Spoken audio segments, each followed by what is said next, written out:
What is up, ladies and gentlemen? Once again, welcome back to the PUBG Mobile Pro League MENA and SA Championship Season 1 this time. And today we are here to have a conversation with Top from Stalwart Esports. So Top, how are you doing? How are you feeling about the tournament? Одоо ер нь бэлтгэлтэй орсон. Тэгээ бэлтгэлтэй гээд ер нь юундаа бэлтэж байна. Мената. Тиймэрхүү л байдалтай. So, I mean, you guys are considered the best team in Mongolia and you have proven yourself time and time again, but this time in PMPL South Asia Season 4, the same level of consistency that we've seen from your teammates and you in the past as a squad, it was somewhere missing. Now, I want to know, like, what happened, what was going wrong in PMPL South Asia Season 4? За, манай багийн алдаа гэвэл одоо тэгэл ер нь нөгөө өрсөлдөгч багууд ерөнхийдөө амар сайжирсан байсан. Тэгээд одоо яг юун дээр алдаа тестнаа хэд их зон нэлээ. Тий 5 дахь тий. 5 дахь зон руугаа л ер нь ороход жоохон өндөрлөлтэй байсан. Тий тэрнээс ер нь багийн тоглолт амар унтсан байсан. That's good enough, but moving forward, I mean, you guys as a team have a lot of experience and again, with this tournament, I want to know, do you guys feel that is it just going to be another tournament, or because there are slots for the global championship involved, does the pressure increase a little bit?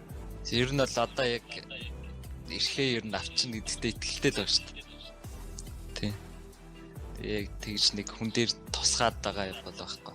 That is a really nice goal to have, and I'm pretty sure there are a lot of people supporting you guys as well. You have done really well in the past, and talking about those moments, one of those was lifting the trophy of being the South Asia champions the last time you were here in Season 3.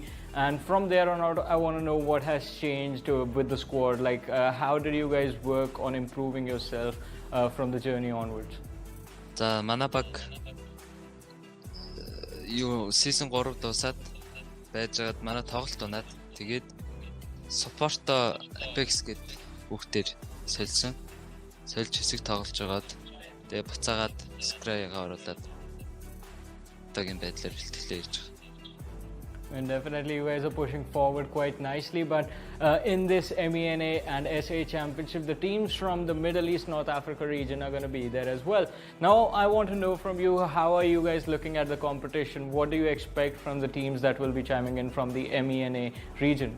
Мэдээж тодорхой хэмжээнд өөрсдөө батлаад гараад ирсэн багууд болохоор ер нь л тэгж муу зөө гэж бодохгүй. Тэгээд ер нь одоогийн байдлаар тэр нэг их багуудаа хэлсэн нэг скримэл их хүлээж байна та.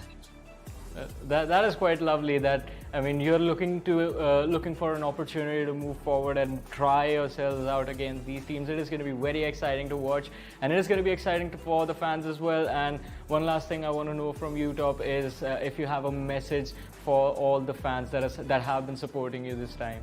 Манай багийг дэмжиж байгаа бүх дэмжигчдээ маш их баярлалаа гэдгийг хэлмээр байна. Тэгээд бид нэр одоо энэ Мена дээр заавал дэлхийн аварга ирэхээ амлаа гэдэг. That's a lovely, wholesome message for your fans to keep on cheering for you, Top. And it has been a pleasure having this conversation. Thank you so much for giving us your time, and all the best for your matches. Баярлалаа.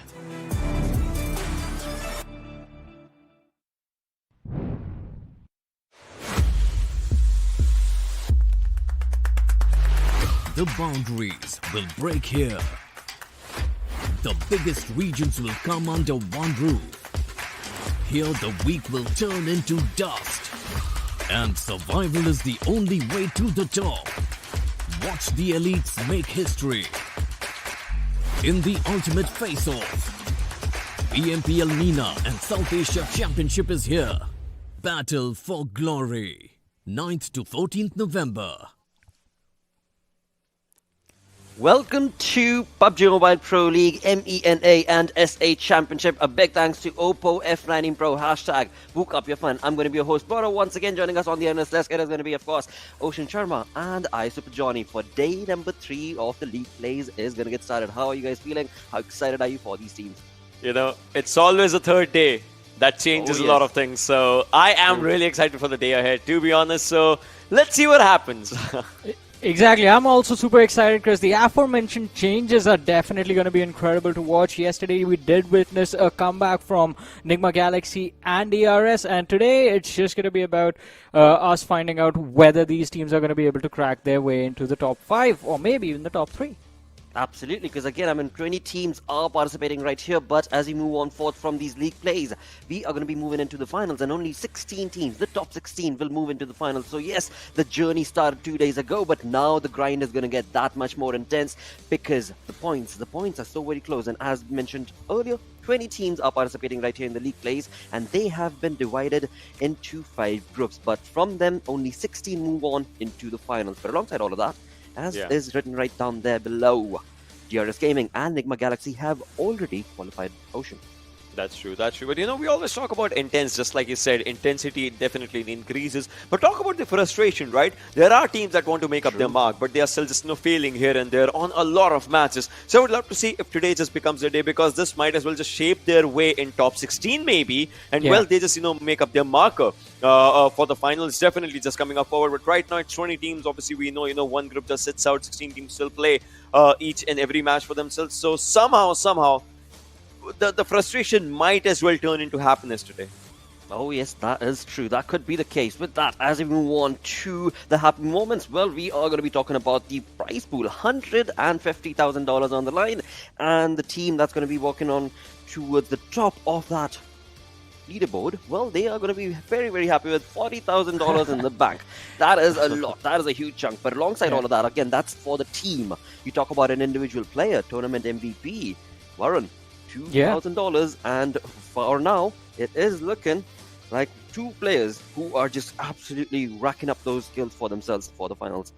Yeah, definitely. We've always talked about action, but yesterday it was a day where we saw for the first time Uzum from I8 shine quite brightly, and he was doing a wonderful job keeping his team in contention for the first position. But as we did discuss the prize money, and you've mentioned before, Blotter, as well, that we have 20 teams right now. If you want to fight for the lion's chunk of that prize money, you have to make it to the finals. You have to be in the top 16 in the league play days, and in order to do that, you only have to survive for 2 more days, after which we will be moving forward to the finals, 2 including today, by the way. Yeah, exactly. And that's where Cryptics just comes on into the conversation.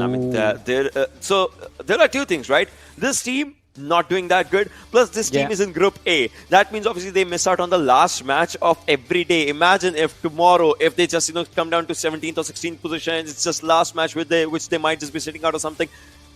But for that, obviously they'll have to do something today. Again, this becomes the important conversation of the day for this team specifically. Absolutely, and as we move on towards Group B, now this is where we did see K7 Esports yesterday bring in some decent plays for themselves. YALLA Esports, even though I have been playing the games with just a 3-man squad or lineup, they are doing decently well for themselves. On the other front, A1 Esports, Wizzes with vibes. What do you guys have to say for these teams from Group B? Wizzes with vibes, they have been pretty consistent. Yesterday, again, we did see them put up a decent performance. A1 Esports slowly and steadily are trying to find their way inside the top 16 for now. But as you mentioned about YALLA Esports, they were doing so well on day 1. Then day 2 rolls around, and we do see a dip in the for YALLA Esports in the overall standings, where we saw them fall out of the top 16. So maybe again, right now during the league play days, it's all about survival. So YALLA Esports inside the top 16, that's what they're aiming for. Absolutely. As you move on forward towards Group C, this is where the conversations are going to take a different turn altogether, where SUDOR Esports, the play that they made yesterday alongside with Fate Esports as well, a team that has been deviously doing pretty neat for themselves, but overall, T2K, Deadeyes guys from Group C, Ocean, what are your anticipations? So yeah, DE is kind of a team that just has themselves for the top 3 position here and there, and T2K as well doing really good. Yesterday's few matches were just insane for them, obviously just getting good points for themselves. So yeah, they are doing good, but they just need to continue that, especially DE. We know how the tables turn against this team always. So yes, yeah, that could be a possibility or not. We shall find out. Moving on towards Group D, and this is where, well, we were talking about Star Wars action, bringing in quite a storm for the side of this Mongolian team. But on the other front, from Group D, Varun, what team are you going to be rooting for? I mean, today it is going to be about Nasser Esports. Yesterday we did see them put up decent numbers on the board, and I want to see them move forward in this tournament as well. But then there is another team from the same region that is going to be KHK Esports. It's out of the top 16 for now, and even in the matches they have been missing so far. So I want to see if they can step up the game today, and if they are able to do that, maybe we're going to see them in the finals as well. Oh boy, talk about stepping up. Moving on to Group E, this is where teams, the two teams that we had mentioned earlier that have already been invited into PMGC are right here, Nigma Galaxy as well as DRS Gaming. But both of them, well, they're having ups and downs sort of till now. But let's see what today's day is going to be bringing on the other front. I8 and Rico Infinity team. Well, these two teams have been ferocious in terms of their play. Would you agree? I mean, so this is the thing, right? We always talk about Group D being the group of death or something. Group E is a group of excitement right now, right? Because there are two teams that are obviously, just going for PMGC. So they're testing the waters, experimenting themselves here and there. And well, DRS did really good for themselves in one of the matches yesterday. I8, they have been doing really good. Remember the first position that they have by the end of the first day. And after that, they had faltered down a bit here and there. But well, that's where, they are learning as well for themselves. Rico Infinity just doing really brilliant for themselves. And well, it kind of just showcases for themselves in the overall rankings as well. Absolutely. As we talk about that storyboard, we do have Stalwart Esports leading the charts with 26-point lead from I8 Esports. And as was mentioned earlier, Deadeyes guys also in the trail with 89 points on the third spot with 2 chicken dinners. So yes, there is still quite a lot of hope from these guys. But as we move on forth from there downwards, Fate Esports, SUDOR Esports, Rico Infinity, I mean, these teams, they have slowly but surely been making strides. Yeah, I mean, as Ocean and I always like to do, we like to divide the rankings in segments, and even this time, Stalwart Esports and I8, they are in their own league. Then there's a different competition going on with Deadeyes guys, Fate, SUDOR, Rico Infinity, and we'll give Wizzes vibes in the same group. We'll keep them in the same group as well, because one game can change everything. In my Galaxy as well, they're not too far behind. So this is going to get really chaotic between the third and the 8th and the 9th positions as well. But apart from that, I8 and Stalwart have clearly established themselves as the toughest competition, the teams to beat at this point. And going on to the finals, I'm pretty sure there's going to be a massive target on their backs.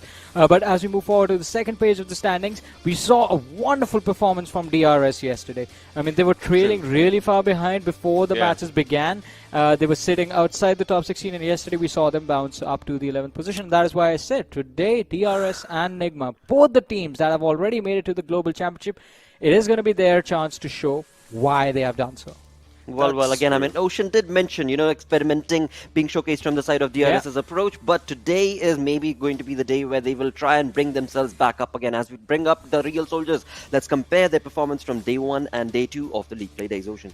So look at this, right? 811 damage on day 1 versus 1068. That's not a big jump, but that's a considerable amount of jump if you talk about it. But heals, 384 versus 794. It shows that they actually took a lot of damage on them yesterday as compared to the first day. Still, they were managing to get good results for themselves. This actually shows the experimentation as we were talking about. And well, this was really good. This stop here was really good, I would say. That was just capitalizing on the worst possible moment from the perspective of Wizzes vibes over there. But yes, I agree with what Ocean said. DRS, they did quite decent yesterday, and it was due to the fact that just avoiding early game collisions and avoiding early game fights was the thing that was working out for them, getting to the late game stages first, and in the middle just picking up a few kills here and there. We did see on Sanhok as well, they were able to get a really wonderful finish, but it was towards the end where the entire team was sort of picked off, and they have to figure out a way to take that challenge on. But again, so many questions, so many speculations, experimentations going on from the team, for sure. But which experiment is gonna give us the result that we want? That is what I want to see. What is going to be different that DRS does this time that gives them the same form that we have seen them in? Wow. Absolutely, and the seismograph clearly showcasing their play when you talk about those final games from yesterday. Just 2 games had such a brilliant impact for these for this team, to be honest. Just think about it, right? Look at the first 4 games that there is. I wouldn't say 5th and 6th game, because obviously that started second day, so that's a different vibe they obviously had in their minds. But look at the first 4 games. That's not the kind of DRS that we know, right? The maximum points is what, 6 points? Exactly. And after that, they just shoot up with the amazing stats, that comeback that they had, especially coming down to the map of obviously Erangel and Sanhok that was Yeah. ever played yesterday in the last 2 games. That just showcases that the experiment. It was like the lab results came in, and well, they were looking awesome. They certainly were. And as we move the conversation forth from DRS, let's move on to the territory of Deadeyes, guys, where this team, well, they're sitting on the 3rd spot. As Varun mentioned, a segment of their own with 89 points, I believe, is what they have in the overall rankings. Yeah. But there is still a long way for them to go. Well, there's definitely distance for them to cover, but these so far have been quite good. I mean, I'm happy with the way the team is playing. They are in the top 3 right now. There was a certain point where we were seeing them competing for the first position, and I'm pretty sure today we're going to find ourselves in a similar situation at the end of the day with DE contending Stalwart Esports and I8. So it is looking quite interesting, but again, I mean, the slow start that DE had, I believe it was again the sort of roster swap that was required, and then on top later stepping back into his role, and they put up a really nice performance on day 1, but the comparison is here. Day 2 was a little slow. Day 2, I would say, so one team earned really good yesterday. That was DRS Yeah. when we just had the conversation. And this time, this team, it looked like they were playing cautiously. Just not to make not make the mistake as they were doing previously. Remember when they used to have so good games on one day and bad on the other? They never wanted that yesterday, and kind of they did not get that yesterday. I mean, they had good games yesterday. Even if it was a slow game, they had good game because they were still in top 3. They are managing that top 3 for themselves. This showcases that, yeah, come what may, they are still qualifying in top 16. But after that, when it will be just a 2-day affair for the finals, well, that's where things might just turn really bad. So, yeah, I agree with that. And that sort of brings us to question, right? As Ocean said, they sort of have this history of alternating between good performances and bad performances every single day. So, they need to make sure that that one good day that they have in the 2-day finale is absolutely phenomenal. It's flawless. They don't miss out on any game where they finish outside of the top 3. And that is how they have to survive if they want to make it to the global championship. Otherwise, it is going to be a really, really tough ordeal. Yeah, that's just the conversation, because right now, look at this. Even if they had their lows, it was not a low as a 0 point or something. They are still getting points, and Slow and Steady does win the race. This time they're at the podium finish for themselves. As of now, top 3 is what they have for themselves. So yeah, they are in a race. They are in a really good race, but they need to maintain this. They need to maintain this once the points reset again for the finals. Right now, doing brilliantly, doing decently, but they need to do amazingly when it comes down where it will matter the most.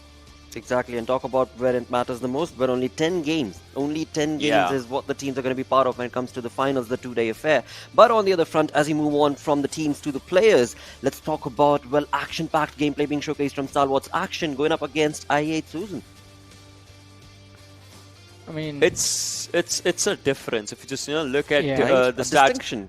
Yeah, it definitely is. In fact, even in the amount of assists, think about it, right? Action giving up 10 assists and Uzum with 6 as well. That's really good. And the survival time, it's a comparison that showcases the first position player right now versus the second position player overall. And this kind of shows one thing: the way 3 players of I8 think against Uzum or Crypto versus what 3 players of Stalwart think against Action. Just think about it, right? The strategies change. They define, these 2 lads define if the team would go aggressive or passive sometimes in the fighting stances, and when it's Action surviving, they more or less go aggressive only. If it's I8's 1 lad or 2 lads surviving, they try to manipulate their opponents. This one was really good, Uzum versus Action. This is a key example of how both of these lads think and react to the situations. yeah, I mean, completely different players with completely different play styles, and the way, as Ocean mentioned, the way they look at situations. Because Action, I mean, time and time again, we've seen him just run face first into the entire opposition and just absolutely destroy them. He does not care. He does not care how many players are going to be there. He's going to shoot first and ask questions later, or maybe call for backup a little later. But Uzum on the other side is extremely clinical with how he engages. He makes sure that his teammates are going to be in a perfect position to either provide him cover, or they're already set up for an engagement on the opposing team, and then he decides to pull the trigger. So yesterday, and again, we don't usually see Uzum being the player that is sort of required to get those frags for his team. But yesterday, when Crypto sort of slowed things down, the rest of I8, they stepped up quite nicely. And this is what we discussed on day one as well, as to how good now I8 looks as a 4-man unit. Absolutely. I mean, both are really aggressive teams. There's nothing denying that. But again, I mean, based on the facts that the stats have showcased, they are looking pretty ferocious in the entire lobby, whatever game that they're part of. But with that, let's move on to an incredible news for our fans and viewers right now. It is going to be the PMPL special crate that's available in game. I would request you to jump into the game after the stream. Please watch the stream first, after the stream, because that crate is only available till 16th of November. 16th of November. It's closing in. You've got 5 days. So hurry up, be a part of that action-packed performance, and you will get that crate for yourself. But from that, we move on to another awesome news, wherein you are going to be able to get all of these wonderful looking goodies for yourself in game. Oppo Reno Parachute, Oppo 2021 t-shirt, along with an Oppo hat to be able to flaunt amongst your friends. And for that, all you need to do is join into the action of PMPL MENA and SA Championship through PUBG Mobile Esports South Asia page. Again, PUBG Mobile Esports South Asia page is where you need to be tuning in to this action from. And when you join that stream, the codes are going to be shared in the chat. And from that, we move on to one very big request. We want you guys to share the links of the stream with your friends. We want you to be able to help us so that we can help you in return. If you are able to bring the viewers count all the way up to 60,000 viewers, well, there's a reward. You bring it up to 80,000 viewers, there's another reward. And these are all permanent rewards that are going to be set up for you and you itself. So go ahead, start spamming and sharing it all across the board from your friends and family, and get them on board to PMPL MENA and SA Championship right here as we get started off with day number 3. Let's move on to the schedule, where today is going to be a little different. Yesterday we saw no Miramar. Today we are going to have 2 Miramar, and to start things off, it's going to be a little different affair because it is going to be Sanhok to get our day started off. So Varun and Ocean, what are your anticipations from Group A to D for this first game? All right, let's try this, Ocean. We count down from 3 and say the name at the same time. All right, are you ready? All right. You want to do that? That's going to be interesting. All right. Go for it. What is it? What is it now? Like rocks, paper, scissors? That's what we're doing. Like, what is it? I'm going to test the theory right here as to how good your crystal crate is exactly. So 3, 2, Wait, 1. all right. So I'm telling you, Fixes actually curse this area. So if you're still thinking about how good my crate is, I need some maintenance on that. All right, you know what? Let me help you both out. Let's bring up the map chance, and that maybe is going to help you out in deciding what team perhaps should be better half on this map of Sanhok. See, if it comes down to this somehow, I mean, look at the way DE has had points for themselves, right? If you just think forward to it, not the highest skill point marker, but placement point. Again, this is where you check one of the markers, right? You need to. But on the other side, when you're talking about Stalwart, well, they have been looking really consistent on Sanhok. I mean, 8-8 for them. So it showcases. Yesterday's Sanhok, if we just talk about it, it was kind of an affair of who gets the circle. And that's what we saw yesterday happening. So today as well, I would say, if a team gets a circle, it would be really good for them. So, yeah, it's all about the zones. Again, though, we have to take the conversation back to what you guys have been mentioning in the past 2 days. When it comes down to SA Championship teams playing in and against MENA teams, it has definitely changed the pace of the game when it comes to Sanhok. So let's elaborate a little bit on that front as well. I mean, again, as we discussed yesterday, it was, as Ocean mentioned, I mean, that's the entire game in the nutshell. Like, it is going to be about those circles. But as we were talking about it yesterday as well, on Sanhok, we have seen the MENA teams, again, playing around the zone. No second thought given to the heal battle situation that we... Well, it becomes quite common in the South Asian scene, right?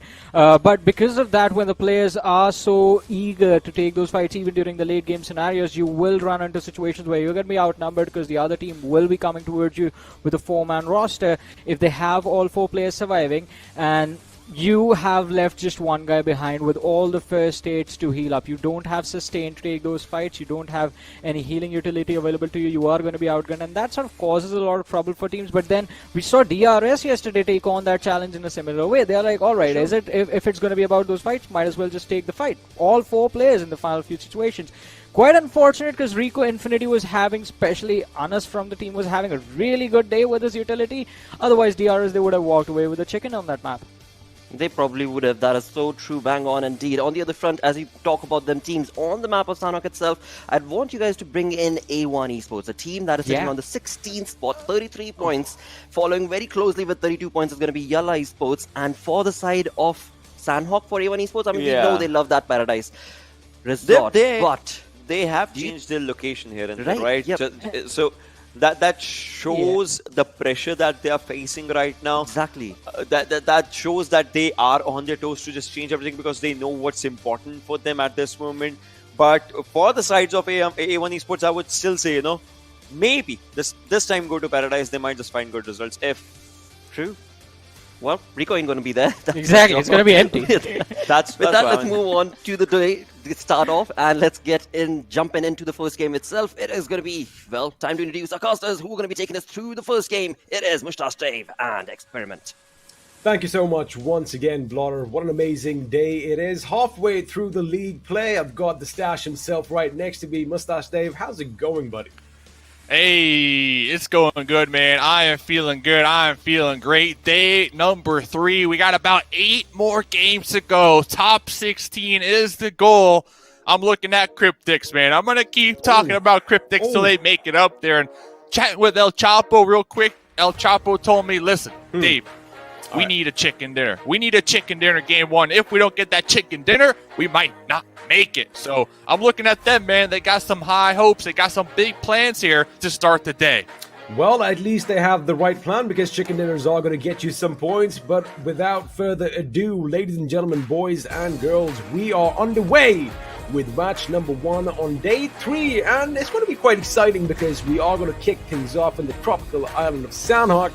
And, well, before we even have a look at the flight path, we already have people jumping out of the plane. But, just talking about the flight path, we're going to be heading down south, pretty much cutting the map in half. We are going to be flying over boot camp all the way towards Bantai to the south. Now, it is Sanhok, and all the jumping distance, all the favorite drop spots are going to be pretty close by. Question is, are we going to see some aggression right at the beginning?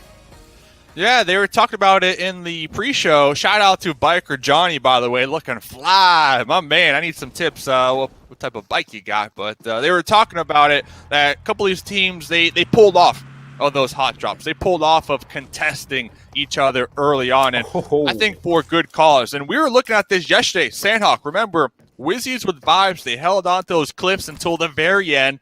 Then they got picked apart. But XP, look at this. This circle number 1, to me, this is Wizzes with Vibes all day long.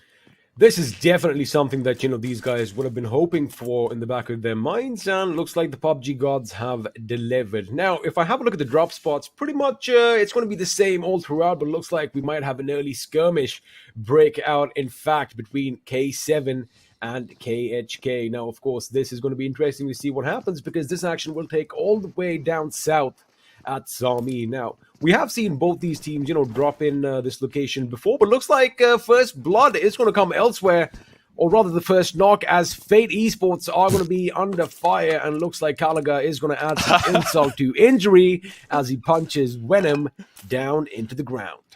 Ouch. Dude, I love the player cams. By the way, fancy background right there. My goodness, some 24K looking chairs in the background. Style right there, that interior decoration. But popping on over here, though. That's half the battle one.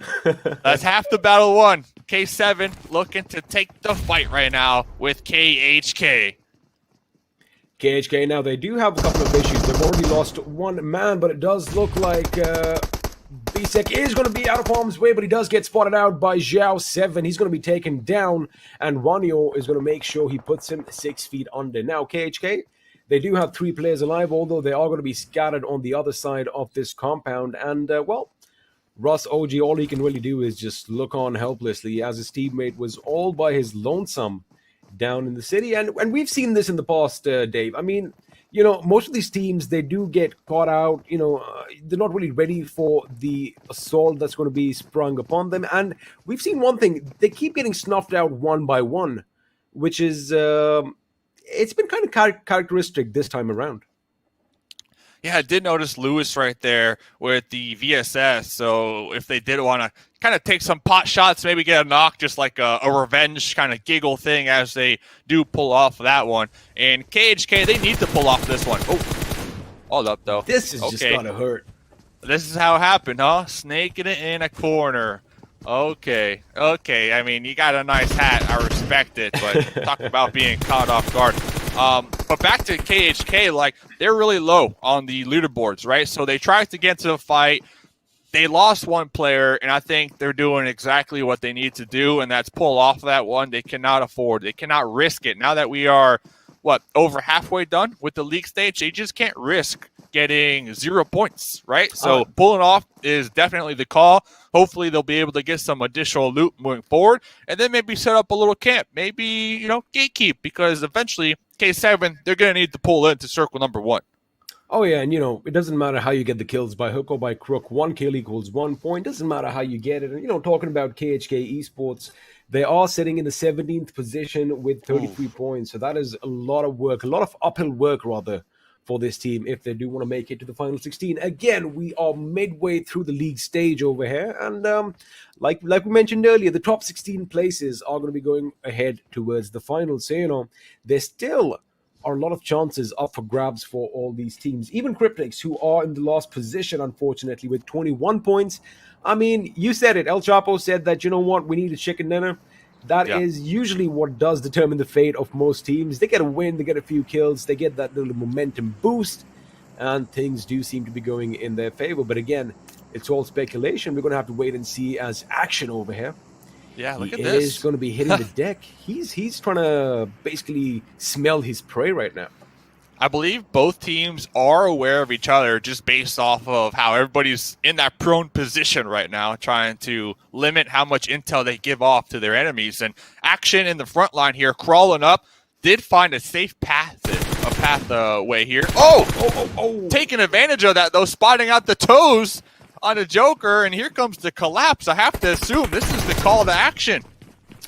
Well, this is what happens when you have those blinders on, because you're only going to be focusing in one direction. I mean, we did see that, Joker did anticipate that someone could be coming in from his flank. However, Action, the man of action, spots him out a bit quicker and puts him 6 feet under. Now, RAW are going to have the work cut out. They are aware exactly where the enemy is. And if you have a look at the way they are split up, Chari is going to be on one side of the compound. Ooh, this could be problematic. Praveen from Wives finding himself in a similar situation as before, as Fate Esports are going to be going on past, but it looks like Killer brings on that Molotov and is going to send one burning to the ground, and Wives are now going to open up as Fate Esports reduced to a 2-man squad. They are going to retaliate, but Late is taken down. Now Reef is going to be the last man standing. He finds Praveen in the distance. He finds Assassin, almost takes him out, but Assassin is going to be a bit quicker to the trigger, making sure he gets the job done. Fate Esports, Dave, out of this game in the 16th position.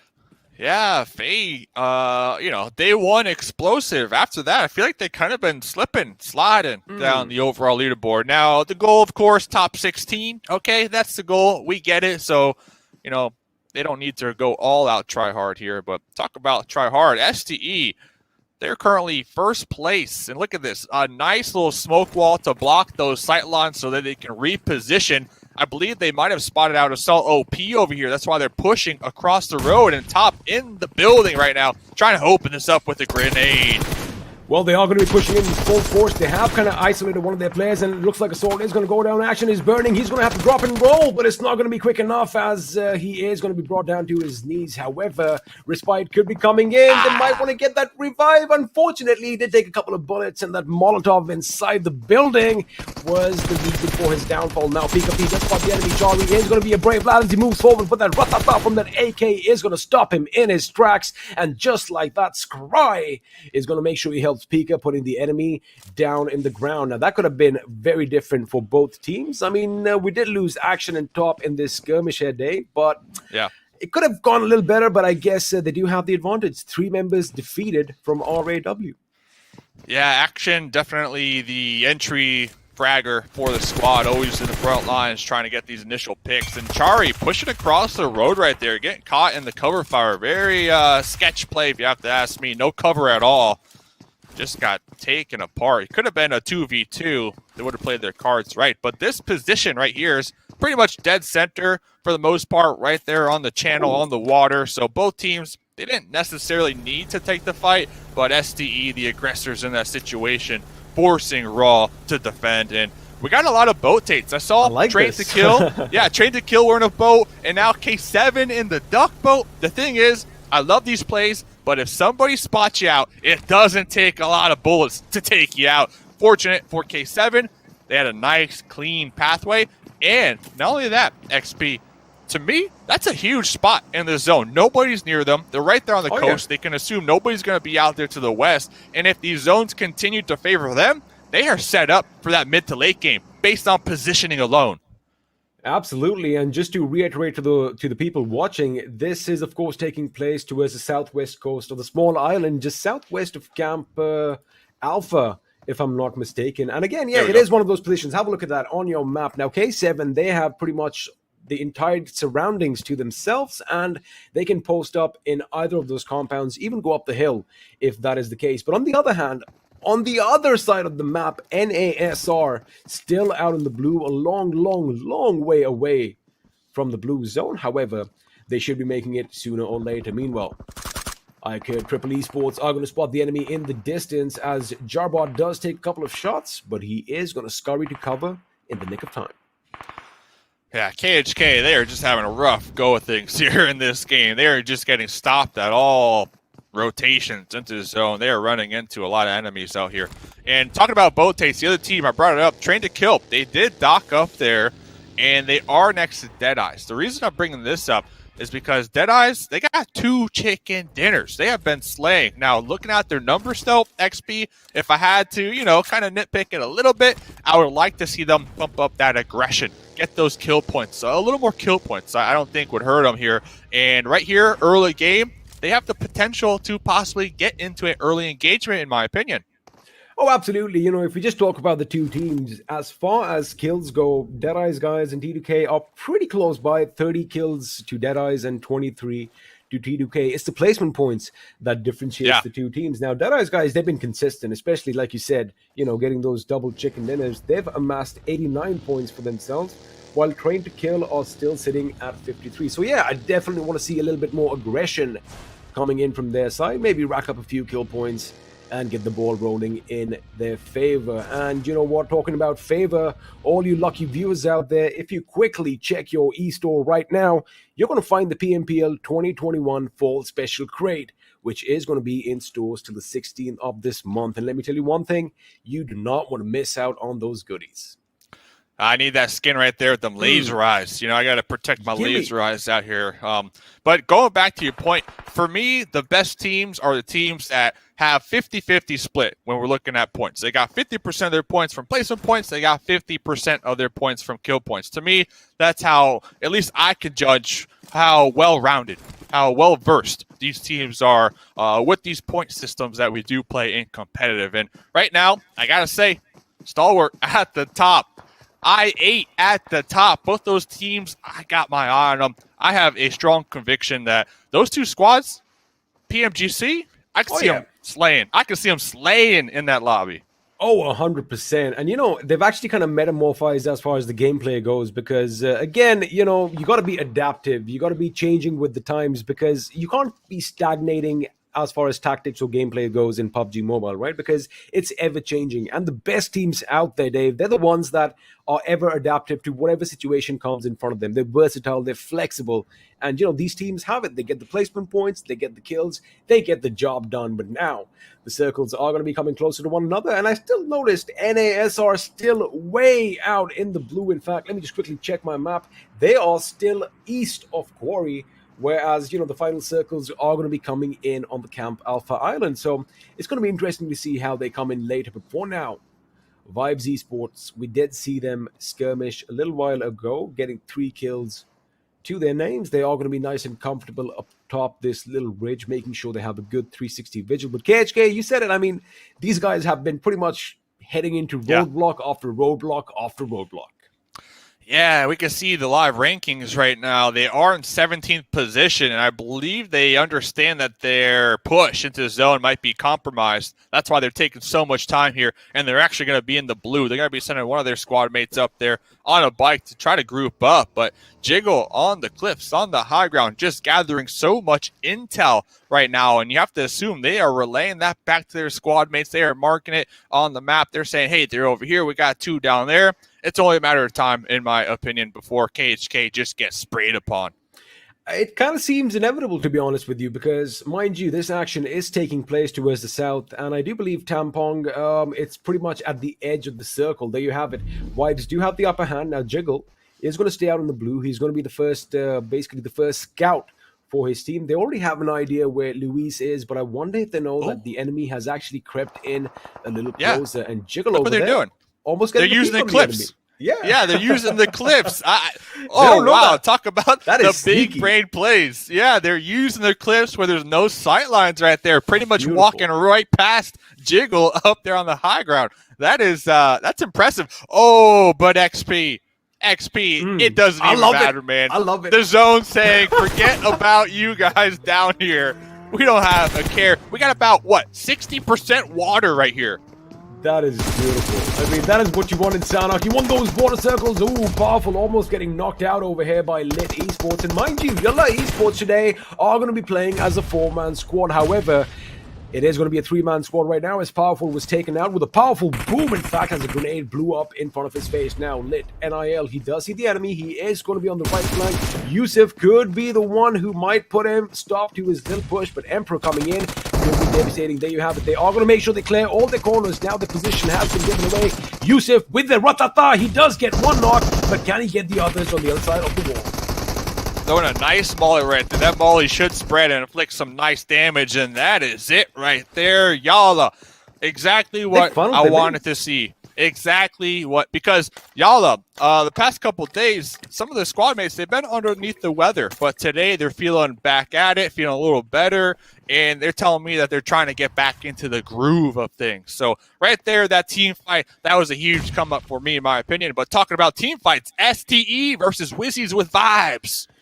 This is going to be another one of those contested matches that everybody, all the fans want to watch because, well, we already know Wizzes with vibes. These guys are vibing at a different level altogether. But elsewhere, look at that Jiggle still trying to get that knock on Luis. Finally gets it. But coming back to the game at boot camp, it does look like Rules has an upper hand on Scry, who is still lucky to be standing on his feet with a sliver of HP as Delta and Malik are going to be going in for the kill. Now, Reapbot is going to be on the right flank for Wizzes, but Stalwart is doing a good thing. The way they are moving back, the way they are giving up ground to make sure that they have those angles covered, because right now, it would have been terrible if Scry was caught off guard, especially since Pika is looking elsewhere. But what's happening over here? A1 Esports, Sinister walks right in Jane's gun. Talk about just laying a trap. And going back to the STE fight, they only got a duo up, right? And Wizzes with vibes have the full squad, so it is going to be a 4v2. But over here, though, Jane is just clocking in, putting the work, going to be cooking this grenade, trying to get the confirm. Oh, but M2-4. Deadeyes said, nah, the one-tap dirt nap XP. There you have it. Bold action for all you sniper fans out there as Jay is going to be taken down, but Siyok is going to make sure he comes in and patches his teammate up. Now, Sinister and Jax are going to be looking like they could be in trouble elsewhere. T2K Legend comes under fire from the Deadeyes guys. Now, we know that this is their island. Once these guys get cracking, they really do what they do. She takes his time, puts one bullet right between the eyes. Hey, that's what you love to see. I remember day one you were telling me all about that. That's exactly what you wanted. Hey, you're getting here on day number 3. Now trained to kill in the crosshairs, in the sight lines right now of Deadeyes, who, like I said, Deadeyes looking to pump up that aggression here today, looking to accumulate some more kill points. And look at A1. Just swimming right now. Smart play, honestly, with 60% of the zone favoring the water. I'm not mad at all. I think this is a high-level play to get those placement points.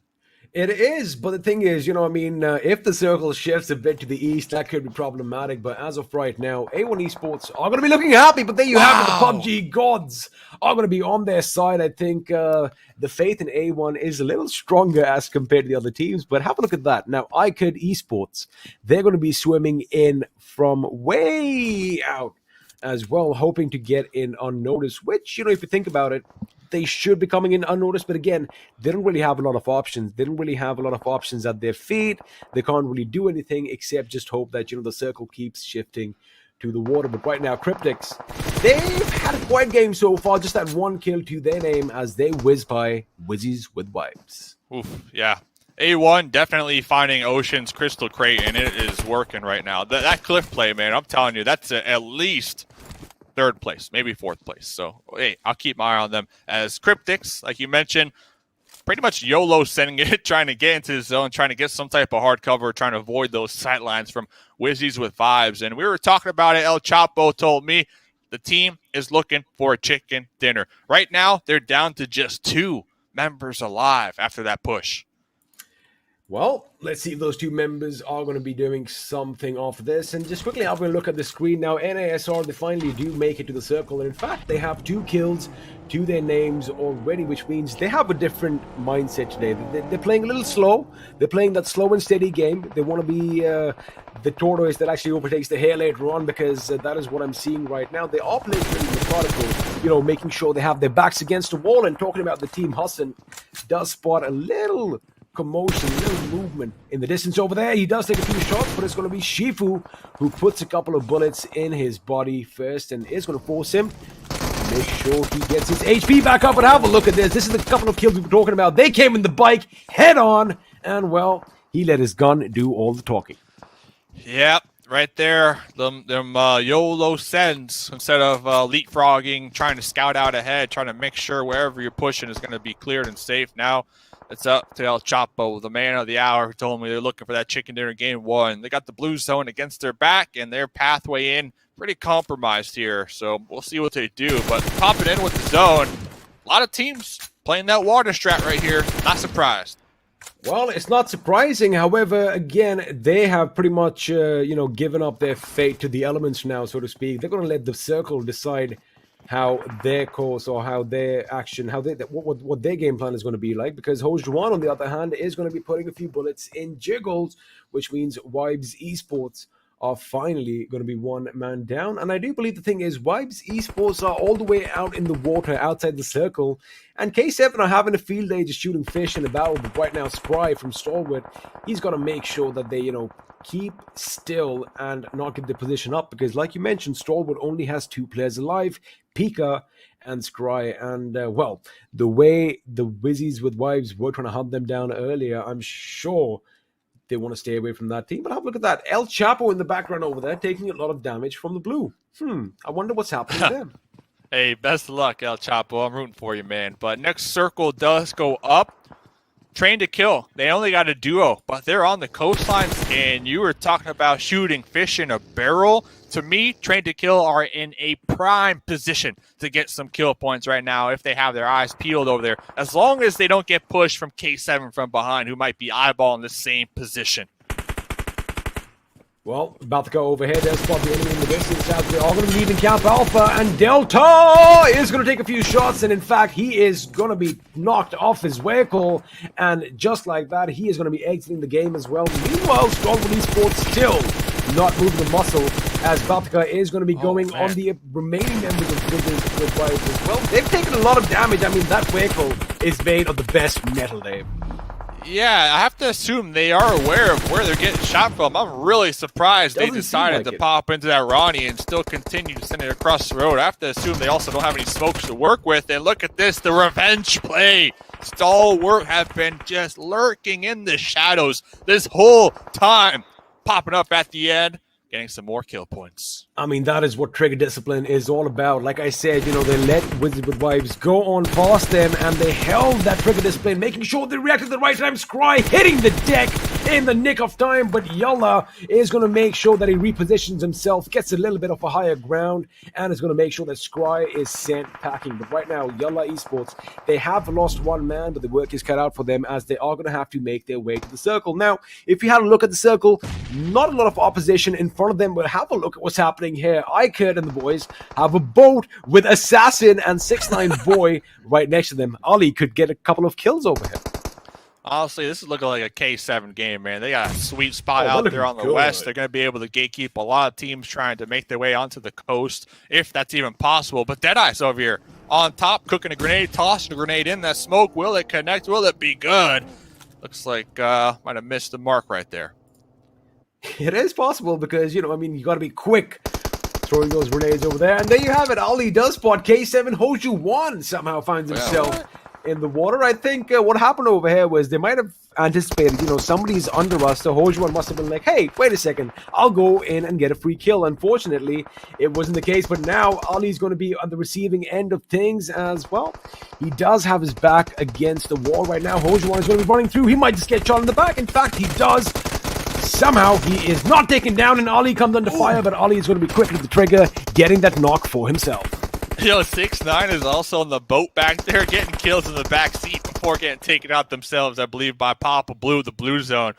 What a play. K7, though, man, I just said, hey, you guys, you're in a good spot. Next thing you know, we look at them. They're down 3 squad mates. They're getting picked apart from across the way. Hopefully they can get the revives, the resets, and the boost up because we got 4 teams to go right here. Oh, we got 4 teams, 14 players live. NASR are going to have the best games of this tournament so far. They are looking good. YALLA Esports are looking strong this time as well. And K7, as long as they get those revives, they are going to be in a good place. But Yusuf is relentless on Deadeyes, guys. And on top is going to be the last man standing for his team. But the thing is, he barely has any cover. And that blue zone is going to be doing a tremendous amount of damage as well. And well, there you have it. The last first aid is going to be administered. I doubt he's going to come out of the circle. Ooh, well, looks like his teammate just gave him 4 more.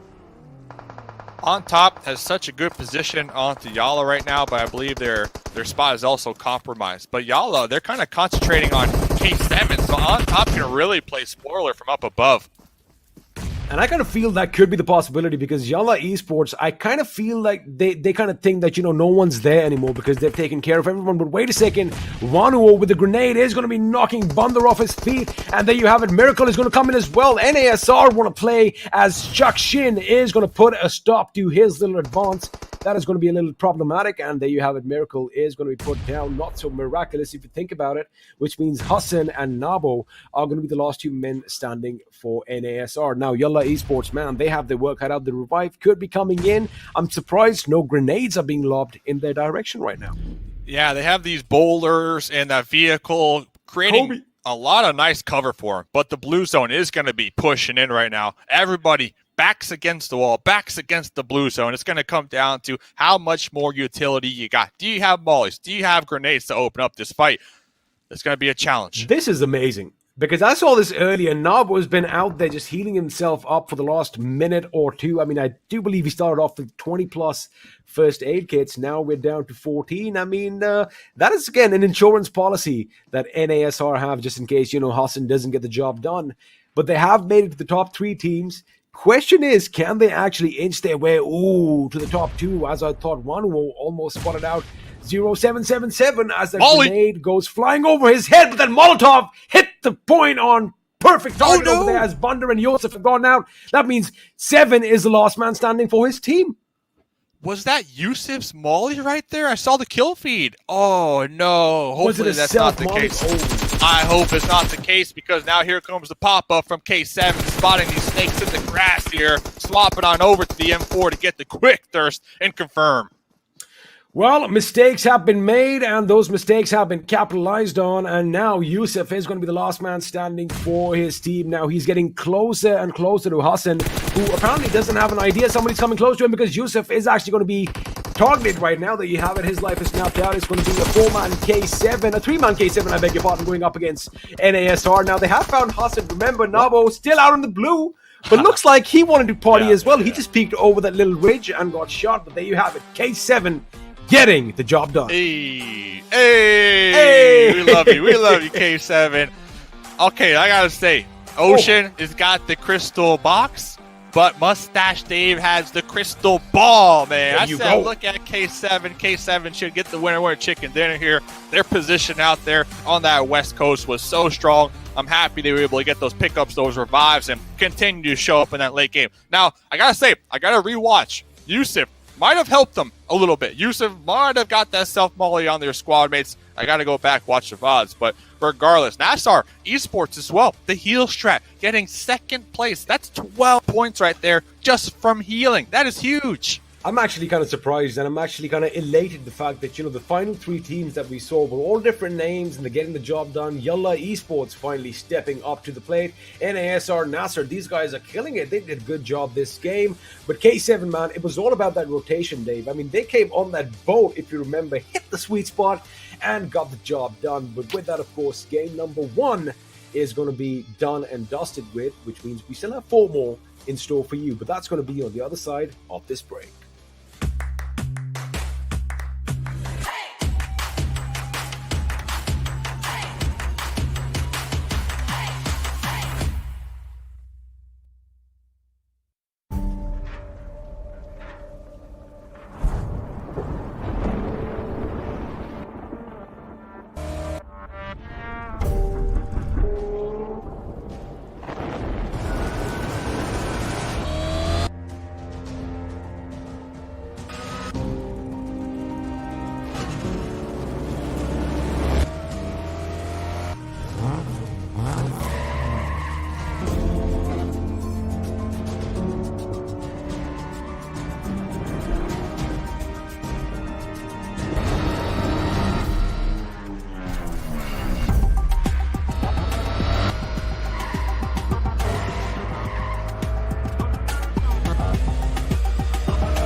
Welcome to PMPL MENA and SA Championship. A big thanks to our sponsor Oppo F19 Pro. Well, good things certainly are taking place right here on day number 3. Right off the bat, I mean, this was unexpected. What are you guys going to say for this game? I mean, the zone definitely was unexpected. The zone just shifting to one side, all back and forth, not even back and forth, just fourth and fourth onto one side. That's just one thing that happened. And I get it why Johnny's doing that. I mean, teams just going from the water lines and, again. And what was that fight with the, from the water side, the players is moving forward? I don't know. Not just players moving in the water, but players falling down the cliffs as well. I mean, they were the first ones to do it, but then we saw two more players from different teams join them in this situation. It was quite interesting how the game ended, but yes, K7, the early rotation from the southern side of the map, moving west and rotating through the waters, getting to the western shorelines quite early, worked out quite nicely, but Yusuf, the man was missing for so long. He returns, and he returns with a bang. He returns in style. 5 kills, 681 damage, 25-29 survival time. I gotta give it to Yalla, right? The lads did really, really good for themselves. 2 assists as well and 306 healing done. Given the fact that they were part, more or less, they were a huge part when it came down to those final fights, right? 3 teams surviving with one player just outside the circle, healing up for another team, and then obviously K7 just winning up for them. So yeah, Nasser, K7 and Yalla, these 3 teams had brilliant fights for themselves, and it shows. Yeah, I mean, definitely quite a wonderful performance. As we mentioned about Yalla, I loved the fact that Nasser this time decided, all right, these guys have been talking about heal battles, might as well try it, and bagged away the 12 points, finishing second in this game. K7 Esports on the other side, we were waiting for this, Ocean, weren't we? As Yeah. we started off with this tournament, you mentioned one word when you were talking about these players. You mentioned the World League.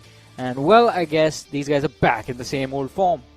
As of now, yes. I mean, so this is the thing, right? Yesterday's first game, they had a brilliant game. Today's first game, they had a brilliant game. You know, in previous season, there used to be one team that used to have brilliant game on first day. That was Seal, right? So I just wish if they have tomorrow also a really good game, I wish they continue it with the 2 days where it matters the most. Well, they're off to a wonderful start for themselves with 14 kills, 29 points along with that chicken dinner. And look at that damage dealt. I mean, this team was rocking K7 Esports in this game.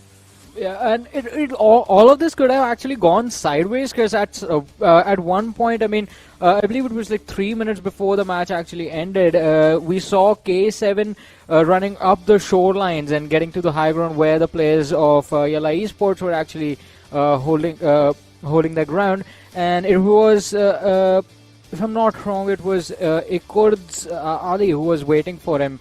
From the back line, just moving along with the blue zone. He could have actually done a lot of damage over there. He could have taken one of the lads out, made it a situation in which YALLA Esports could have capitalized, but no.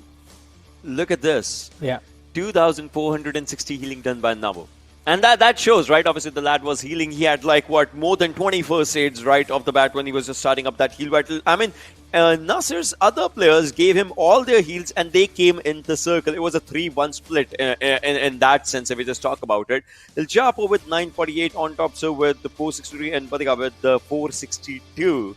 So the rest of the teams were taking up the fight. Meanwhile, this lad was there just as a safety that if something happens to the team, well, he's still getting points. And well, he did. 12 points. Absolutely, along with some kills, the team did well for themselves, and this is turning into quite a wonderful start to the day, in fact, because again, I mean, it was Sanhok, it was aggressive, it was dominating, just the things that you need for the day to start off the energy with. And with that, as you move on to the match ranking, we shall see how many points have these teams been able to walk away with. As of now, 29, 19, 16, 12. So it's good, right? It's good. DE still maintaining their composure as we were talking about it, right? So they have good area for themselves. DE right now, with these 12 points, they were at 89, right? Stalwart was at 100 points. There was an 11-point difference. No doubt DE gets 12 points, but Stalwart gets 7 as well. The lead is still with Stalwart, but DE is closing it slowly and steadily. Yeah, true. So that's a good thing, yeah. Yeah, exactly. It's just one team that stands in the way of DE and Stalwart Esports inside, and they weren't playing this game, so it allows them the opportunity to close in the distance against I8 and Stalwart Esports. Again, 7 points, it doesn't look like much, but they had a 26-point advantage for the first and the second position already, so this is just going to add up and make things more comfortable for them. But apart from that, T2K having a pretty decent game for themselves as well, so it's going to make sure that they're going to be inside the top 16 for sure right now. But Ikurd Triple Esports, I want to watch this team in their matches today. I want to see where they end up finishing, because today is going to decide what it's going to look like tomorrow, what amount of pressure they're going to be in. Absolutely, because tomorrow being the final day of the league play, it is going to be so very crucial for today's games to work out in the favor of especially the teams right now that we're looking at from the 9th to the 16th position. And in that, one team that, of course, Mustache Dave did mention about as well is going to be Cryptics. A team that so definitely needs to get on that bandwagon and that horse and just rock it through. But it's, of course, easier said than done. On the other front, we did talk about A1 Esports. And it's still looking a pretty dicey gameplay being showcased from the side of A1. Yeah, I mean, this game, at least they tried, right? I mean, they were able to get a secure drop location. The early game was looking pretty good. But as soon as they moved towards the Camp Alpha Island, they're trying to play along with the shorelines.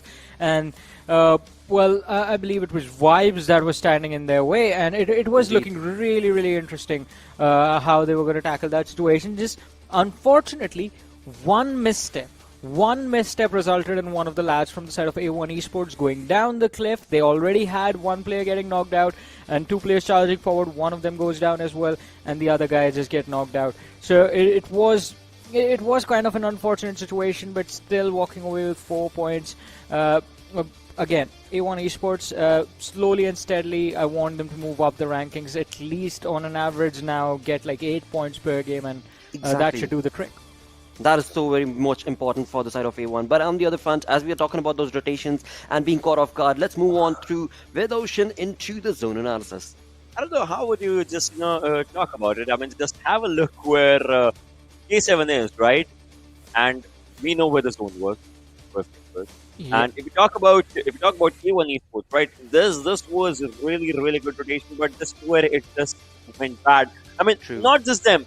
There were multiple teams just trying to, what would you call it, like make up your marker here and there from the waterline. But well, I would say somehow it just exactly did not work out in the favor as they wanted to. Look at this multiple teams just trying to get the area. I mean, Johnny, this is one.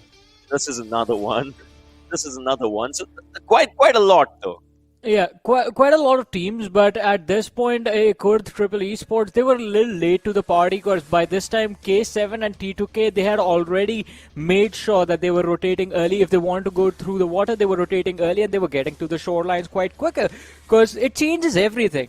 If you are going to be inside the water in a situation like this, then K7 can take you out. T2K, basically any teams on that cliff could have shot you down and finished off the players, and it was a really risky situation. But also NSR, they were super late rotating in that first blue zone, and I really liked that because that made sure like they had a lot of players when everyone was just busy fighting. Because this circle, Ocean, you found the water, by the way, in this game. Oh yes, he did that. Let's move on along and have a look at the Oppo F19 Pro moments where the fights were just the dominating part of this game. I mean, fights definitely were. Just think about it, right? The early moment when you're like, you don't have anything for yourself, so you just, sit there on the back line, just wait for it. You see someone just entering in, take a good fight. A7, meanwhile, they were part of a lot of fights. Nasser on the other side. The thing about that too was, they started slow, but that kind of gave them an assurity, and that is a time to think. Remember what DRS used to do.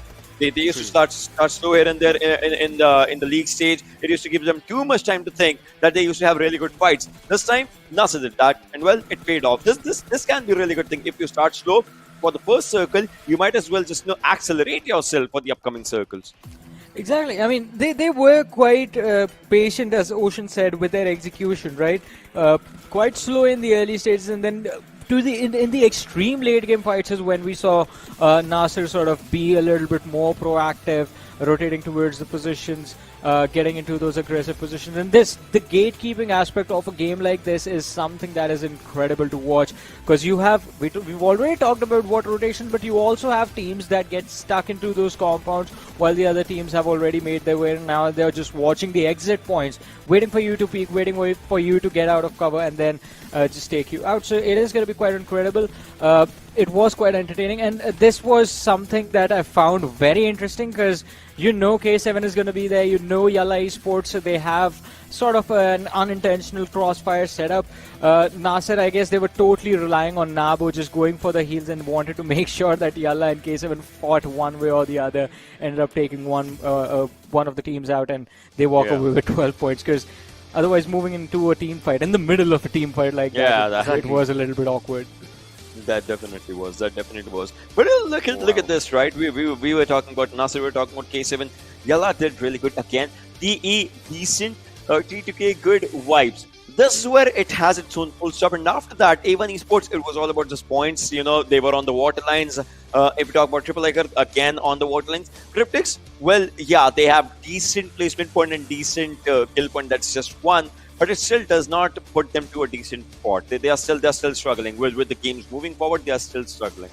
Exactly, because again, and you talk about that storyline that's been created against them, well, the points are definitely moving away from them as the other teams are slowly racking them up on the other front. Let's move on with the storyboard itself and showcase what sort of a lead have the other teams been able to accumulate. We were actually calculating about Stalwart. Well, yes, they were on top, and now they are going to be moving on along with 32-point lead, and following them is going to be DE, as I8 was not playing. Yeah, that 11-point marker has been broken down because obviously they had 89 points and now they got 12 points. So they move forward and they are at 101. That's really good for this team, again at the top 2 marker. But now once I just comes in, I would say they would want to just get back to their position. And we know it's a catapult, right? They would skyrocket themselves in a really good way. They might as well by the end of the day go against Stalwart. I think I8 Esports, the players are going to be mad about losing their second position, and I mean, it is going to drive them to be more aggressive, but I'm going to love to see more action from the lads. Also, K7 Esports over there jumping up 6 positions. Exactly. Quite an incredible finish, and it does help them close the distance against the players of I8 as well, so it's going to be quite interesting to see what the next few matches are going to bring to the table. But YALLA Esports, as we did say, Yusuf, best, we did see him quite...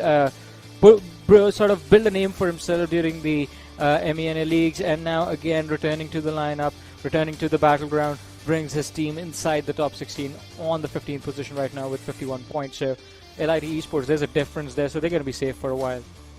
True indeed. And with that, as we move on along the schedule, we have done first game done for the day. As you move on through, it is going to be Erangel, where Group D is not going to be participating. And as we were just mentioning about these teams, right? I mean, K7 had a wonderful performance, Nasr had a wonderful performance. Now, these teams need to just keep up on that platform when it comes down to the play itself. That, well, if they don't, that position that they've been able to create on that leaderboard is going to be falling short. That's true. That's true. Look at where the players are. Right. Obviously, we see Stalwart there. We see them making up their mark for themselves here and there. But again, that team won't be in this match. So you know, things might. So that's where the not a momentum full stop, but a momentary full stop just comes down to the to the team, right? Because obviously they won't be. But K7's here. They have had a good game. They would want to just move forward with that one. So we'll have to see what happens for them. And well, I8 coming back. That's where the conversation lies. Yeah. The second, third position. DE, I8 both playing in this one. I would love to see it. Exactly. I mean, as you talked about K7, the momentum is building up for the team, right? They don't want to lose it. The entire Group E had a really good momentum yesterday's game. Rico Infinity, Nigma Galaxy, DRS, I8, all of them did phenomenal yesterday. So I want to see what they're going to do today. Well, only time will tell. For now, when it comes to speculation, are you guys going to be picking on a team that you anticipate will be taking a chicken on this Erangel? I mean, this All I hear is is, yeah. What do you hear? What do you? I8, Yeah, exactly. I8. I8 and D. That's where I want to keep my conversation actually. Well, with that, let's move on along. Let's get busy with game number 2 of the day. It is time to throw it all the way to the other side of the arena. It is going to be Mustache Dave and Experiment to take you through this. Wait, what do we hear over there? I8. That is what I heard last, as we are going to just wait for the faces to pop up. There you have it. Hey! The fans, man. The fans were pushing us. You know, the I8 fans, they were pushing us off the screen, off the table. So we're back, the screen time for themselves. But again, it's the fact is, you know, whenever I8 does come in after sitting out, you know, the first game, everyone's excited because they do bring that oomph factor with them. They've got those kills, they've got those moves, they've got those plays. But again, speculation aside, Dave, it's time to jump straight into game number 2. It is going to be the green luscious plains of Erangel.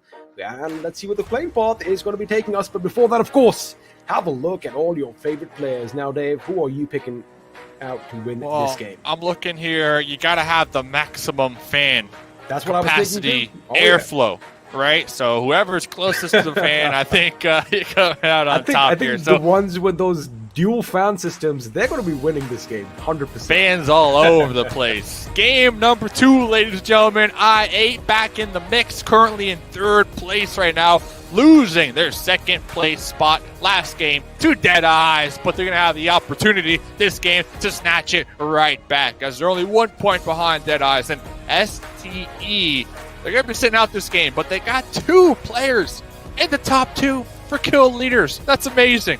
Oh, that is pretty much the norm these days. Whenever these guys play, they're definitely going to have a couple of their lads up on the kill boards. But again, they do have a good 32 point lead on Deadeyes, guys. So they can actually sit this one out without having to worry about things much. Now, IA definitely are going to be heading to the military island, the military base itself. But I wonder if someone's going to give them a little run for their money this time, as I do have a look at all the teams jumping off.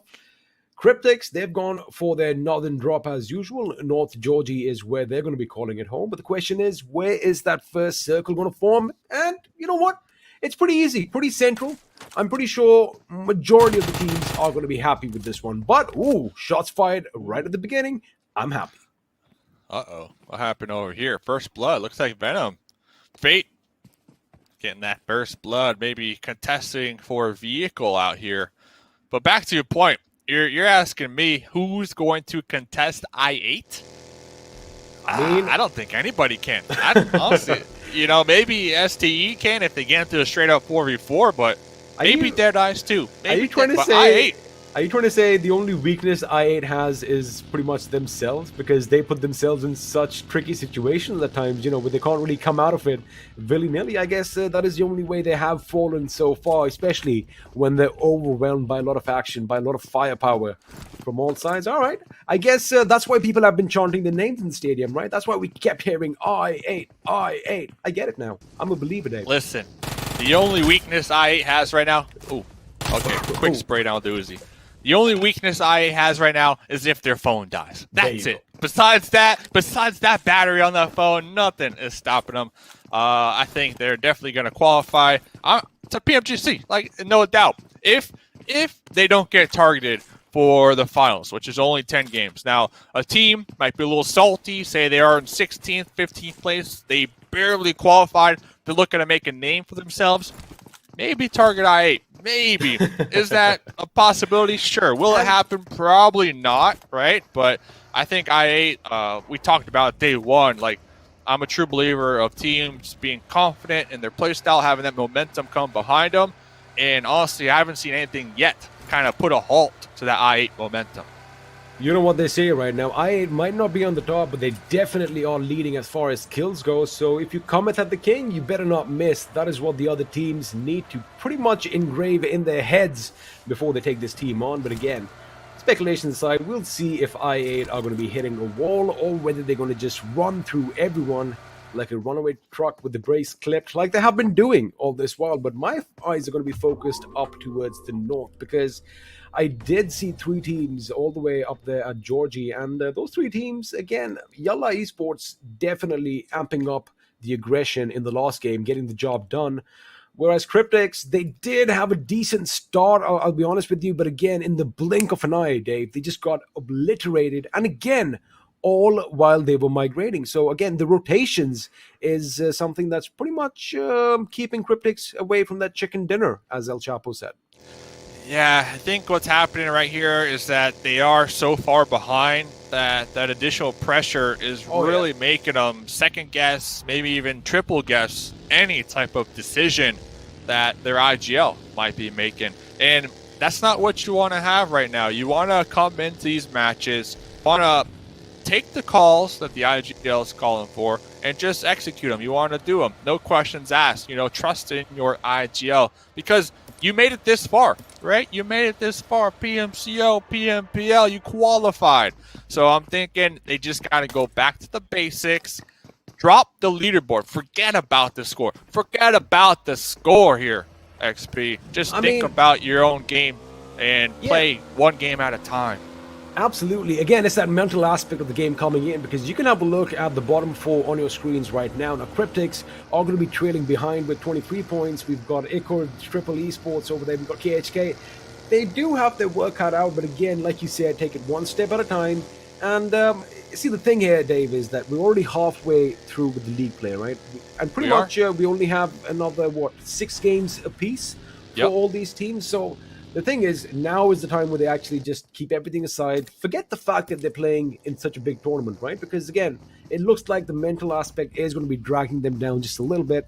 I guess just go old school, play for the fun of the game, just think it's a classic game and give it your best. I mean, that is what they can do at the end right now, even for a team such as A1 Esports. Now, A1 Esports 17th position, 37 points is not a position that, we're used to from this particular team. But again, a few things aren't really working out for them, but they still have a little time, in my opinion. Again, 16 teams are going to go forward to the 2-day finals. Yeah, and that's the important thing to kind of always remember here when we're talking about these points and the struggle for these teams at the bottom. They're not trying to get first place, right? They're not trying to get 130 points. They're not trying to get second. They're not trying to get third. They're just trying to get 16th place. That is it. If they could snatch that spot, that's a win, because top 16 will play the 10-game finals here coming up in a couple days. So that's the goal here. And I made a calculation. I said it might be around 65 points. I don't know, because between 16th or 15th and 17th, there's a huge point difference. There's a big gap. Yeah, we can see. Look at 15th and 16th, 51 to 39. So that's a huge point gap. So I don't know. And that goes to show you, like, these teams at the top, they're soaking up a lot of points that the teams who desperately need them, they're not going to be able to get here. So it's going to be a challenge, as, like you mentioned, about 6 more games to go here to qualify. You know, it's like you said, the big teams have been soaking up all the points. It's like they've been the usual suspects in this game. You know, they've been getting the majority of the placement points. They've been getting a majority of the kill points. And yeah, it is going to make it a little dicey for the other teams to make it. But again, like you said, 16th position, 38, 39 points. That is nothing after 2 days, after 8 games played. So, you know, it is the average is really low. All they got to do is make sure they survive till the end and also pick a fight here and there. I know it's easier said than done. For sure. Because it's just easy for us to just sit over here and just, you know, go on and speculate about what they should do, what they shouldn't do, you know, all those ifs and buts. But again, you have to be in the player's position. And talking about player's position, Bashar definitely wants to get out of that position, as he wasn't a buggy, but from distance, he was getting peppered by a few bullets. And, well, they tickle at first, but later on, they really start doing a lot of damage. Listen, get a caster team together. We'll come in the lobby. We'll get chicken dinner. Easy. Oh, Next easy peasy. Easy. Let's go. We'll show them how it's done. We'll show them how it's done. We'll show them. First game, we'll get that chicken dinner. Hey, all jokes aside, though, pretty quiet game number 2 because the zone. Nice, safe, nothing too crazy here. I do see a lot of teams kind of centering up right now. So, you know, depending on where this next circle goes, we might have some rotations, but for the most part, everybody pretty secure with the amount of terrain that is up for grabs right here in this very kind circle number 1. You know, I mean, just have a look at how everyone is kind of migrating towards the center. This wasn't the case a couple of tournaments, you know, before, because at that time, the meta was to play from the periphery and, you know, try and make your way in. But I guess things are changing also because of the whole rotation factor. Because, you know, if you are in the center, you're going to have to move a lot less to make it to the next circle as compared to, say, somewhere at the edge. For example, have a look at KHK. Way out in the open, still a couple of their members out in the blue. They're going to have a long way to traverse before they make it to the circle. But, of course, it looks like it's going to be pretty clear for them. But on the other side, on the eastern front, in fact, the southeastern front, we have a lot of teams coming close to one another. And it looks like we might just have some action break out towards the north over here as Cryptics are going to be moving in on this position, and Neil is going to spot Senke out. In fact, he does get that first knock with that Ruthless as that AK goes off. Expect a couple of follow-up grenades as Wei Hong is going to make sure he has the right flank secured for his team. Yeah, I kind of got a question, like the scouting. Was there any scouting? Did they try to recognize if there's, you know, some doors open, some vehicles in the area or whatnot before trying to pile into that warehouse to park their vehicles? They should be able to get the pickup. Okay, fortunate for them, they were able to get a knock and a confirm onto one of the squad mates from Lit here. So things are kind of playing in their favor for the time being, but that was a very risky pull-up. It was risky, and, you know, Nil was the only one who was pretty much the first line of defense for his team. Had he had another member with him, it could have been different, but right now, Wei Hong is going to be spotted out through the window, and Marshall is going to make sure he uses that Emperor, puts him down. This could be a devastating grenade, but unfortunately, Nil kind of threw it inside. That could have been huge. It could have caught El Chapo and Lazy Boy off their feet, but right now, Marshall is going to be on the aggressive as he puts one to the ground. Now, Lit Esports, they are in a world of trouble. Only 2 men standing, and Nil is going to be all by his lonesome with Emperor on the other side, and you know what, they don't really have a lot of options unless, of course, he picks them off as they transition to the next building.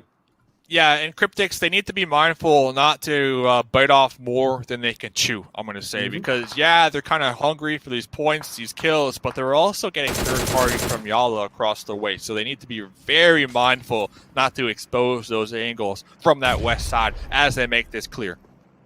Well, Nil has gone down, which means Lit are going to be reduced to a one-man squad. And if I was Emperor right now, since you did mention, you know, YALLA Esports are in the vicinity as well. In fact, right now they are going to be west of Cryptic's position in the compound over, or rather east. Just give it away. I think just forget about Emperor. Yeah, forget. Don't push across there. I mean, they got 3 points. They got a nice position. You know, relax. Pump the brakes a little bit. I don't know if that 1 point is worth it or not. Absolutely not, because once you get on that little no man's land and that road between the buildings, that's where YALLA is going to have a good vision on you. But again, they have a lot of time to maneuver around, and I think they're going to be happy with those 3 kills for now. Elsewhere, A1 Esports are going to be picking the fight, but looks like, just as I said, they're going to be happy with 3 kills. El Chapo is hungry as he drives around the enemy, and whoa, that was a good little crossfire being set up over there. Emperor almost getting knocked off his feet. Wow, okay, so it looks like they're going for it here, but YALLA, I see one of their squad mates repositioning, trying to catch another angle as well, as El Chapo in the front lines, looking to cook a grenade, looking to get that board right through that doorway. They roll down the stairs and take out Emperor. Oh, that connects. Okay, El Chapo, okay. I mean, I guess somebody definitely paid attention in maths class in school, because that angle was perfect as the Emperor now on the first floor of the building. He's going to reposition himself, but of course, those sound cues are giving his position away. Now, El Chapo, can he get another grenade? He needs to get it right on that staircase between the first floor and the roof over there, but this one is not going to find its mark. Now, Lazy Boy says, hey, since we're throwing grenades, how about I have a go?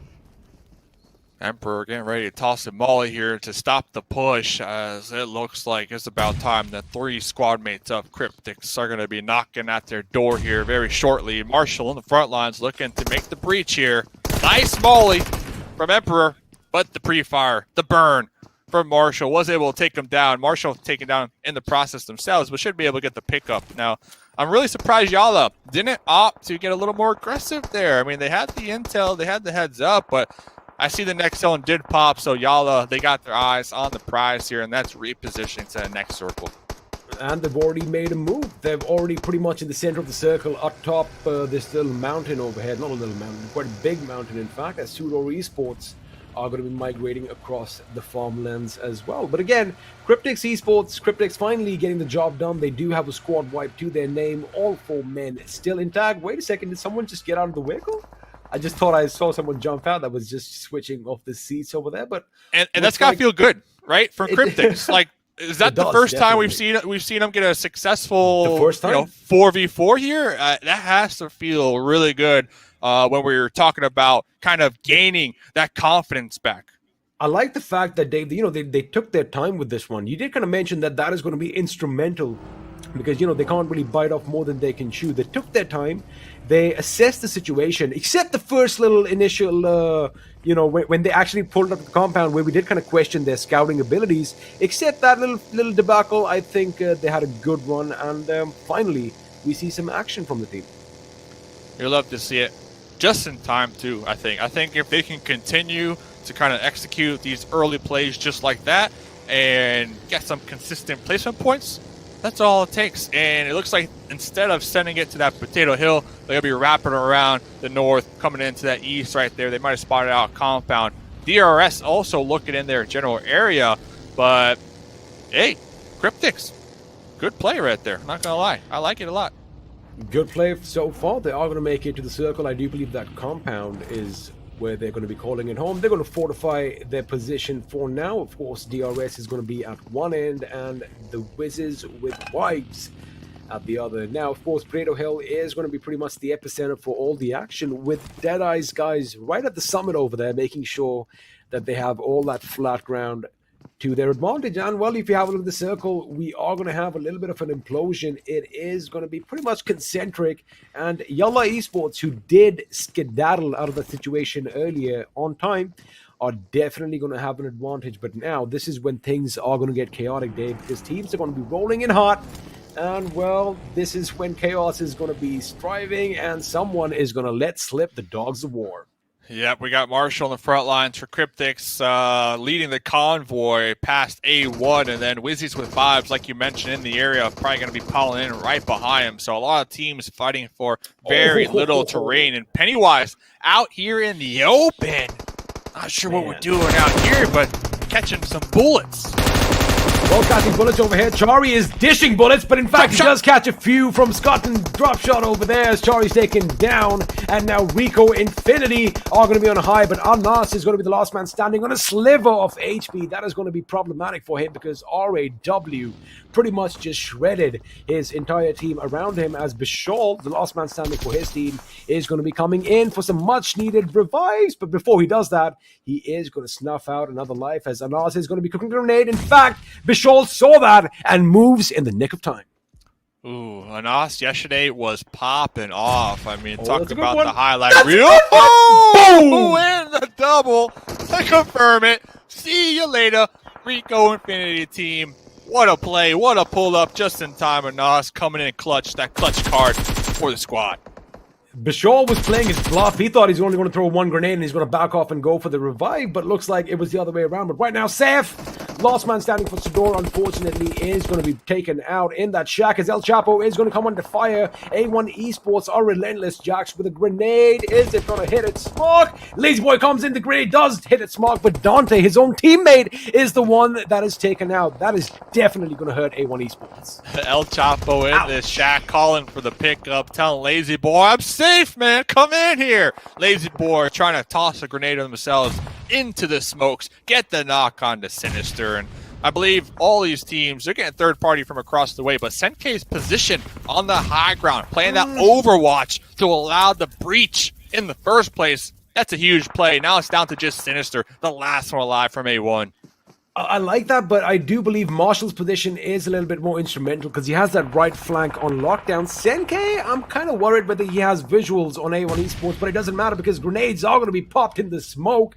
Sinister is going to be still alive, but he is going to be burning as fire is going to engulf everything around him. Lucky for him, he is still alive and none of that fire crept up near him, but the vehicle is dangerously close to exploding, or has it already exploded? I guess it's already gone boom, and Sinister has a moment, I repeat, of,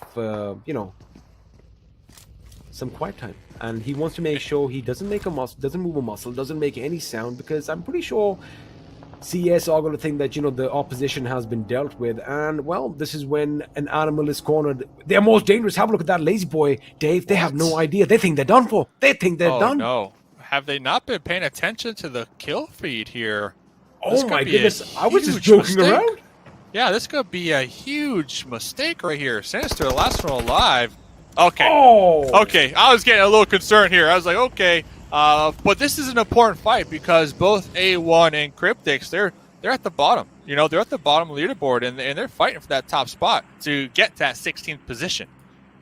They are fighting, and looks like Cryptics are going to be coming out on top. But right now, Rules from distance does spot them, and is trying to lay down a few shots just to keep them suppressed. But again, it does look good for Cryptics because although we do have a lull in the action right now, if you quickly have a look at the circle, there is a drop pretty much in no man's land, dead smack center of the circle. No one's going to be going for that as of right now, but we do have Cryptics and I8, pretty much the only teams in the north, whereas Wizzes with Vibes are going to have to fight off T2K sooner or later, and there you have it. This is exactly what we're talking about. Now, Wizzes, they do have the zone, Dave, but yep. T2K, they have those angles, they have a few more options coming in, and now the circle is on the move. However, it's going to be a bit slower on this end. Let's see if they can do something about it. Elsewhere, Deadeyes, guys, kind of getting themselves sandwiched in a place they don't want to be. Yeah, this is a huge zone for Cryptics up there on the high ground. And like you mentioned, Deadeyes right between both Cryptics and I8. And we can see right here, they're just getting picked apart. And to make matters worse, other squads like DRS, KHK looking to rotate through this area as well. This is the Death Valley, I'm going to call it right here, because there's nothing but a couple trees and open sight lines for Cryptics and I8 to take shots on you. Well, you definitely want those open sightlines. You just want to, lay down punishment on your enemies. But Reaper Bot over here is going to be popping up shots in every little smoke plume that he sees, just hoping that he gets one of those hit markers. Whereas Rules, my man, with the bolt action, he is going to spawn enemies. So Yog does peek, and he gets his head shot clean off his shoulders, brought down to his knees. Now Legend is going to come in for the revive, but now Rules is going to try and make sure he blows that vehicle up.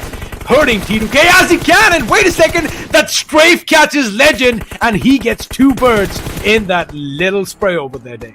So smart, too. After getting that one-tap dirt nap, going for the vehicle explosions right there. And yep, Beautiful. just like that. Rules. Oh, no. Here comes another. Dude, What is going happening? on? What is Guys happening? are just feeding points over here, hitting up the same exact angle time after time. And now there's another vehicle over there that is ready to get exploded and confirm both of them, too. What is going on down there? It looks like Rules is going to go for a 4K, while as Crypto is trying to get a Kobe over here. He does lob a grenade in YALLA's direction, but there could be hit. It does, in fact, blow up in his face, and the follow-up grenade is going to be devastating as Yusuf could come in for that little fight, but I think Powerful has been spotted out in the distance, and Crypto with that M4 is going to be relentless with his sprays. See, going for that 2-point shot right here. That chunk out there in the distance going right over Yusuf's head, but Crypto is doing a good job. Whoa, the turnaround though! Whoa! Talk about head on a swivel Reflexes. right here. Yeah, the reflexes, taking shots at Powerful downrange and then recognizing an enemy peeking across the tree.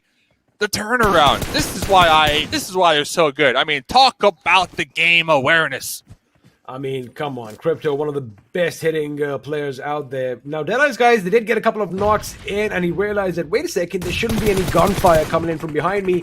Reacts to it, and now Powerful. Oh, he is not in a powerful position. In fact, that could be problematic unless he gets in that McLaren and skedaddles out of there, but the blue is doing a tremendous amount of damage. However, the revive comes in the nick of time. He gets up, he makes a run for it. Blade needs to make a run for it as well, and looks like Powerful is going to live just for a little bit, but look at that HP. He barely has any left. Just made it, but they are awfully close to K7, who just got a chicken dinner last game, so they're feeling good. Yeah, they're going to be downrange, and it looks like, okay, no sightlines available right now. YALLA Esports using these vehicles, using this road, but oh! As I say that, though, K7 throwing a grenade, and here comes the push. Here comes the push, and there you have it. K7 are just going to be running over the enemy right now as Powerful is going to be taken down. Yusuf goes down as well, and with that, YALLA Esports fire is finally going to fizzle out, as Delta, on the other hand, is going to make sure he gets the better of I8's Uzum. Now, Johnny and Crypto, they do have a little makeshift fortification for themselves behind that little boulder, but K7 is going to be at one end, and Wizzes with Wives with their high ground atop these roofs. They are going to be playing the fiddlers on the roof over here. They're going to have an angle on anybody, and Bonu almost getting knocked out as Malik spots his feet. I think he's going to spot him again. A few bullets shot off, but no knock is going to ensure. Yeah, Wizzes have been just big chilling out here in their compounds. They got the high ground, and they are just third partying. They are just taking shots at anything that moves. They spot a little pixel in a bush, bam, bam, take some shots just like this, just like that to prove the point. Thank you very much. 10 kills so far for Wizzes with Vibes, and they're the only team out here on this side of the zone. So they're pretty much just looking out there in the distance, trying to inflict as much damage as possible. It kind of looks like I8's run is going to come to an end because they have kind of got themselves funneled in a position they don't want to be at, as Blade is going to be the last man standing for his team. In fact, the teams are going to be driving past him. Hojuan is right next to him. Jack Sheen, does he get him? He does get him. Jack Sheen 77 with the drop shot, making sure I8's little runaway game has been dealt with. And Hojuan over here getting behind cover in the nick of time, as with Wives now 12 kills to their names. These guys are firing on all cylinders, and they're not stopping yet. Delta with yet another knock. Oh, K7, man. Here goes Marshall from behind, trying to play spoiler, trying to get some additional kill points. 9 kills! Let's go, Cryptics. 9 kills, top 3 position. Fight for Marshall. That's 10 points if they get taken out right now in third place. So this is their moment. This is their comeback moment. But Wizzes with Vibes, Rules trying to get the vehicle run over in the Dacia. Oh, almost missed the target. Almost missing another target. But talk about the intel right there that they were able to gather. They know exactly where the enemy is. I don't know about Marshall because he could have just missed him. Oh no, they know exactly where he is, as Delta is going to throw a grenade, making sure he pushes out to the right. And now Jack Sheen, in fact, is going to come in from behind, steal a kill before Wizards with Wives can get another. But there you have it, ladies and gentlemen.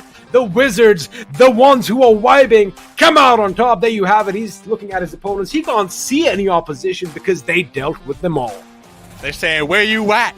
Where you at, boy? Where you at? And this I is their don't first see chicken anyone. dinner too, right? So congrats on your first winner chicken dinner, if I'm not mistaken. Wizzes with vibes. We've been pumping up the team. We've been saying how good they are, how consistent they are. They've been at the top, but this is going to solidify them at the top now. Oh, this is definitely catapulting them to the stratosphere over here. But again, the PMPL Season 4 winners getting it done with a chicken dinner. Again, they've been so consistent. We've seen them coming in second. We've seen them come in third multiple times. But finally, they're like, you know what? Me hungry. Me want some chicken. And they got that chicken. Where you at? Where the competition at right here? Where the competition at? Hey, but GG to Cryptics as well. A lot of kills. That is exactly what they needed. And they fought A1, one of their opponents down there at the bottom of the leaderboard. So this might be the Cryptics game that kind of kickstarts them here on their journey to breach that top 16. This could be the moment, the tables have turned in their favor, because again, it just takes one game, it takes one squad where it takes one good win to get the job done. It looks like they are going to be on their way. But with that, of course, boys and girls, ladies and gentlemen, game 2 is done and over with. Dave and I are going to call it a day for this time. But again, on the other side of the break, we have the analyst desk to break it down. Don't go anywhere.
Welcome to the virtual awesomeness right here at PMPL MENA and SA Championship on day number 3 of the league plays. This is turning off to a roller coaster ride for the teams that are participating right now because, well, game after game, we are getting different results. What do you guys think? I mean, definitely, and that's what keeps the competition alive, right? Exactly, so true. Yeah. Talk and about it is the crucial crux. Exactly, and talk about the competition being live. Cryptics have shown up. Yes! The best team, the team that won the MENA League is finally here and with style as well. They got a lot of kills in this game. Right, 9-10 kills perhaps. But with that, we'll get back to that. Let's move on and have a look at the most valuable player coming in from this game. And there were, again, as you so perfectly mentioned, so many kills being brought on. But this guy, with the bolt action, with the AR spray, that 1v3 against T2K, that was just brilliant. Yeah. Rules. He was ruling the chart at that moment, and he's ruling the chart right now. 6 kills, 1-1-3-1. Damage coming up, 24-12 survival time, 3 assists, 151 healing done. Good numbers. I mean, the sound from the headshot is still echoing in my Dun. ears. Ding! And yes, Oh, and yes. what was T2K doing? One after the other, 3 players just walked in his crosses. I mean, the first shot was pretty nasty, but the next 2 players, the way they went down, Rules was like, alright, if you guys want this, I might as well just pick up those kills. Why not? you know, Wizzes with vibes, this team is on a Falcon 9 Wow. rocket right now. I mean, they had a debut in PMPL Season 4. That Guys. rocket is them down to here, and this is just no stopping them. For the first time in top players, 3 lads have 1000 plus damage. Think about the chaos that their teams, overall have created. Just think about it, right? 10-40, 1-1-1-1, 1-1-3-1. So many ones. But yeah, so like 3 lads having 1000 plus damage actually shows the impact that these 3 lads individually had on their team overall. Indeed. Well, what a play. What a play being showcased from the side of these teams. As we move on to the head-to-head, we've got Wizzes with Vibes with the dominating streak. Only 401 damage received with a result of 2,348 dished out. Wow. GG play. Just 1471, 1432. Damage dealt, damage received. It's I mean, like, how did K7 manage to stay alive for so long? They were trying to get it balanced. Yeah, and look at the survival time as well. Like with 1432 damage, they still managed to have an average survival time of 23 minutes. So, yeah. Good Still backup, a very I would wonderful say. game, though. I would say good backup, that means, right? If one of your Yeah. lad goes down, you're there to res him. That's good backup overall. But hey, Wizzes with Vibes. I mean, rules delta just coming up on different charts, and then it's all about the most utilities by Lazy. I mean, most utilities by Lazy from Cryptics, and Cryptics El definitely Chapo. did deliver. Marshall, 3 lads from Cryptics, Johnny. Exactly. Yeah, but Ocean, I have to say, I mean, it is that man with just 1 grenade kill in this game, honest. But if he is there in the game, I would rather stay like 100 meters away from him. Only 'cause he's, 3 like, grenade good kills with done. utility. Yeah, Johnny, only 3 done in 3 the entire game. 1 is with Crypto. Then we had another from K7, and it got really intense during the mid-game stages, I have to say. Definitely with that. We move on to the match ranking with 14 kill chicken dinner coming in favor of Wizzes with Vibes. 29 points. Definitely going to be skyrocketing them onto that storyboard. But more important than that is going to be Cryptics. And this is where, once again, we can bring up the conversation. One good game is what you're looking at. One good game, and this is definitely going to be helping out Cryptics' performance, or rather placement, on that overall ranking. Day 3, guys, day 3. It always happens. It always happens, right? So day 3 is something that where they are starting up good for themselves. DRS, decent performance. A1 Esports, I mean, again, ups and downs are still going on. DE, 1 really good performance. 1, just going down slowly and slowly. So yeah, we'll have to see what this team just does in the upcoming matches. But as of now, I would say for Wizzes with Vibes, Zone kind of played a really good role for themselves. It definitely did. And talking about Zone, let's queue up the Zone Analysis Ocean and let's have a look at those rotations. Yeah, and talk about this, right? I mean, as of now, it looks like they did have a threat pretty close to them. This is where the team is. On the southern side, if you look, there's a team. On the upper side, well, there are multiple teams. If they just want to move forward, there are teams just for their rotation. But still, they managed to move in really good. And then part was played by the circle as well for just, for the rotation. I mean, they were at the edge of the zone for themselves, which was looking really good. And slowly and steadily, as they were trying, look at this. They were giving other teams, because you saw what happened, right? SUDOR was here. They gave SUDOR the chance to just move in. DRS was just here. So they gave DRS a chance to move in. And they were on the backlines. Again, that thought strategy that a team has, play it slow for the first few circles and then move forward, I would say, Johnny, that did work pretty good for this team as well. Exactly, I completely agree with that. No unnecessary movements from Wizzes Vibes. Again, sticking to the edge, as you pointed out. And this is where things got a little bit more interesting, because we're going to see Wizzes Vibes move towards the players of T2K. And this one. Well, yeah. 3 players getting taken out from the side of T2K then resulted in the entire control of the circle being handed over to the side of Wizzes Vibes. And over here, again, along with the team... split. Yeah. One of these lads just ran in towards rules at this point. Yeah, that did happen. I mean, one lad did just, run in. But again, Wizzes with Vibes on the back lines of the circle, still maintaining. And this shift of the circle that happened to that direction, that kind of just helped them a lot. Yeah. It did help them a lot to just, stay composed, stay calm. And well, after this, it was just a decent game. Yeah. It was quite interesting, but chaos sort of happened to the position of I8, as we do see the players of YALLA closing in on their direction. They were under a lot of pressure of deciding how they wanted to move inside the circle, and there was K7 that ended up finishing them off. But Wizzes Vibes, again, no unnecessary movements. If they know it's going to be easy for them to get into position, to get into the safe zone, they were quite patient, and as Ocean said, they would let the other teams move ahead, get in front of them, and then finish them off, which it worked out quite nicely for them because they got a decent number of kills and they got the chicken dinner as well. Yeah. Absolutely. It's all about that information, right? I mean, it's all about getting to know where your opponent is and where you can anticipate the shots to be fired upon you, and that is well, Wizzes just outshone the competition. With that, there were so many fights that did take place. Let's have a look at all of them through the Oppo F9 Pro moments. I mean, this is where we saw the start, but there are two moments that just, caught my eye, to be honest. Again, we will talk about that 1v3 by rules. Oh, yes. And guys, you remember, right? Crypto's reflexes. Yeah. He saw one lad outside the circle. He didn't even see him. I don't know. He sensed him. He heard him breathing or something. Just moves onto a complete 180 and tries to take him down. That was just so brilliant. I believe we will see that. I hope we see that. And I wanted to talk about this as well. I mean, Anas, how good he is with his utility. And I guess the I8 movements are going to be underway from here on out. Because after this point, they would not stop fighting. I saw them with 1 kill, blinked my eyes, and all of a sudden they were at 5. And it was this man, I mean, just absolutely destroying, again, Crypto, just destroying the opposition out of nowhere. But had YALLA Esports been down for so long, this... I wish we could have seen the entire flick, because he was aiming at Yusuf first, and then all of a sudden, as Ocean explained, takes 180, aims at the lad from Deadeyes, guys, takes a few shots, and let the blue zone finish the job.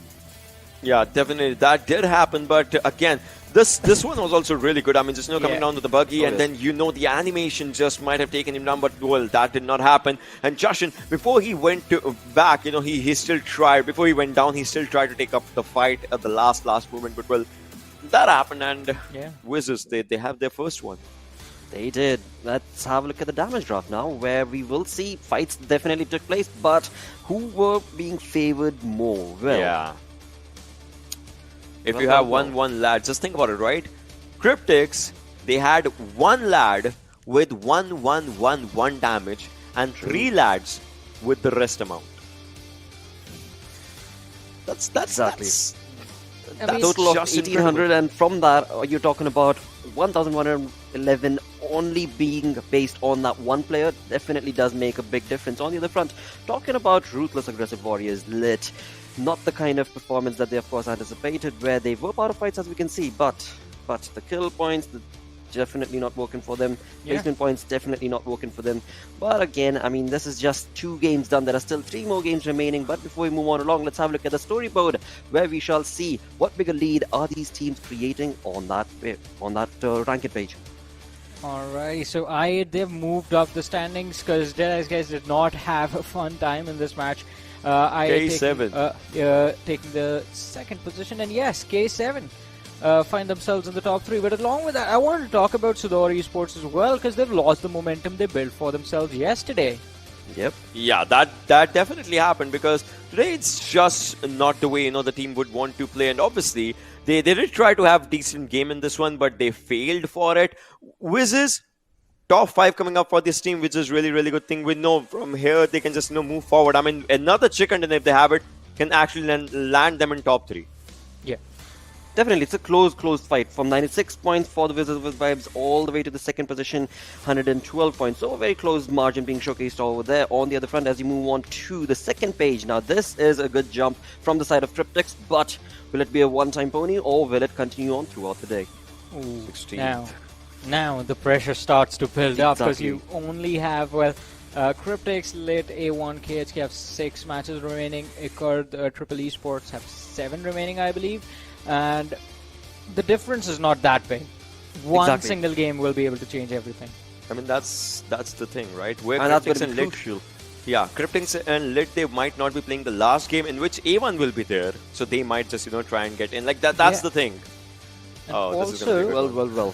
It's all looking perfect till the end. But then again, we know that for a fact only top 16 teams are going to move in to the finals. And for now, well, we can definitely speculate, but it's going to be not so easy, as we've got some big names down there from that 16th position all the way down to the 20th. With that, let's move and have a talk about this perfect Adam Shaw that these that viewers have been witnessing as well. It is going to be the collaboration. PUBG Mobile X Arcane collaboration game mode will begin November 16th onwards, wherein you will be able to unlock daily clues in-game and get rewards. And not only that, you've got new characters that are going to be joining in. Jinx, Wee, Kathleen and Jace, who are going to be added on into the PUBG Mobile. Don't miss out on the action. Go to the game and play to win all the rewards. With that, we're going to jump on back into the bandwagon, get our day continued along with the schedule, where now we take a different turn and move on to Miramar, where Group C, as was mentioned earlier, will not be playing. Well, it is going to be quite interesting. I guess a much-needed break for SUDOR Esports, so I want them to pick up the pace, but Fade Esports and Deadeyes, guys, they're going to be sitting at the sidelines watching this game to see what the difference is going to look like after this. But apart from that, I mean, looking at the map chance percentage, we did see Lit over there. So here's the thing. Here's the thing. Lit is the team sitting outside the top 16 with a chicken dinner. Yeah. Yes. Yeah, they might want to come back, want to make a comeback or anything just here. But for me, I'd want to see Stalwart. Stalwart definitely is going to be there. I mean, we've seen in the 2 games that have already taken place today itself, right? Even though they were not able to get good placement points, they walked away on the Sanhok with 6 kills for themselves. So that is a team that every single game is going to be working towards getting those kill points. But with that, any other speculation that Varun you have or prediction for team? I'm going to go with this guy. I'm going to go. No, if he picks Stalwart, I'm going to go with I8. All right then. All right, it's settled. Let's move on along. Let's find out whose prediction is going to come in true. It is going to be time to introduce our casters. We're going to be, well, Panda Bros coming in from the other side of the world altogether. It is going to be Pain Fixes and Necro. Well, we've traveled afar, right all across the world, and here we are. And right now, Necro, I've got to be honest. How have the times changed, right? There was a time we used to debate DRS or Zeus. Now we are down to I8 and Stalwart. And I must say Stalwart loves Miramar, don't they? Exactly. I mean, they definitely do. And just the aggression that they show inside the map of Miramar. Not just Miramar, man. Any map in general, they just go in straight and they try to get those kills. Especially, man, like actually even yesterday we saw some moments against TDK, but even today as well in the previous game, TDK, man, they're just crumbling down. But yeah, fortunately for them, they're not really going to be playing this one, sitting out from the Group C, so they can sit back and watch. Yeah, they certainly are going to be doing that. But right now, exactly, I really wanted to talk about that. But right now, we've got the big bird in the sky, all the way from Los Higos to its water treatment, sort of dissecting the map into 2 halves. But yeah, the Group C setting this one out, majority of the teams do love their Miramar games. Now, that is something, that they're not going to be happy about. You talk about teams like SUDOR, you talk about Deadeyes, or T2K. We know how good, how prolific they are in this particular map. If you have to talk about one competitor, I think that has to be T2K, facing off against Stalwart. But I've got this voice in my head that says that, well, unfortunately, we will have to wait just a little bit longer for the match to begin because there is a rehost. And, well, there is a particular reason why. We all know that, we need to ensure that fairness. But, this gives us more screen time. We look lovely, you and I. And, I really wanted to talk about K7 right now. What a bounce, man. I loved it. Exactly. I mean, K7 already, even like last time, they just started the day off on a good note, and then now as well, they started the day off on a good note. But I feel like teams that really do want to make sure they're starting the day off on a good note is Cryptics. Now, they have made their mark in the top 16 place, but again, maintaining that is probably the most important thing because there are teams below you. As even Ocean mentioned, there's Avon Esports that are going to be trying to take over that. So Cryptics now, I feel like all eyes are going to be set on them. I mean, Cryptics, K7, we are gonna love that all because, I completely agree with the desk. It is all gonna come down to just that one last game. I mean, this sort of gives us goosebumps, doesn't it? Because we all thought, it was going to be someone, maybe Deadeyes or T2K taking the championship, but well, it was Wizzes with vibes, surprise. So, considering the fact that things tend to boil down to the last final game, I'm pretty sure it's going to happen this time as well. And to make things even more exciting, it's going to be a 2 days fiesta, right? Sort of always going to be on your toes. And considering it's the penultimate day before the the league's stages gets done, where we have our top 16 contenders, the difference was not too much. K7, they were not in contention, and today look at them, in top 3, they're looking so good, so pristine. And even like you said, I've been loving how Cryptics have also been picking themselves up. They realize that we've got nothing to lose from down over here. Let's just try and get some kills. The aggression that they're showing off, that is definitely paying them. Hey, you know what? I mean, keeping all the things aside, I feel kind of good for A1 Esports, right? Starting the day off on Sanhok, and well, they don't have to worry about Rico Infinity. I feel like that's the biggest thing they had on their hearts, kind of just like bouldering them down. But now that they knew, okay, the first map is going to be Sanhok, that means no Rico Infinity, guys. This is where we try to go in hard and at least try to get as much as points as possible. They put each and every single effort they have in that game. They make that crucial rotation all the way from top north, and in the end, it just doesn't even matter. It doesn't. And to add up onto that, did it slip? Did it slip off? And you travel across the world just to have some wet slippers on, and well, you do slip off the cliff, and it all goes into shambles, right? What a way to go down. And not just that, the woes of A1 Esports did even continue in Erangel as well. We did not see them doing much. I mean, Sinister for a moment, he was just staring inside the screen. I was wondering when he's gonna take that shot. Yeah. Maybe, just go a little bit thirsty, get the finish, but no, he did not do that either. Now, this sort of breaks my heart, because A1 Esports, we've been associated with them for quite a long time. I mean, I've been seeing them like for around a year and a half right now in the competitive scenario. I've seen these lads from the grassroots levels, going into the GC, stepping up, but now I feel like this is a completely different team. The synergy is definitely missing out. They need to fix these problems, and they need to do it soon. Otherwise, we're looking at a possible disband after this tournament. Not exactly like how you pointed that out, right? Now, A1 Esports have been playing with each other since a long time, and still kind of, it's kind of hard to just point fingers at the synergy, right? Because they have got enough time. As you mentioned, you've been witnessing them since like 1.5 years now, and still, if they're lacking synergy, I don't know what to say, man. Yeah, back in the day, they were absolutely fantastic, but right now, what's going on, man? Like, it's kind of making me question. Like, I don't even know what's going on with them at this point. Yeah, I mean, we all are sad, right? Including the fans, because repping the Bangladeshi region, you've got some high, rather big, shoes to fill. But we're gonna talk about A1 Esports and all these teams playing, but after this shuttle break.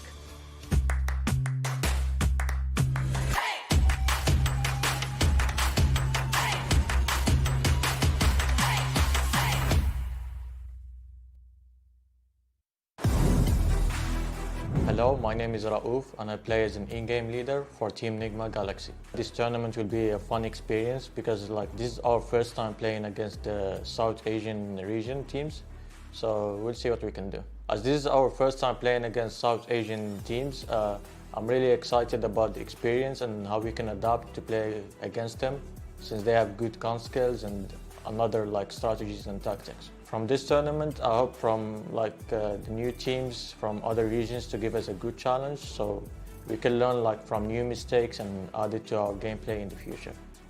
We qualified from PMPL Arabia after we had an amazing performance in league stage where we got top 1, but in the grand finals we had some challenges that we got top 6, but we still made it to this tournament. I think our skills are top level and we're prepared for this tournament. I think our strength is our team synergy and how we play together as a team and trust each other. And our weaknesses is sometimes individual mistakes that happens in the team that we can work on in the future maybe. I think the skill set of other regions are pretty good, but we are prepared also and we'll give them a good fight. According to me, there is no strongest team. I think every team is equally good and everyone will be a good competition for us. I think me and my team, if we do our best and play really good, we'll be top 1 for sure. Come watch and support us live at the PMPL MENA and SA Championship, only on PUBG Mobile Esports official YouTube channel.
All right, we did do our sobbings over there, and well, finally, we are back online, back live with the match getting started off. And this time, Necro, I believe we do have a different flight path trajectory happening around us, and I'm rather curious as to where the zone is going to be. I mean, we've seen a lot of common circles, but again, you know, if you have to rack up your brains, where do you think the circle is going to form? I feel like this might just fall on the left side fixes, like near Monte and Power Grid. But yeah, the planned fly path is kind of different, but still it started from Los Higos and going this time towards El Azhar. DRS being the first team to drop out over here. Now, the problem is, they like to go towards La Cobreria, but the planned fly path is not going to let them go there. So I do want to see where they're going to be dropping out this time. What is the improvisation they're going to be showing in the game? Yeah, absolutely. And it's been, well, quite some time that we last saw Miramar. It feels like it's been ages. Yeah. But of course, that's been just the day before. And, well, we did have a, fair share of a lot of Erangels in Sanhok. Finally, I'm back with my favorite map. And this is where we're going to see those DMRs coming into action. We've had enough of those arms, right? And a lot of M4s also being there. And right now, all the teams taking their plunge. Starward, they're going to enjoy themselves at their respective drop location. We do see Team Vibes heading over onto its Picardo. I think they might want to move a little bit further. But there you have the zone being formed over here. And this sort of, throws me down. Look at DRS. I mean, considering their drop locations being around Monte Nuevo and La Cobreria, had they, planned for La Cobreria, this could have possibly been a rather good game for them. But the thing is, look at Nima fixes now. Nima's right next to Cryptics. If Nima even manages to find one kill on the Cryptics, and we know how important this game is for Cryptics. So an early engagement for Cryptics, and if a man goes down for Cryptics, this is going to be putting in so much pressure for that team. But we do have a drop collision over here. It's going to be Lit and KHK. Maybe they're going to be fighting it out. Let's just see how things are going to be looking like. This reminds me of a moment where kind of like between the 7C and Zeus, if you remember. Yeah. but we cannot really draw comparisons over there, right? Because Zeus and 7C, there was a certain demarcation between the skill level. But we still do remember the fact that 7C still gave Zeus a run for their money in that last encounter they did have in El Azhar, where I think two of the players of Zeus did fall down. And in quite a really bad manner, right? But we do have Hoshuan rather spotting out a few hostiles around him, and he decides to stop. And Chashin does come in for some help, but right now Malik, well, he's not at the best of his HP, and this is the moment, right, guys? Let's go somewhere safe, please. Let's not mess around over here. I do not want to die. Not like this, at least. Yeah, go inside the circle first, take your sweet little time, and then loot. And I mean, you already do have the safety cushion that you're all inside the circle. You don't really need to worry about it. But hey, guess what? The bodies are hitting the deck. The blood's being drawn. KHK is the first team. One man goes down. Oh, I did hear that dink right there. The man makes it alive. At least for now, he is. But the problem is the pressure is on for KHK. Oh, it certainly is. And, it's going to be so difficult, to get the res onto it.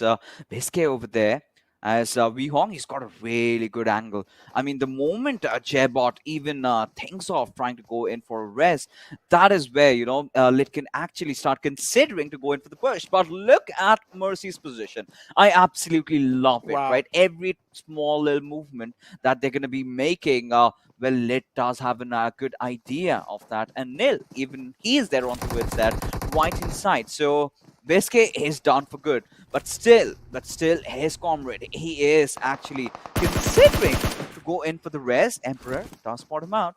Well, Sherbot does take a fair share of bullets at him. But yes, this is what I was talking about, right? Mercy having this high ground position for himself. Does have, does make no mistake in getting those kills secured.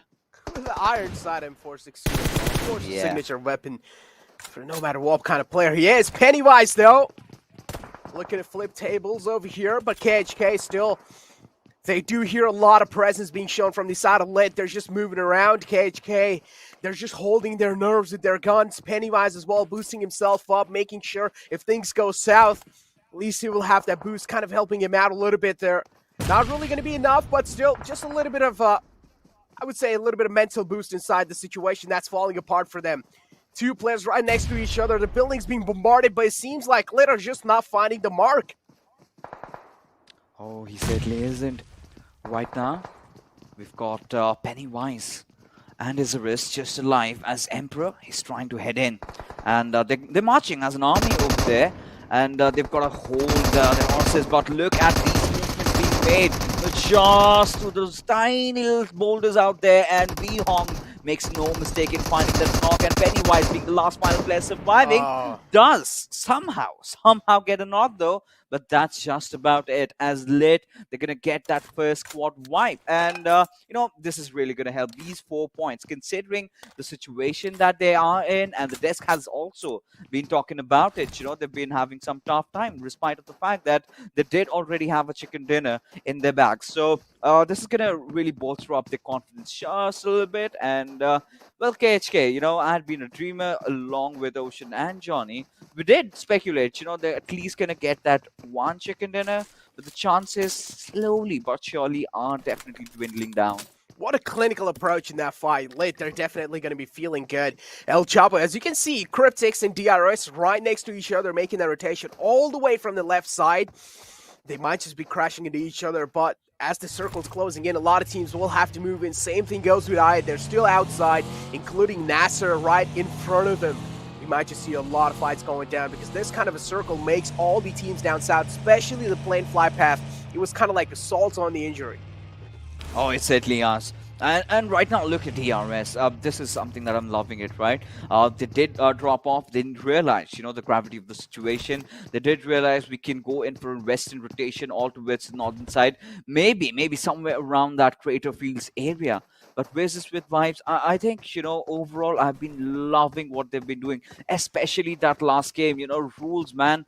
The way he tackled the players of T2K one after the other. Of course, T2K, making some huge blunders over there, going so carelessly in those fights. But, again, you've got to give it to these lads. They've got bold actions. It was just not rules. Even Delta did, break some skulls. But now, from what we can really see, Team Vibes, they're contending for the center.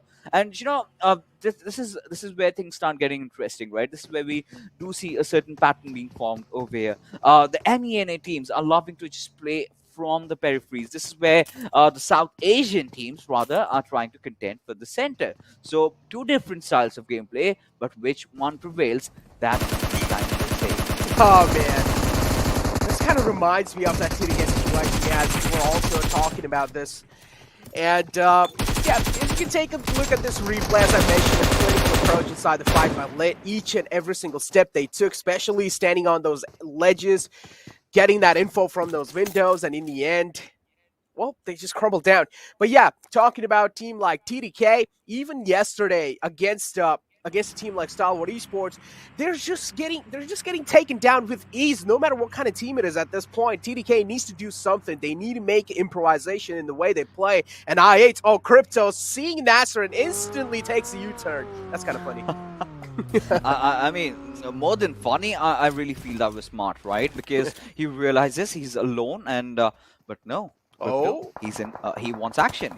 He feels himself, and there you have it. The support coming in from the backlines in Crypto. Interestingly, trying to go in as an entry fragger over there.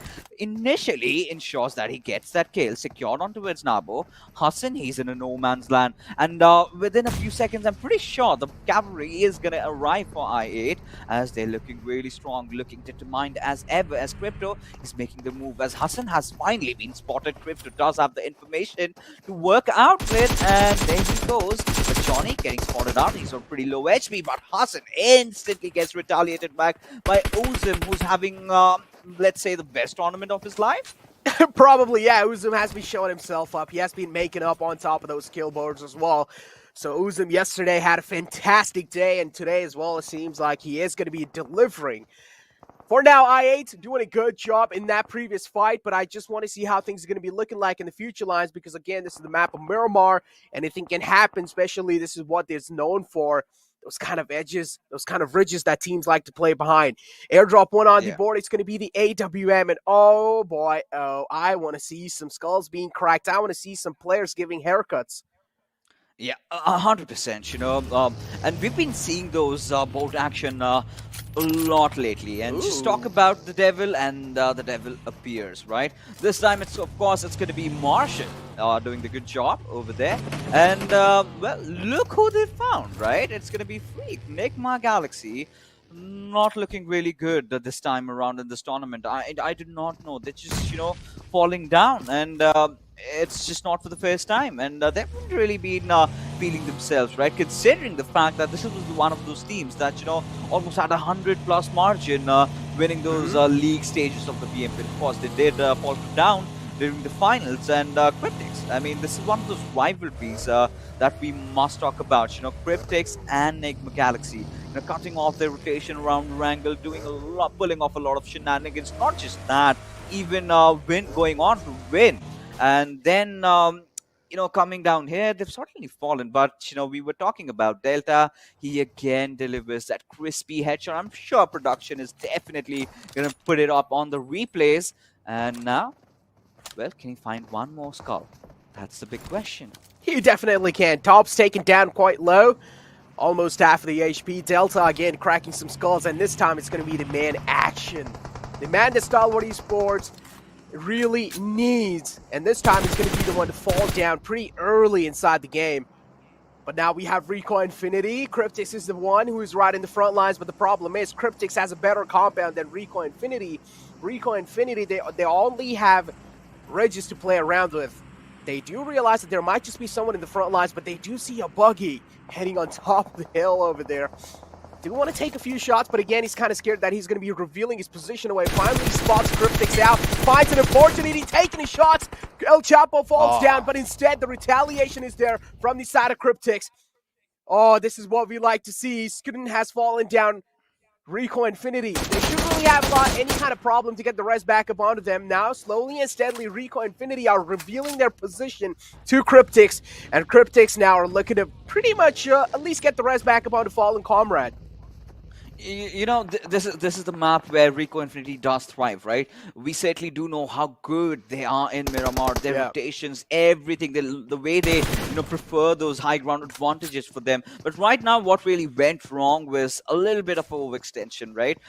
He was a little bit greedy. Wanted the second one was as well. You know, ideally, you would want to reset yourself, you know, get down below, just go in for a reload, then peek from a different angle. And then if you could have taken the shot, could have been a different scene. But, you know, who are we to tell them, right? Because, of course, they are the ones behind those devices. You know, they are the ones feeling the pressure. They've got a rather easy job to do over here as awesome. He's gonna get a few more kills. And, you know, Crypto, we did see this fight. So, but what I'm really interested in with the replay is that cracking headshot coming out from Delta. I want that to come up.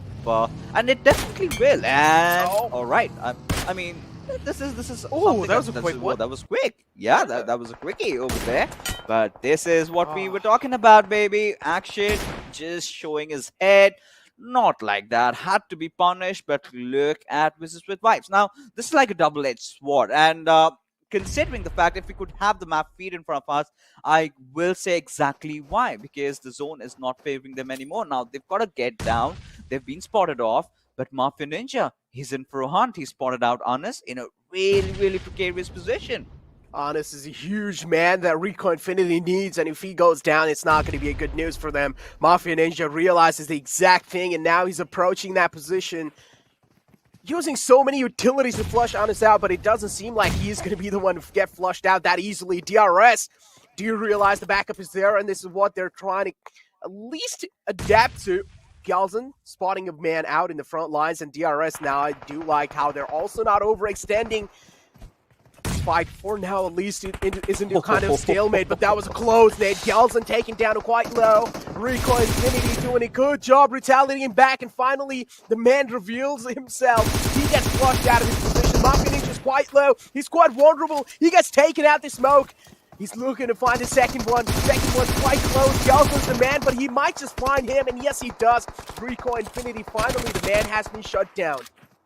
Nerf thump. It's just too broken as Johnson. He's got one more tackle, and there you have it. And right now, Prestige also falling down. This shows how good this weapon has been. And DRS, by the risk is, well, Marvin Ninja, just that one casualty up over there. And AJ does find fair out of skipping. So this sort of leaves Fidan, just the last player alive. Now, we were just talking about Rico Infinity being one of the best teams out there in Miramar, and suddenly, they seem to have fallen as well. You know, just the last player surviving. They've got to play for those points, but look at the zone shifting. Even Blade is down. This fight against Triple Kurd is going to get a hell of a lot of interesting, as Johnny, he's just got that one first hit. Can he get it in time? No.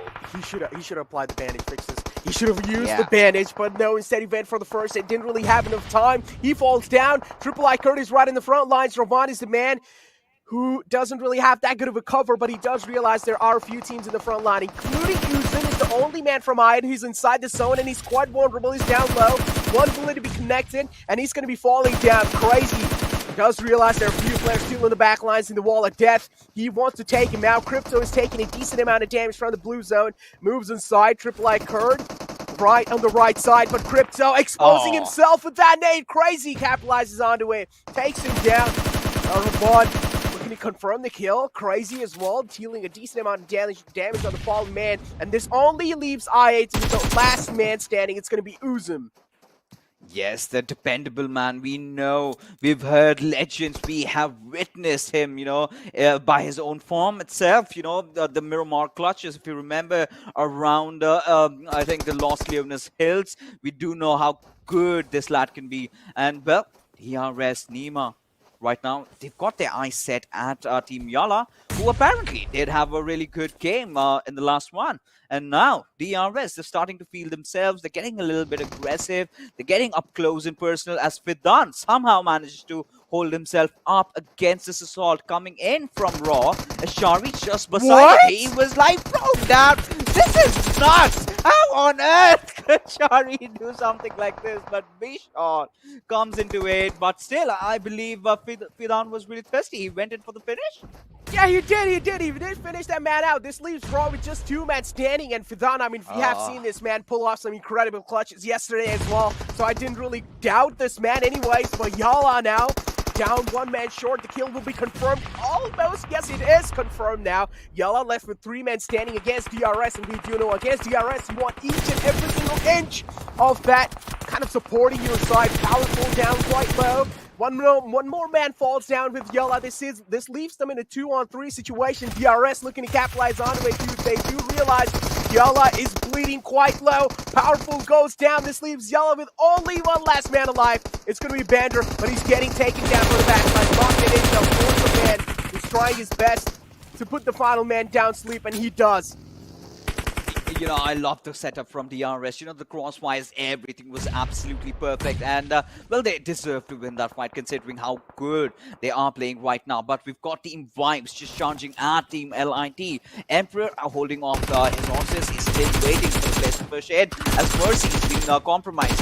He has been spotted, of course. And Team LIT, after that really good start, they look like to be falling down. As Assassin does find first knock, will get the kill over here. As Emperor did manage to take down Praveen, but eventually falls down to Killer. And that being said, Team Vibes do also get a squad wipe to their name, as they're finally sitting at 5 finishes for themselves. Now, we've got Top. So he spotted out the players of Wizzes with Vibes. Now, this is a big fish.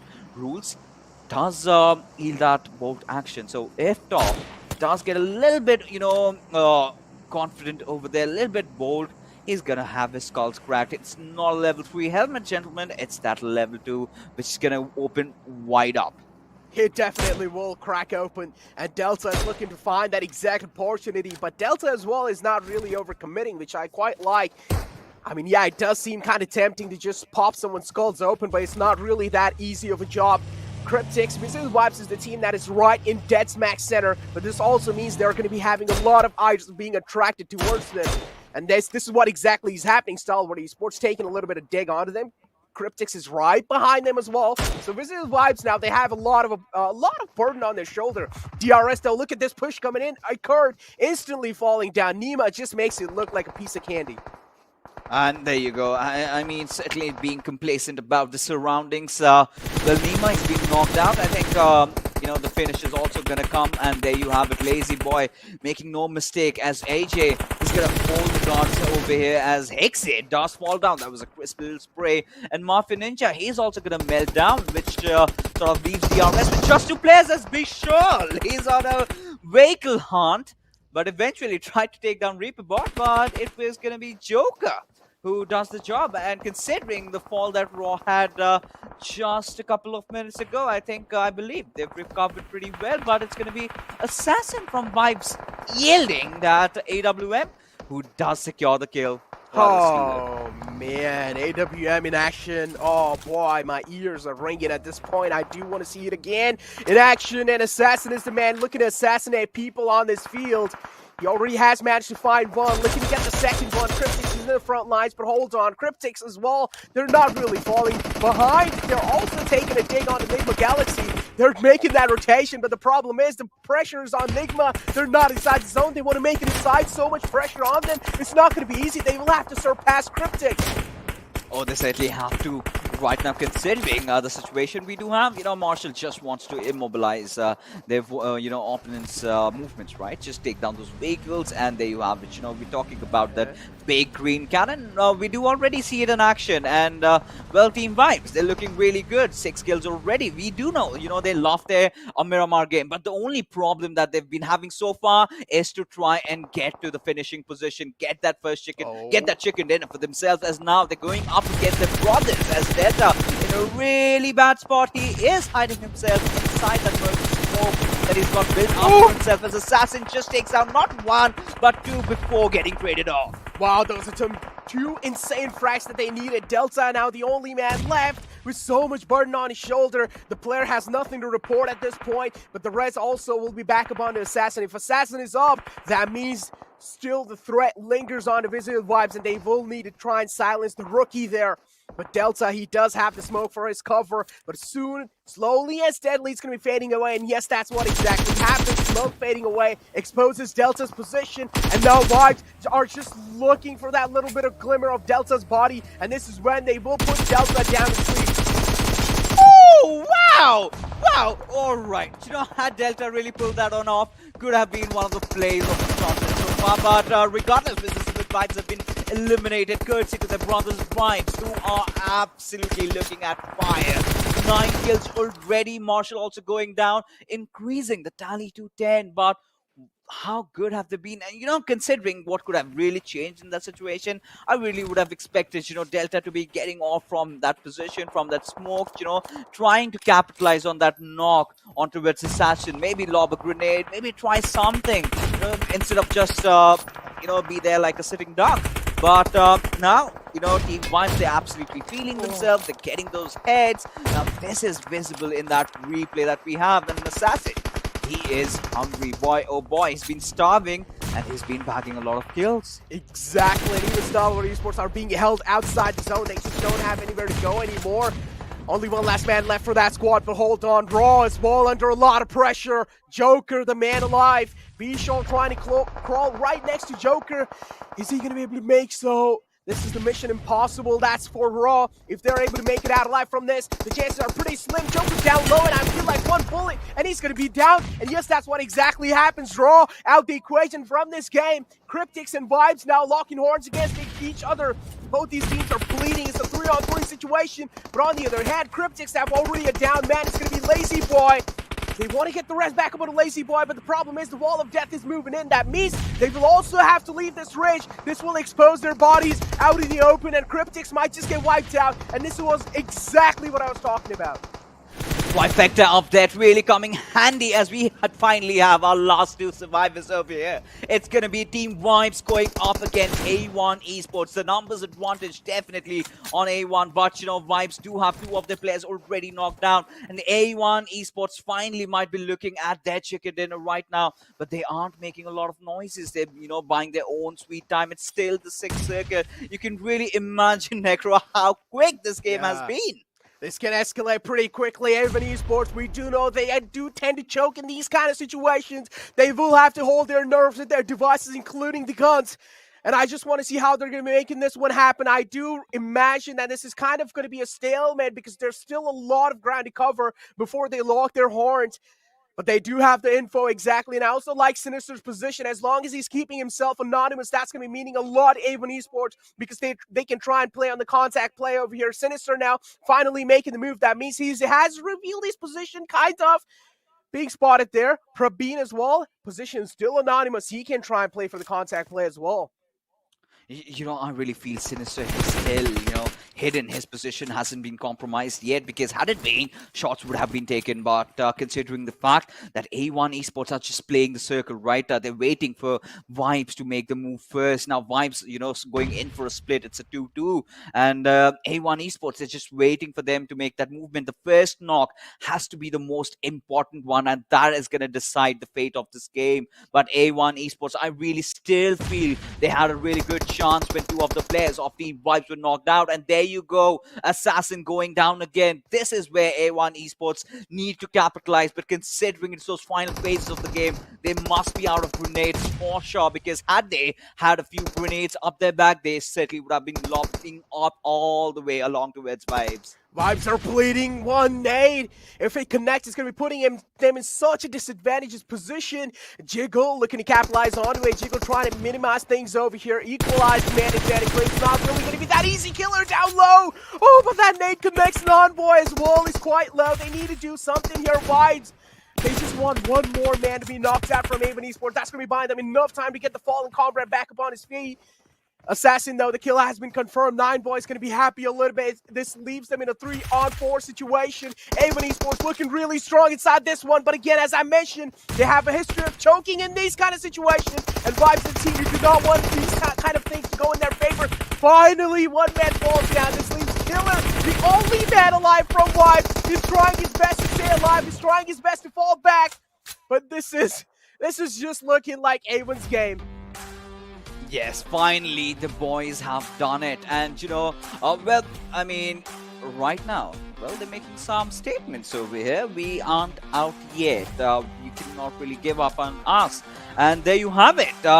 You know, getting the chicken dinner, much important one. And somehow, just being on the edge, right? Just hanging around over there. They need a few more points, but this is a really good time to get the chicken dinner in. And Team Vibes, you know, the curse sort of prevails, right? They always get close, but the pole position is where they sort of fall down. And it all came down, you know, to Assassin being knocked out twice in that situation, and Sinister having such a good angle, you know, just jumping over the shed. He had a vision of, like, let's say 2 players, and all they had to do was just wait for them, and having that perfect flank, a 3-1 situation, a 3-1 split for them. It was easy for A1 Esports. And that being said, ladies and gentlemen, we are going to finally head into for a shuttle break, because right after this is the desk coming to break the fights down.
boy, you're keeping it real. I'm calling shotgun, wanna see my baby run. Oh, what's the word on the sea? Kicking up the dust, if you know what I mean. We got a good thing going. We got a good thing going on. Welcome to PUBG Mobile Pro League MENA and SA Championship in the league play days. Day number 3 is where we are at, and boy oh boy, this day is turning into a classic battle royale where one game to the next once again. I mean, so many different results being showcased from the lobby. Day 3, and hey, who would have thought? Yeah. A1 Esports just coming up and doing amazing. I mean, that was just brilliant. Who would have thought at the start of the game? I mean, no one would have thought it. A1 Esports did really well for themselves, but I'm kind of disappointed with Vibes. Like, that was where their fight went. Yeah. Vibes, yeah, it was almost their fight. They had the circle as well for themselves, right? And well, if you talk about Cryptics, again, a good game delivered by the lads. Absolutely, and so was important, so very much needed for their side Day and on 3. the front for A1 as well. Day 3, definitely. I mean, this is the day that we had been waiting for. But moving on along towards a team of I8, it is going to be Uzum, the dude that you guys were talking about at the start of the day. His survival time. 17 minutes of survival time coming down on the lad. That's. Yeah. I mean, it's okay.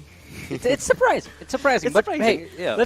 I mean, props to him, right? 17 minutes in, and he was able to secure 5 kills for his team with 7 of 5 damage, and even the healing was not like it was very 83. less. So Yeah. basically, just got the kills, and then just I8 decided to bounce off, heading towards the next game maybe. But in this match, I mean, Vibes, look at that, incredible killer with 2, Assassin there with 3 kills, Praveen with 3 kills. Decent damage, good survival times, but still the chicken dinner so close but so far away. Yeah, True definitely. indeed. Was But they did walk away with what, 10 kills, right? Or, Yeah. So Good that numbers, certainly yeah. works out in their favor. Along with the placement points, they are definitely going to be moving up in terms of that overall standings. But moving on to the head-to-head now, A1 Esports jumped up from this game with 24 points to the 15th position. Yes, they're in the top 16, but they better keep on delivering like this. You know, A1 Esports played really good. I still remember in the final moments when A1 Esports started taking a fight against, I guess there was Raw or T2K. I don't remember. That was Raw, I guess, right? Yeah, they were taking fights. Till that time, they did not have any single kill. Yeah. Then one nade and one just, Russian gets them 2 kills, then 3 kills. That's where they started up with the momentum. Before that, it was just calculated risk to just, stay on the lines of the circle and not show themselves to the lobby. But after that, when they started taking risks, it started for the team. Absolutely. With that, as we move on to the match summary, where we do see, of course, from the highest kill, it is going to be Uzum. But moving on along, again, K7 players are also doing pretty neat for themselves, right? Here we do see Chashin with 320-meter distance kill, and alongside that, 13 utilities for Praveen.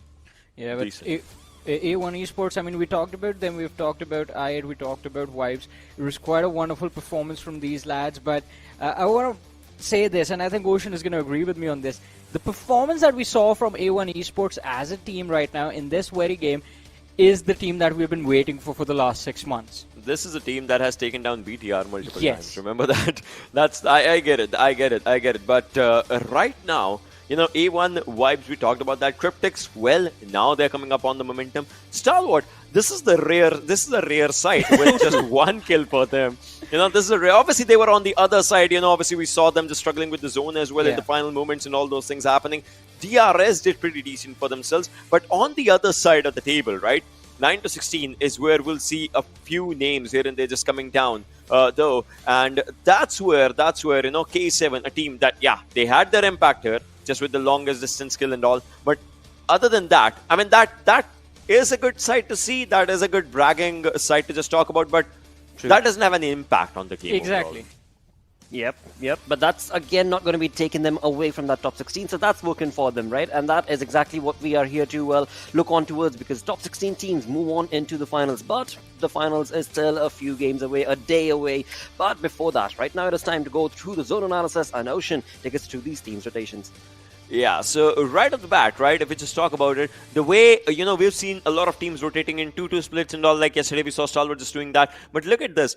Nigma Galaxy, 3 players just, taking down one thing, and then there is one scout who just moves forward. This is a really, really different, approach, and that too, especially in map of Miramar, because if you're just moving alone, and if you get spotted down, well, you might as well just be taken down. But, well, they were ready to take this risk, which is a good thing.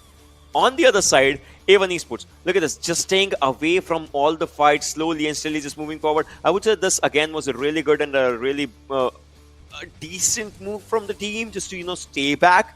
But again, just like the previous Erangel, I would say again in this one, the zone kind of just helped them here and there. And well, when this happened, you could see that 2-3 teams, 1, 2, 3, they had decent areas around the circle. One was in the center though. The other one, well, A1 Esports, they had this much area for them to just explore if they wanted to, and well, they did, Johnny.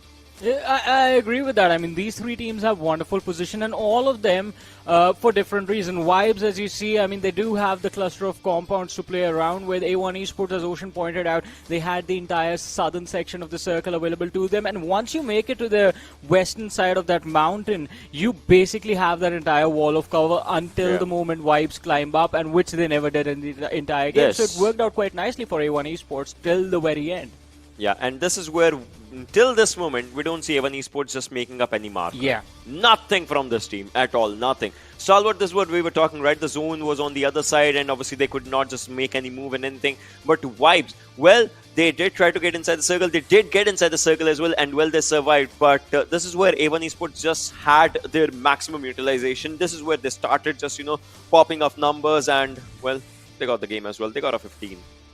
Exactly. I mean, in the last moment, it was a literal uphill battle for Vibes with A1 Esports in a much comfortable position. They tried the level best. We did see some interesting flanks being created by the players of Vibes, but unfortunately, with Assassin already being taken out quite earlier on in the action, it made the situation a little bit easier for A1 Esports to deal with the advantage that they had, and they in fact had a wonderful finish in this game. But still, an impressive performance from all the teams nonetheless. Absolutely, and that was so much needed as well for the side of both these teams. In fact, we can bring in Cryptics in that as well, because that is a team that is looking for a chicken dinner, but they are just slowly and steadily catching up to that marker, and maybe with the 2 games remaining, they might just get there. But before we move on along, let's go through the matches, or rather the match that took place and the moments through the Oppo F19 Pro moments. So this is where, the lads were talking about the ways U7C, they have had their skirmishes on the same areas, on the same lines, I would say. So yeah, I mean, it's all about the way, if you want to clash, if you want to challenge and all those things. That happens a lot in Miramar, given the fact, obviously, if you drop down in a city along with your opponent or something, you still have like quite a lot of buildings to maybe move around if you want to just move into the safe sides and all. That's the beauty of it. But after you move from that area, and if you maybe are trying to take up a ridge or something, just like this happened, right? Ridges might just not be your best friend sometimes. They just, take you down. Yeah, I mean, you have to be extremely careful, especially in this map when you're trying to climb over even the smallest of ridges. But in this match in particular, as we did talk about Cryptics as well, so here's the question, right? For both of you lads, we talked about Cryptics. They were out of the top 16. Hey, they found a way inside now. A1 Esports, they weren't looking so hot. They have a wonderful game now, and I believe they have found their way inside the top 16. Who's going to be next? Day 3, man. Day 3. Now, that is a tricky question to answer, actually. Who's going to be next? That is the troublesome question, because again, as Ocean just keeps on mentioning, right? Day 3 is going to be the day of turnovers, and that's exactly what's happening. That is happening. That will happen. We still have like a few games to go, right? So that will keep on happening back and forth, because that's what keeps the competition alive, and well, the intensity and the frustration that we talked about when the day started, right? It checks both of those markers. The intensity increases, and with that, the frustration as well, because after this day, one more day remains. 5 games, obviously 4 for each and every group and teams, right? So they'll have to do everything in their power to just have good ones. But hey, I mean, all I have to say, if this is how these lads play when they are frustrated, I don't ever want them to get comfortable. Because this is good. So perfect. That is so perfect. Because it definitely does bring up the heat level on the battleground, right? When you see these teams who have been underperforming, but on day number 3, when it matters the most, they are picking up that slack and showcasing that sort of performance. Definitely, but if you talk about the way, the damage graph has been so far. DRS, they did really good. Vibes again did really good. A1 Esports, these 9 kills came really late, but well, all of them did arrive when they needed it the most. On the other side, YALLA, Nasser, these teams were doing really good in the early stages of the day. Now after that, this is quite a speed bump that they had, or maybe what should I say? Not exactly a speed bump. What is it? A ridge that they have in the path, maybe. A little bit of an obstacle perhaps over there. On the other front, as we move on with the storyboard, let's have a look at the overall ranking, which is going to be showcasing the big leads and big leaps that these teams have been able to create, with Vibes right there jumping 6 positions on the 9th spot. Nothing changes in the top 8. Wow. Top 8, yeah, nothing changed. But it's just 118, 108, 103, 102. True. And a team at 102 would like to challenge the teams till the second position. We know that has happened. So again, we are still hoping for it to happen, because we know this team loves to have those kind of games for themselves. They most certainly will. I mean, brackets are getting bigger, but look at Vibes taking the jump, bring themselves up to 9th position. 76 points. So it's quite close. Vibes, if they have another wonderful game, maybe we're going to see them find their way in the top 6 one way or the other by the end of things. But this is where things get fun. Oh yes, A1 Esports jumping up to that top 16. DRS is on that 14. Nigma find themselves on the 13th spot. But yep, the climb is still not settled, right? Because every single game that they are going to be participating in, they need to be delivering with these sort of points, 8 to 10, as Varun mentioned earlier. Yeah. So Cryptics, they won't be playing the last game of the day, right? As of now. So for that day 3 thing to just to the topple over and all those things, I would say they'll have to have a big hand in the next game for themselves. I agree. Oh yes. I 100% agree with that. But and the next game is going to be a special for another reason, because A1 Esports is going to be out, YALLA Esports is going to be out as well. So that's 2 teams that will be sitting out the next game, allowing Cryptics the opportunity to actually capitalize. And it should be interesting to see how the day actually ends, because I mean, we are seeing a lot of downfalls. DRS, Nigma Galaxy, for instance. Look at that. I mean, DRS started on the 11th position. Now they're on the 14th. True indeed. But again, when it comes down to, well, the top 16, the battle is still out. And of course, these teams are delivering every single game. But in talking about delivering, we are going to be delivering some amazing news to our viewers, where we've got the reunion party. The PUBG Mobile reunion party. You heard that right. We're throwing this very awesome set of opportunities for you guys, actually. Viewers, this is all for you. Join the game to participate in this exciting global festival, only available for a limited time. It's only available for a limited time, and therefore it is that much more important and crucial for you to log into the game every single day to be a part of all of this. And in that doing so, Reunion Party is going to be bringing back all the modes.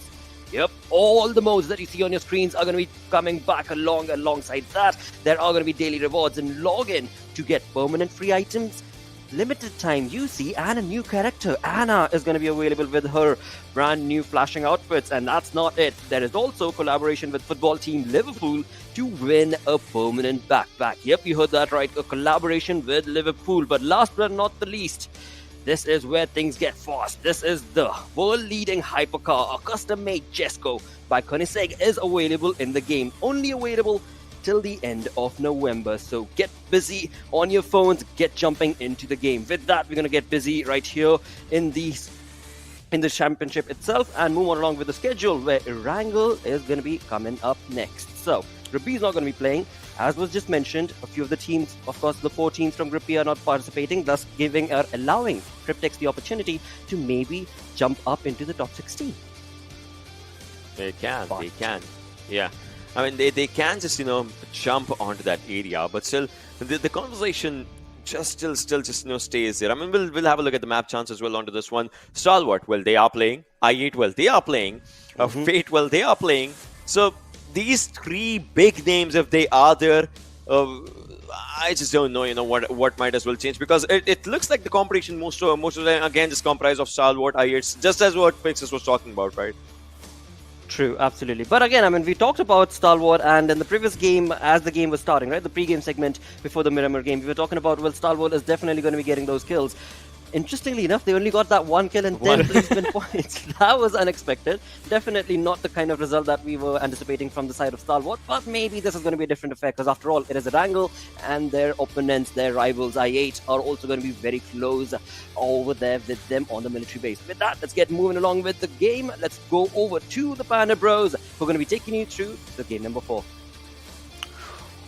Well. I mean, the third day has been exciting than ever, considering the fact, a lot of teams, I always love the penultimate days, right, Necro? Because this is the day where we have that, those lines being drawn, those differences being created. But at the same time, we love it even more when the teams from the bottom half start getting those chicken dinners, start racking up the points. Now, we are at a junction where anything is absolutely possible.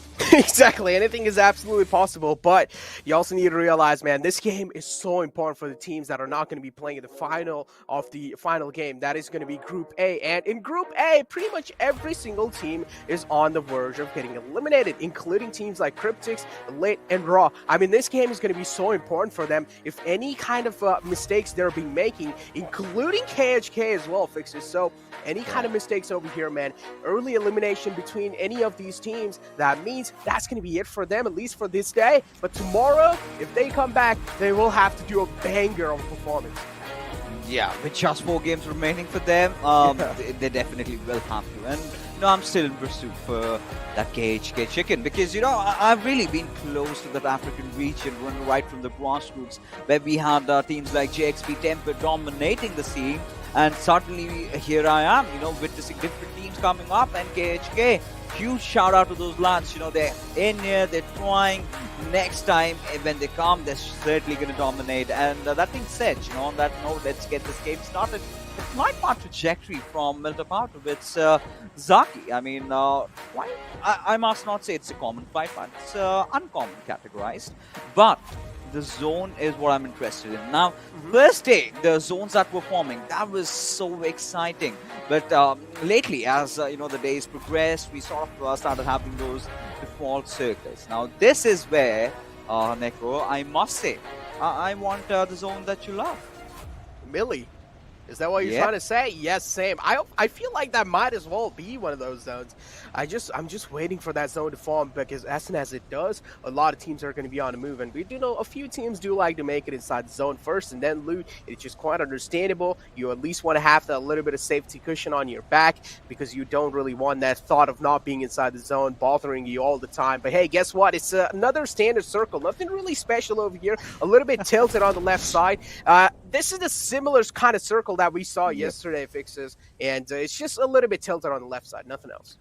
Yeah, and just the Erangel up, prior to this, right? Had a similar bit of circle. Yeah, the previous one just towards the eastern side. But anyways, we've got to work with what we have in front of us. We've got some collisions happening early on. I do see Ruthless aggressive warriors beside a certain team, and that's going to be LIT as Emperor. He's completely having nothing at all. But Joker does not have any HP. Well, Mercy, he does have a really good chance of taking him down. But if Joker pulls this knock out, I mean, that's going to be ludicrous. That's going to be insane, as Mercy does have that arm to work around with, as the cavalry has arrived for the Ruthless aggressive warriors. As Mercy, he's just surviving with a sliver of HP. Not anymore. This game was important for Lit. We were literally just talking about this, and now Lit already down short of 2 players. This is so unfortunate. Raw is going to be the one to put them to sleep. And oh my god, Raw as well. They're on 11th position. That means they are kind of good. They are quite in a decent position, but this game was really important for Lit. The only 2 men left now, they're going to be having so much pressure. You can already imagine, Fixes. They will have to carry on forward, but actually, no. They just get completely eliminated. What happened with the rest too? I mean, we've got a replay production. Replay. I love it, right? You know how times have changed with advancing technologies. You can replay any single fight, and we do not miss any part of action. I mean, considering it's a battle royale, it makes so much sense, right? Fights are happening throughout the map, and let's say we missed a really good shot, and we do have a lovely production catching every single glimpse of it. But now, taking a look at how the circle has really formed around, Nigma Galaxy again just dropping off at the Pochinki area. And now, I mean, taking a look at the situation in hand, we've got Prabeen just on towards the eastern side of where Nigma Galaxy are they going to contest? Because yesterday, Nigma Galaxy, they were contested for Pachinki, but of course by a different team. However, the certain sides, that's left quite open, which sort of, gets me to saying this. I8 can actually have a really good game in this one. They definitely can have a good game in this one as long as they're able to make the safe rotation out of military base. And for now, it looks like the paths are pretty much clear. They can easily make it out alive. Yeah, they can easily make it onto the main island over there. So I8, they're going to be having a safe time, a safe journey, at least in the future as well. But the team that I'm really going to be eyeing out for, at least inside this one, is going to be KHK. Now, TI Kurt is right next to them, and this is where KHK might just feel a little bit of nerve being rattling from their side, a little bit of jitters, but it's fine. I'm pretty sure they can try and get over it. Another teams that are really close to each other are going to be Fate and SUDOR. But as you mentioned, as you were talking about vibes per Bean, yeah, I do understand that he is a little bit of a threat to Nigma Galaxy. But again, I mean, if you know the algorithm, right, this is what we've been talking about. If you are a little bit separated from your squad, this can also mean you might just be taken out. Oh, look at this beauty. Oh, I mean, so serene, so calm, the plains of Erangel. But who knows, within just a couple of minutes, all these greeny pastures, they're just going to turn red. And, this beautiful map is definitely going to be just, exploding with a lot of grenades, a lot of bullet shells flying around here and there. And Cryptics, well, they've been making quite a lot of noises, right? We've seen them getting really aggressive, really up close and personal, not really shying away from taking a lot of fights. And, well, let's say that. Let's be honest. It has been working out for them, and as long as it does, I absolutely encourage it. Take a lot of fights. It's even better for us. We've got a lot of action to cover, and also the viewers, they're gonna enjoy some really aggressive PUBG Mobile action, because that is what we did get to see in Miramar. I mean, it was a 6-circle for Christ's sake, and we were done with the game.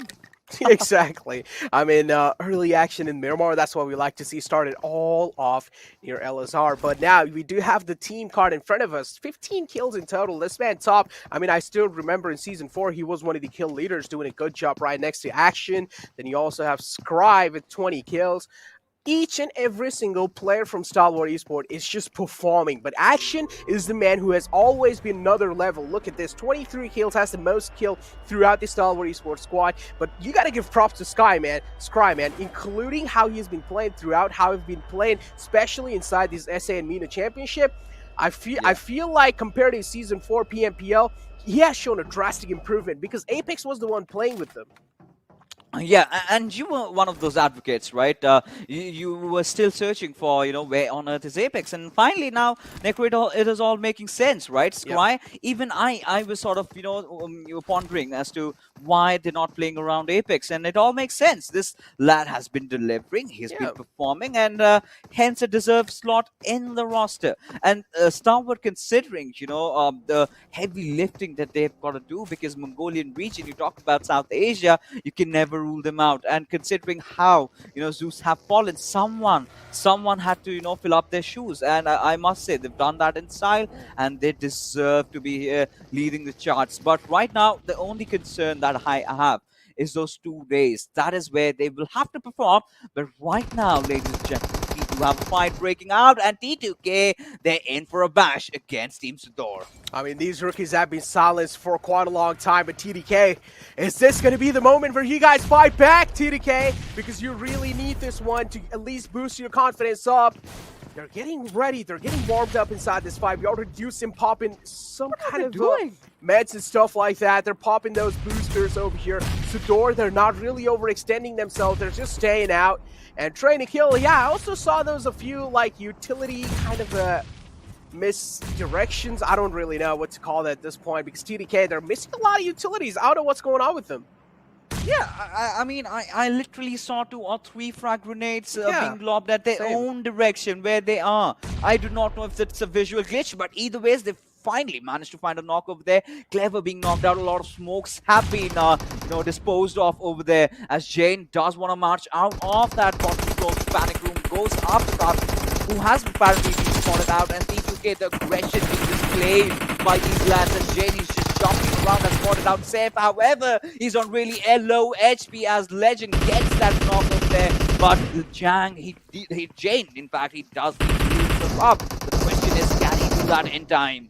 He definitely can try and make it happen in time. Jane now finally patches himself back up to floor, looking to get the revenge, but no, it's going to be the answer. The drop shot is just too fast for Safe to handle. And now TDK, they do realize SUDOR is bleeding. They're just left with that one last man alive, and he's down quite low. He can't really do much. And TDK, they pounced on them like prowlers, and they came out on top, and this is what they needed to boost their confidence up, Fixes.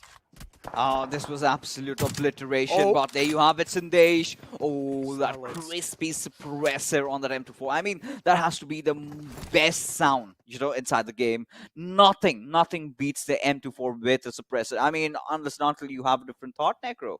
No, it just sounds so satisfying, right? It's like, I can't even try to mimic it, but it was the just best sound one with the suppressor, right? Yeah, like, you know, back in the day, I used to also kind of like mimic the sound as well with my mouth, but right now it just sound kind of weird, so. I mean, XP used to do that, if Ocean and Johnny remember the but I could never just come close to how good he was. But, you know, Necro, you can always try. You can maybe practice, and maybe next time you're ready with some the really human M24. Yeah, the human M24. But, you know, now as things are, we're looking sort of a circle which is again heading towards the Pachinki area, right? We did see yesterday Starwood just going bonkers, getting those 20 kill bombs over there, but it was again SUDOR that managed to come out over there with 13 kills, if I'm not wrong. But now they've already bitten the dust, which leaves us with Nasser, who apparently have their eye set at Scurry. But there you have it, you know, Vibes this time is just carrying on with aggression. Freak, he's in a no man's land. Oh, What exactly. is he doing there? Doing some freaky stuff, I guess, but yeah, Freak left quite all by himself. His teammates are there. They're looking to provide some backup fire. Freak revealing his position out. That means the enemy lines now are pretty much well aware. Freak Lord as well in the back lines, just to try and scout the areas out to provide some info, but nothing to report that to that player because he's already fallen down. Freak being knocked out. NGX in a lot of pressure. They're looking to pounce on it. Vibes over here. Jiggle. He does realize that there's someone on the left side, and this is why he's whipped out the nade. Same thing goes to Drove. He had a clear sight on Jiggle, so the info is there, but look at Assassin is wrapping around all the way from the back lines with his buggy. He does confirm that kill for himself, and hey, guess what? That's a weak kill right there. It certainly is. But now, you know, the woes of Enigma Galaxy still do continue because we really haven't seen them stepping up the pedal, right? Because, you know, all we've seen is just disappointment considering how big hopes, you know, they've had built up. I really thought that this was their redemption time, but look at Biscay. He's in such a dire situation with nowhere to run and nowhere to escape. All those grenades being lobbed at the trenches, but still, somehow, the man gets knocked. Now, Ali and Jair, if they somehow do manage to, you know, provide the cover fire and manage to get that knock on towards Kalaga, then we're talking business, baby. Exactly. Biscuit cracks the man of Kurd open like a biscuit, but now he's looking to find the second one. Kalaga is in the front lines. He has a little bit of info.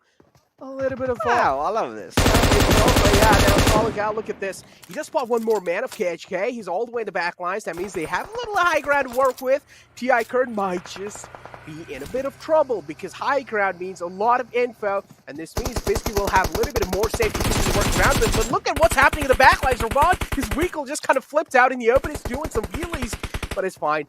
Triple I Kurd can, they have to switch this one in the back because Bisky is all by his lonesome in the close lines between a lot of players of Triple I Kurd, and this shouldn't really be that hard, right? Yeah, and you know, even adding up to this, this sort of has really helped out the players of Triple A Kurd, but Biscuit still does manage to find one more. eventually Kalaga will be the one, just to get that final kill on towards him and end him over there. And somehow, Biscuit just dropping off the smoke, he dug his own coffin over there because, of course, his teammate could not spot out anyone aggressing towards him.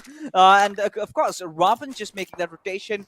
Well, the initial idea was to try and form a crossfire, but eventually they had to meet the players of Nasser, who was just passing by and did hear a few gunshots and wanted to be a part of the party.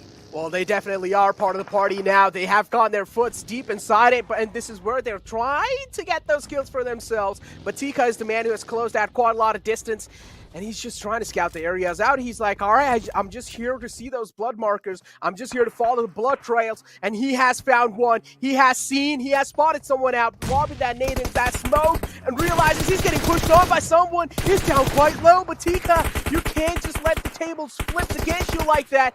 Has a nade, but finally, the man from Triple I Kurt has been silenced. But oh man, that was quite scary. Oh, indeed was, amidst all those actions just brewing up in front of us, ladies and gentlemen, there has been a drastic shift towards the western side. A lot of teams having to rotate really out there, and you've got Cryptics having a really good position. Look at the cluster building up around the center. We've got Raw, we've got Vibes over there. We've even got IA, T2K just playing around the peripheries, DRS waiting, taking their own sweet time, which is something that I actually like, because what I'm anticipating, Necro, is one more dire shift, one more ball being thrown. That is where the RS, they are going to shine. Let me tell you, man. Let me tell you, Deadeyes guys are going to be the one to be in the luck this time. Because I really have a strong itch that the circle is going to be moving up north. And Deadeyes guys are going to be finding themselves the lucky ones. But look at what's going on with TDK. The three players are on the move, but Sandesh is the man who's all the way left in the back all by himself. Now, separation might just not work out, but sometimes separation as well can help you win those fights. But I don't really know if this huge of separation is going to be helping you out a lot. But let's just see. Only time will answer this kind of question. Look at this replay. Yep, Kobe right there. Incredible nade from their side. Nigma Galaxy put into kind of an uncomfortable situation, but still, they got out of it. Oh, this is what I was talking about, Necro. I knew this. This was about to happen, and this curveball really is going to help DRS, considering the position that they have. They've got a few compounds to play around with. Johnson is definitely visible over there. Nasser and Fate rotating from the eastern side. We've got a cluster of teams. They are also going to be dashing inside the zone from the southern and south, western side over here.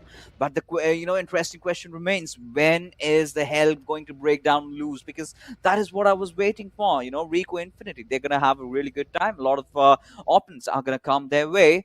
But how many kills can they get from that situation? That being said, our Team Vibe, they started off really well, but Nigma Galaxy, they did not back out. And this is the fight we were talking about. Finally, Team Fate going up against Starwood. Pika was just hiding inside the bushes, and he does get a knock over there. He's a bush, and you can't see him.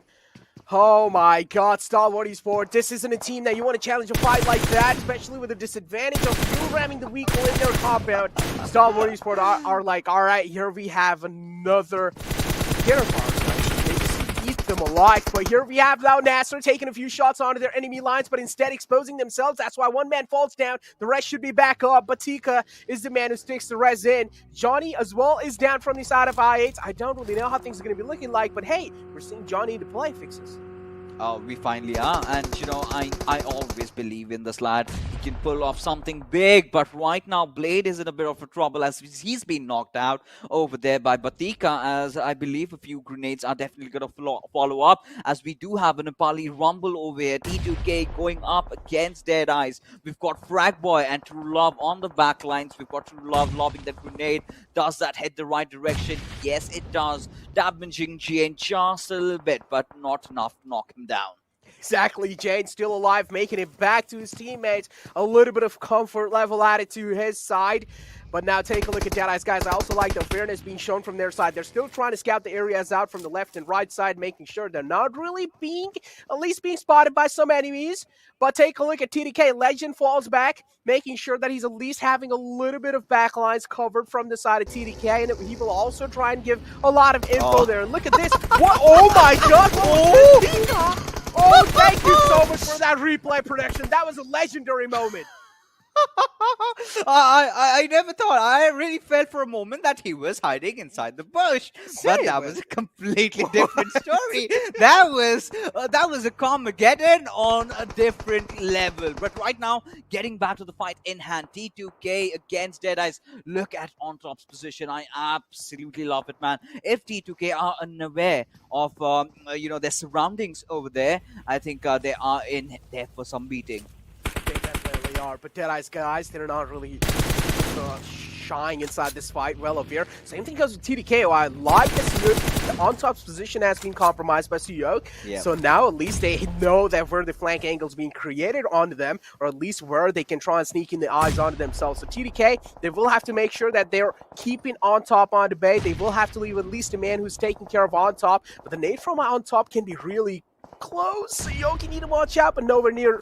The mark has been missed by on top, and Deadeyes guys now, all eyes might just be on the on top because there is one more team in the back lines. It's going to be Cryptics, but they're quite far away, so at least for now they don't really need to worry about it. But the circle is right in front of them. That means both these teams will need to make it inside, and it's out in the open.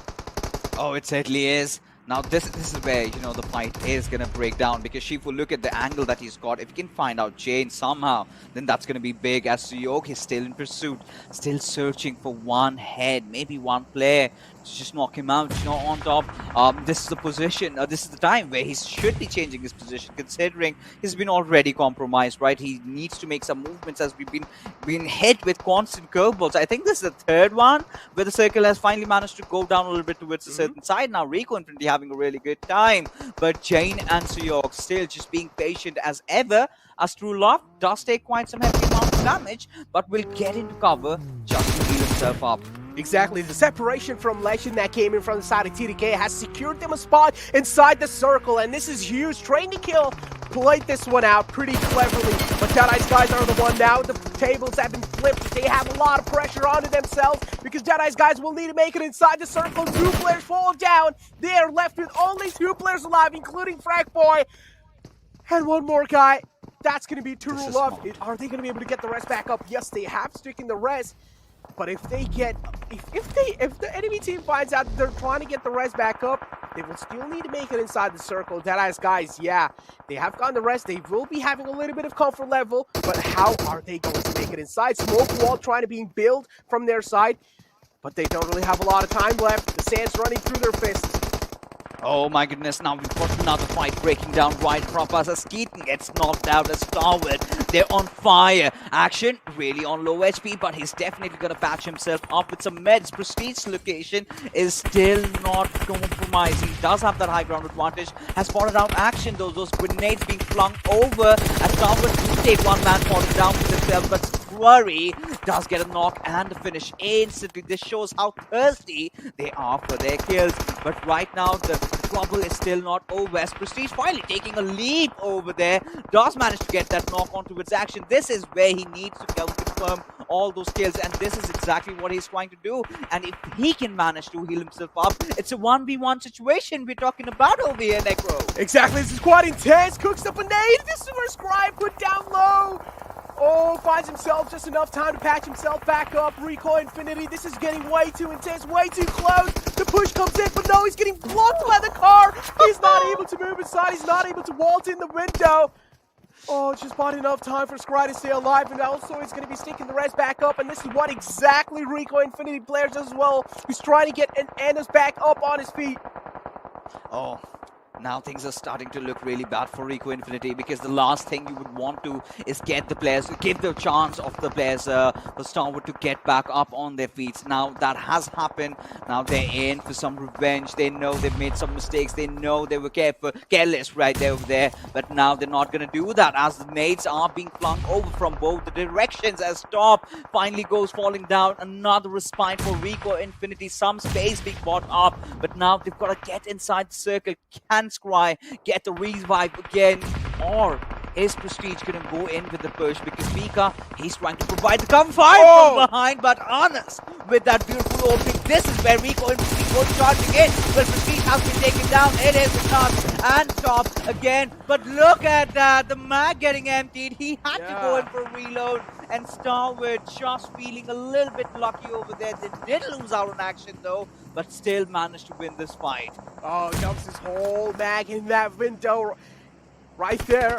But take a look at this. Another nade crawled in. That means they still have a lot of pressure on themselves. There's another team right next to them. It's going to be Vibes.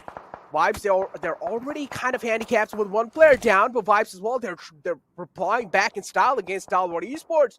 And look at this, Assassin now is the only man left in the clothesline. Stalwart Esports, they have a huge chance of making it out alive from this situation. But the problem is, even Stalwart Esports are bleeding there quite hard. Top is the man who's went down, but finally, the final man has been put down to sleep. Vibes are going to be out from this game. Oh, they certainly are. But look at how interesting this game is getting. And right now we've got, well, 3 players of T2K. They've been doing pretty well, sitting at 8 kills for themselves. Cryptics, they've done a really good survival game for themselves, making it to the top 6 and hopefully can get even further. But Nasser, I must say, you know, they've been looking pretty nice themselves because 7 kills. And, well, Batika is definitely knocked out. But this is that soothing sound as Nima just gets out of the lobby. Courtesy to that beautiful shot from top. But Senke, I believe, has been spotted over. Sandesh still trying his chances with that bolt action. But no success so far. Did spot out also. Can he get the final knock? I think, yes, he does. He does find a knock on the Raw. Raw delivering up till now, doing a good job, but that's a fantastic nade from Cryptics. Puts one man, or at least knocks him out for now, and yes, another name to confirm the kill. Perfect nade placement coming in from the side of El Chapo. Look at Yog now, he's just laying out in the open fields. All he has is that little bit of haystack for his cover, but that's also is going to be not for long because he still needs to move inside the zone, and Nasser are the one who are looking the king of the zone for now. Oh, they certainly are. And Nasser, you know, they're gonna, buy their own sweet time. You know, just wait, make no, risky movements out there. Run with the nature completely. Put those little tall paddy crosses over there just to play around with, and a lot of cover. You know, those hay bales, those haystacks to play around with.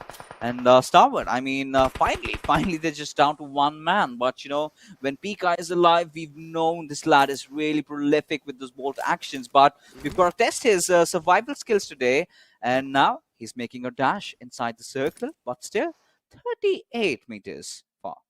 Exactly.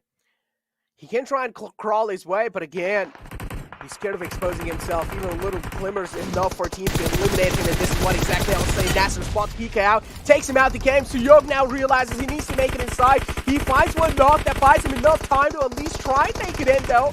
Suyog has made it in. Cryptics crumbling apart slowly and steadily. El Chapo knocked out. This leaves Senko and Marshall, the only players alive. Suyog as well is the only man alive. And well, as I said, Nasser were looking the kings of this final zone. They were being blessed all the time with the zone. And well, they might just be the one to get this chicken dinner parceled up in their sleeves. Oh, right now it's getting exciting. Well, just the final 3 teams remaining in a 4v3v1 situation. Suyog all by his lonesome. T2K, they've been struggling lately, but finally making it to the top 3 and finally just falling down. But look at the 2 teams that we have in front of us. The 2 teams repping the MENA region over here, as Senke does find the beautiful knock onto his Miracle.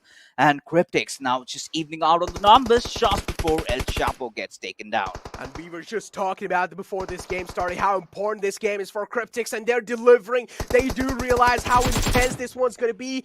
They're delivering on all cylinders. When Nasser are just looking really strong. The man advantage favoring them all the time. The Funky is smoking, but the final man gets run over. Marshall, the IGL, is going to be feeling those tires.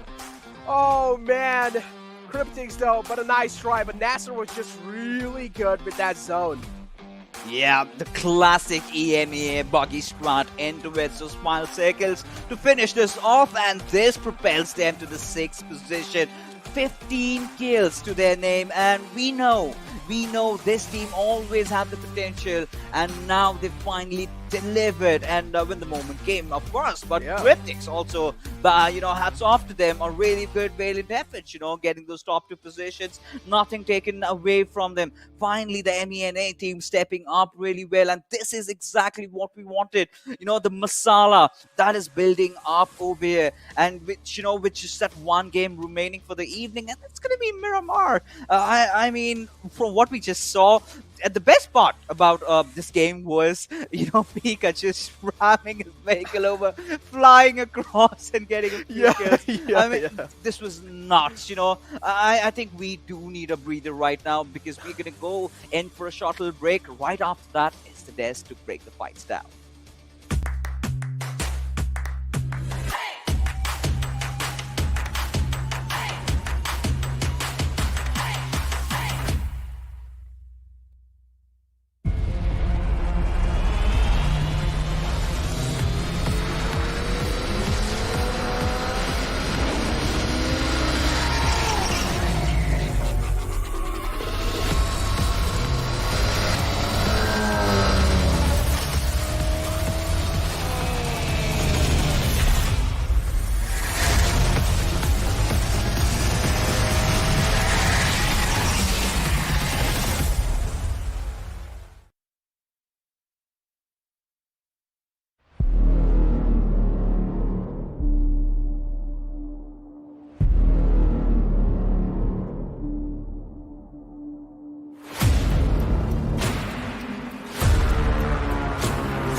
Are you keeping it real?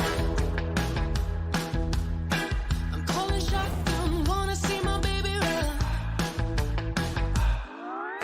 Oh, what's the word on the sea? Kicking up the dust, if you know what I mean. We got a good thing going. We got a good thing going on.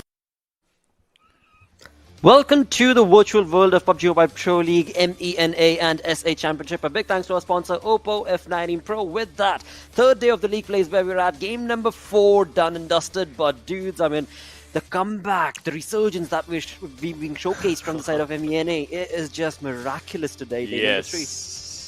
I'm just gonna say, day 3 is my favorite at this point. The turnaround, the matches, I the finishes. told you, every tournament's day 3 has something. This If one not, is off the charts though. Yeah, But that. yeah. Moving on to the MVP. It's a from miracle that day 3 has. But well, 5 kills, 8 or 9 damage, 25, almost 26 runs of survival time, 4 assists as well, and 428 healing done. That's brilliant. Yeah, and Nasser, the team was already doing quite decent. I mean, they were in a really wonderful position inside the top 16, so this is just going to help them out. This is going to build the momentum heading into the finals. But I want to focus on the teams that, I mean, I think we're going to see one of the lads in the top place. Yeah, there it is. Senku, 3 kills secured, 933 damage from Cryptics, and Cryptics... Oh boy, I can't even mention how important this game was for them. This just 3 sets games. up the entire day for tomorrow. Yeah, and 3 Definitely. games, Johnny. 3 games back to yes, back. not 3 just one. brilliant games by Cryptics. Till when the day started, we were like, oh my god, this team, where is it? And all. And then they were like back to back. 3 amazing finishes by that team. That's just brilliant. This time, Top and Pika come down from Stalwart side. And I get it, right? Stalwart, they had such a long fight, such a tiring fight when they were just taking up some fights here and there. But from Nasruk and Hassan just, coming up in the top list, that's just really good. Well, it Absolutely. is 2021. amazing. Yeah. Well, they showed up at the right time, basically. But doing a wonderful job in this match as well. And I want to see where is this going to bring Cryptics as far as the overall rankings are considered. These 20 points. Their last game for the day, and they get 20 points. Is it going to give them a safety cushion big enough to actually be safe by the end of the day? But Definitely a close competition, and Nasir capitalizing on the advantage that they had quite nicely. And well, Ocean was just mentioning how they were the ones who started the buggy things inside the game. Yeah, I mean, the buggy bait in the final circle. See, if you have more people, one of the lads take up a vehicle and just starts roaming around. Well, if he runs over someone, that's a win. If someone shoots on him and you have extra people, you take them down, that's a win. So all in these situations, it's a win. But look at Pika's utilities used 23. That's actually a good number right now, considering the fact we were seeing around only in tens when we come down to the players, right? From 10 to 20 is where we was looking at individual utilities used. So this is a good number going down in the 20s. Well, it was quite a decent number, but talking about numbers and looking at the teams as to where they finished. So this game itself was for the teams that weren't doing so good throughout the rest of the day. I mean, because we do see DRS walking away with 7 points within the top 6. We have the Ruthless Aggressive Warriors finishing in the top 5. Nigma Galaxy find themselves in the top 8. Although majority of the points, the biggest chunks was taken away by the top 3 with 30, 20 and then 18 points to the team on the 3rd position. That is correct as But of now. on the other page, though, this is where we've been talking a little bit about Let Esports, and maybe they'll be able to resurgence themselves, maybe figure out a different sort of a strat for themselves. Till now, it is not looking in their favor, and the opportunities are just dwindling down, with now only 6 games in total remaining for the entirety of the league play days, 1 from today and 5 tomorrow. Yeah, it is looking like a tough battle to climb up from or get into that top 16 to be a part of that final. I didn't even see them get eliminated in this game. I mean, they were taken out so quickly as soon as the match started. So it is definitely going to be all eggs in the basket for tomorrow's day for Lady Esports, and they will have to make sure that they get all 4 games for tomorrow. Exactly, just the same way that Cryptics is doing today. But with that, let's move on through to the zone analysis right now and have a look at the rotations that were being made from the teams on this map of Erangel. Ocean. All right, right from the beginning, look at where Nasir is right now, right? They are surrounded. Most of the times we see a team getting a win or something, they are mostly at the edge or maybe playing it slow or something. But this team was surrounded by quite a few teams. DRS, well, DRS had a really good, change in the momentum as they went on this rotation, which is rare when we see from them. Most of the times we see them just coming down to here and then just moving forward, etc., etc. But well, this time we saw a different rotation from this team. Talking about the Cryptics, well, they had a good area. They had the time to think. Again, when we talk about the thinking strategies, they had that for themselves. I8, well, they always loved that bridge, and well, they were ready to just move from that bridge area. They had a good area for themselves as well. But now, in the next zone, as we'll see, look at this area right now. I guess this is where we saw our casters talking about the fact that this circle, as soon as it shifted, this would have been a DRS circle. And it looked like it. But one hard shift and then the next hard shift. 2 different arches in 2 different directions kind of just changed everything, Johnny. Exactly. I mean, talk about mind games, talk about heartbreaks, because the first one that Ocean talked about is, as he also mentioned, was paving DRS. But then the exact opposite. This one, it just favors Rico Infinity as of now, but then they were taking fights there, the players were being taken down, and now so they have the circle, T2K on the other side, they have the area for themselves, and then Cryptics. These 3 teams were looking really good, and well, these 3 teams were there in the top 3 as well, so pretty standard after that. Quite a wonderful game. Oh yes, indeed. And again, I mean, it's just a comeback story being showcased from the side of Cryptics. I mean, this was the day that they had to deliver. They had already promised Mustache Dave, and they certainly are stepping up to that plate and name. But now with that, there were so many fights that did take place. Let's go through the Oppo F19 Pro moments to recap all of them. Well, this was the very first fight of the game, and I mean, it all ended so quickly for Lit. It started, it just ended, right? So, so we have been seeing actually not just right now. Remember yesterday, A1 Esports' one game in Sanhok when they. So we have been seeing quite a lot of early eliminations that are happening. It's not about decision. It's all about how surprised are you when your opponent just charging or something. There was a time, when I guess it was the first day when YALLA got eliminated around the areas of Georgopol backside, right? So it's all about how early do you get eliminated. It's all about how surprised you are when you get a charge on yourself, and that surprising element. Well, now because new regions are coming up, it's kind of taking the teams down. Yeah, definitely. I mean, that's the best part, though, about a competition like this, when you have different regions coming together. Those clashes, those early game clashes are very fun to watch. Also, again, this game just proves what I've been talking about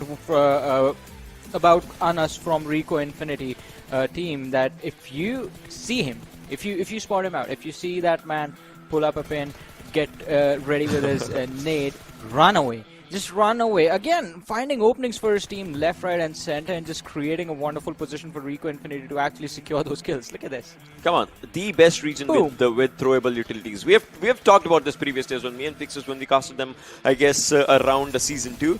We were talking about it. This region is brilliant with its utility usage, and they are doing the same here as well. They are actually masters of those utilities, to be honest. And then this one, the buggy bait trick.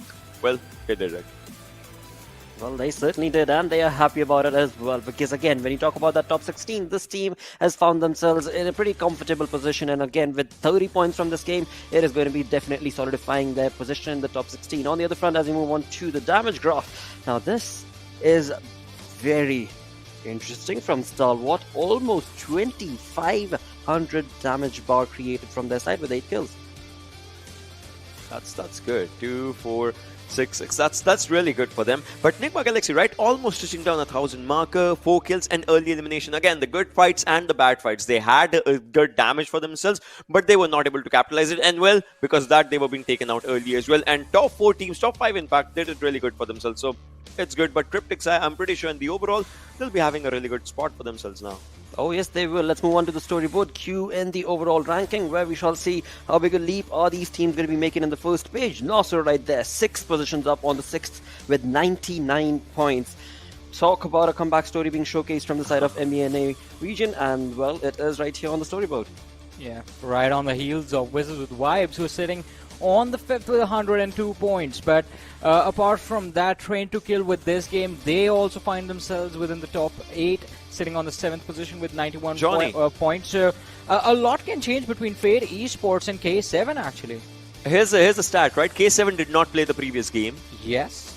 DE had a chance. Wizzes had a chance. Yep. And I8 also, well, they were at 2nd, but they also secured just 1 point. So it's kind of a thing for K7 right now to come back and just, maybe dominate or something.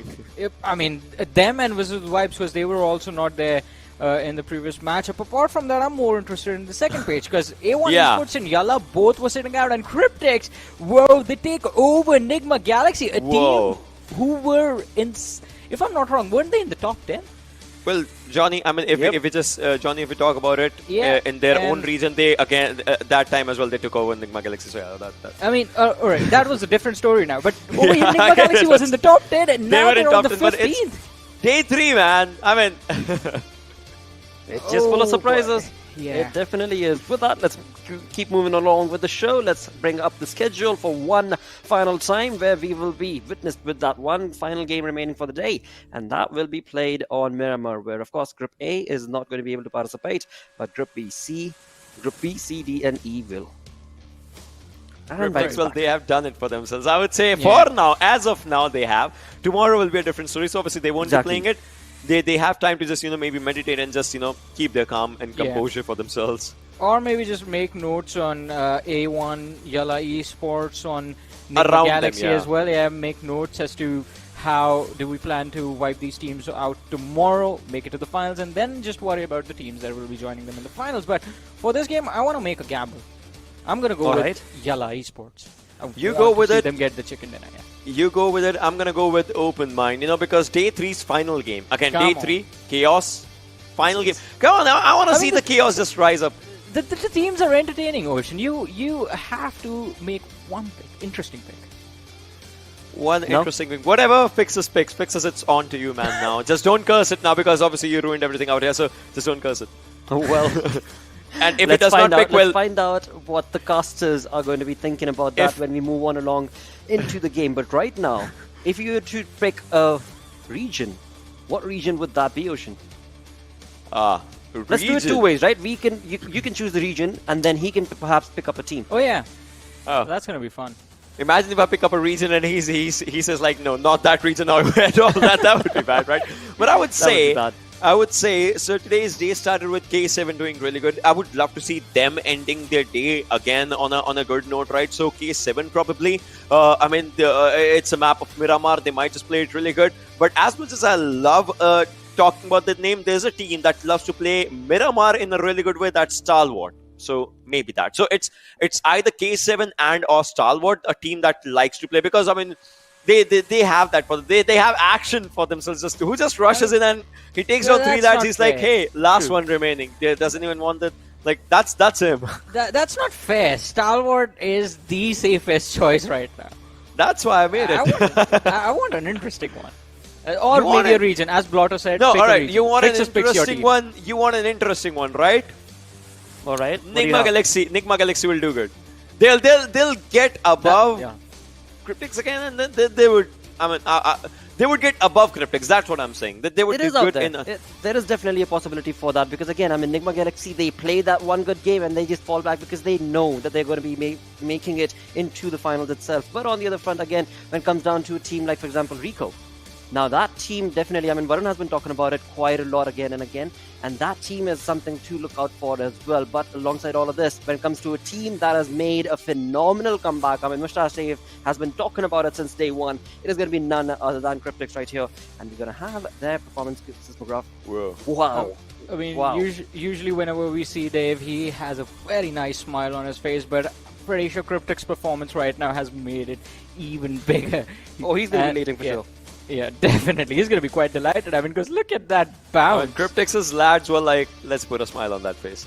And Well, and Chopper promised, so he has to deliver, you know. He has to stick to his name, and, well, he's definitely doing it. The only thing remaining for the side of this team is now going to be getting that chicken dinner. So maybe that might also be a possibility, right? I mean, they have already been showcasing that they are capable of being in the pot. No matter what map, no matter which team they're up against, they are being consistent with the top 3 finishes from their side. That was really good. I mean, to be honest, it looked like a really slow start, but well, they have delivered right now, and well, now it's their time to just enjoy just this match. So all right, well, from well, the sidelines. Let's move on along. Let's enjoy this final game of day number 3 right here in the league plays. It is time to cue in the Panda Bro. That's going to be none other than Pain Fixes and Necro. Well, quite some discussion happening inside the panel over there. You know, them wanting to win K7. You know, they of course want supporting K7. But you know, this is the Miramar game where I have all my pieces together. You know, this is where I have all the teams that I really want to see. You've got the 2K Star with the rivalry that we've seen time and again during the PMPL SA times, and then we've again got teams like Rico Infinity again. They've been so promising. But yet, the last time they played in Miramar wasn't really that good. So this time, they would definitely look to redeem themselves. But Necro, which team is it, you know, that you think does have a good chance? Hey, listen, man. Ocean was the one who asked you that, okay? You cannot push it on me, okay? Ocean asked you. He was like, I'm gonna go with Fixes. What are team he picks? So I'm gonna throw it back to you, man. That's all on you. The pressure's on you, mate. You know, I'm the daddy, right? I do not have to pay heed to what Ocean really says. Of course, he's you know, rooted for K7. He does presume that, you know, they're gonna have a really good time. Yes, they certainly can. You know, there's a possibility. Nothing denying that. They've been playing really phenomenal. You know, just watching them from the World League and how they've been invisible for quite some time. Then they come back with a banger. That is exactly the kind of comeback that you would expect from a team from the HPM region. But now, Miramar, this is where we're talking business, right? This is where we're talking about a lot of bold actions being, you know, used, a lot of DMRs being used over here, and surprisingly, a lot of arms as well. You know, this is where I really thought, you know, the default combo would have been like something with an M4 or maybe a DMR, but no, that was not the case. However, you know, coming back to the team that I really have to pick at this particular situation, Necro, there has to be no one in particular, but I really want to again focus on the rivalries that we are talking about, right? The biggest one being P2K and Stalwart Esports every single time, you know, coming in and, you know, just going after each other. The first time I remember it was Stalwart that got the better out of P2K, but the next time they met, I think it was twice that P2K did get the better out of Stalwart, and now this is the position where, you know, Stalwart are at the strongest. P2K, they've been struggling. If Stalwart need to, you know, just even up the scores, this is the perfect chance. What this means is that the pressure is on TDK, definitely, for sure. If these two teams do collide, I mean, Stalwart Esports are just going to be the one to just, straight up go inside and try and take him down. But on the other hand, TDK will have to use their brain. They will have to play this out smart if they're not really going to be doing so. That means we do know what will happen. TDK will go down. And of course, on the final game, especially on day 3, you want to end the day on a good note, right? At least you want to have a decent performance, even as Ocean mentioned, right? I mean, Cryptics as well. I mean, they are right there, but Nigma Galaxy, they might just topple them over. And if that does happen, then Cryptics are going to be in a grumpy mood tomorrow. Oh, they certainly are. But, again, considering how they did play in the last game, I really feel that we do still have some still have something left. They've got those tricks up their sleeves. And, they did win their region, so I'm pretty sure in the final day they know how to hold down their nerves, and that is what is absolutely going to be important, because right from the let's say the 8th position to all the way down to 16, it's just that 2 good games you need to propel yourself up. Apart from Stalwart, I really feel the competition is still wide open, right? All you need to do is have a few consistent games, and there you are, baby. So, but we're not asking that much, right? We're not asking you to be in top 5 or maybe top 8, right? We're asking you to be in top 16, which is not that much of a difficult job, because once we're heading into the finals, that is where everything comes down to square zero. Because it has always been a custom, right? A certain team wins the league stages, and a completely different team, a team that we never even anticipated in the wildest of our dreams, does go on to win the championship, right? But this time, the first time, it's pilot a project where we in fact witnessing teams from the MENA and South Asian region just battled it up against each other. But right now, finally, ladies and gentlemen, we are heading to right off to the skies, and there you have it, from La Cobraria all the way towards Minas de Valle and Necro. Where is the circle gonna form? I feel like the circle is going to be near Los Leones fixes. I have a little itch right there. I just feel like Los Leones is going to be the hot spot over here inside this game. The final game of day 3 fixes. This means a lot for a lot of teams. If they screw this one up, things are going to be going south, especially a team like Avon Esports, man. They're hanging on the edge. If they're going to be missing this one out, that means the chance of them actually getting pushed down to 17th position increases by quite a lot. Same thing goes with I8 as well. K7 has closed up the distance, and I8 need to deliver. Oh, they certainly have to. This was my cause of concern with I8, right?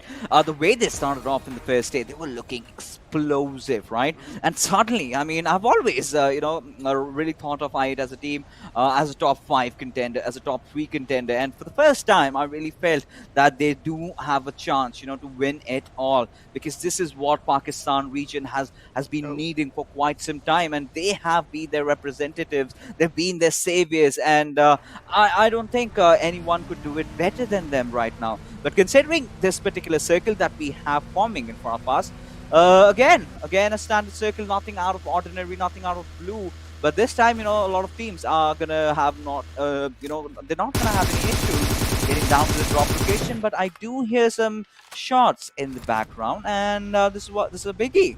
We've got Wizzes up against Stalwart. Both the teams contending for their vehicles, and Squire is definitely taking some damage, but I think he's gonna survive. Yeah, he definitely will survive that right there. Action as well was taking a little bit of shots onto himself, but it's fine. Nothing really being connected, so Action's going to be the one who is quite safe for now. They have found themselves in San Martin area for at least a while. They're looking quite safe. Action can loot over here safely, but the circle as well, it was nothing really out of the ordinary. It was nothing really special, just a standard circle of Miramar. But I do want to see where the final circle ends, because that's where things do matter quite a lot. SUDOR now moving right next to I8. Uzum is the man who's in the close contestations. If he spots out safe, I'm pretty sure he's not going to let him go just like that. Oh, he certainly won't.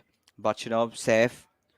He's in a really bad spot. I'm pretty sure Uzum might have heard the sound, but again, an Uzi is being yielded against a mini.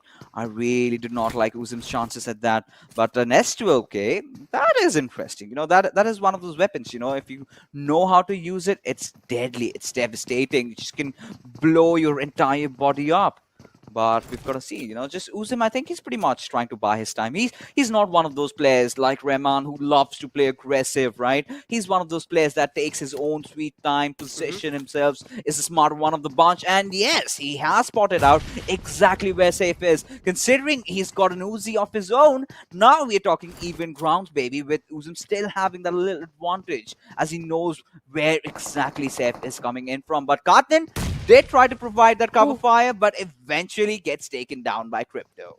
Uzum gets the Uzi and also holding it off angle, just waiting for Safe to make a mistake, but Safe as well is going to be on the safer side.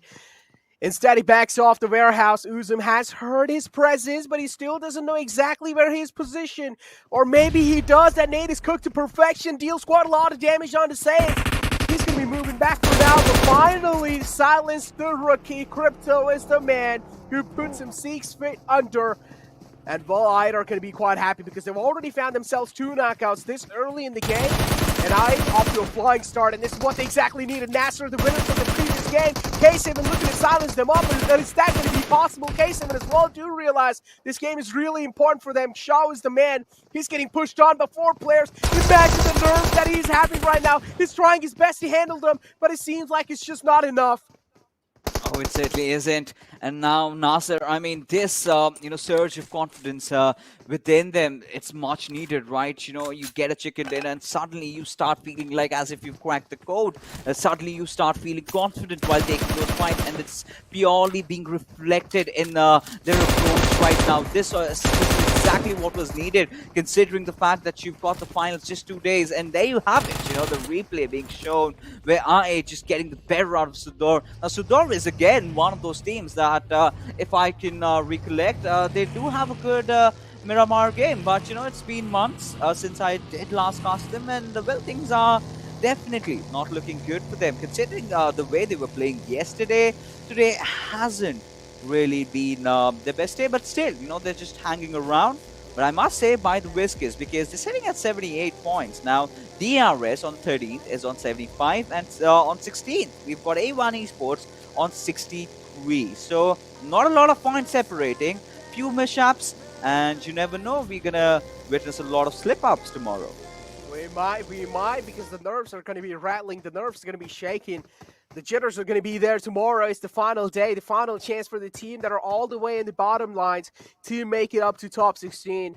If they're not really able to do so, well, they have missed their chance. And K7, they're looking to take over I8. 1 man short on their side, so at least I8 have found themselves in a little bit of advantage in that top 2 position. And good job production right there. They instantly show which teams are right there, all the way in the bottom 4. It's going to be YALLA, Lit, KHK, and Triple I Kurd. Yep, and all right. So, considering Team YALLA, right, considering the circumstances that they're under, we did see them playing those initial few days with just 3 players. Now, Joseph did come in handy. He was delivering. This was one of those players I really thought I had a lot to see from him. But, situations are dire for them. And YALLA, they still, have been putting up a fight.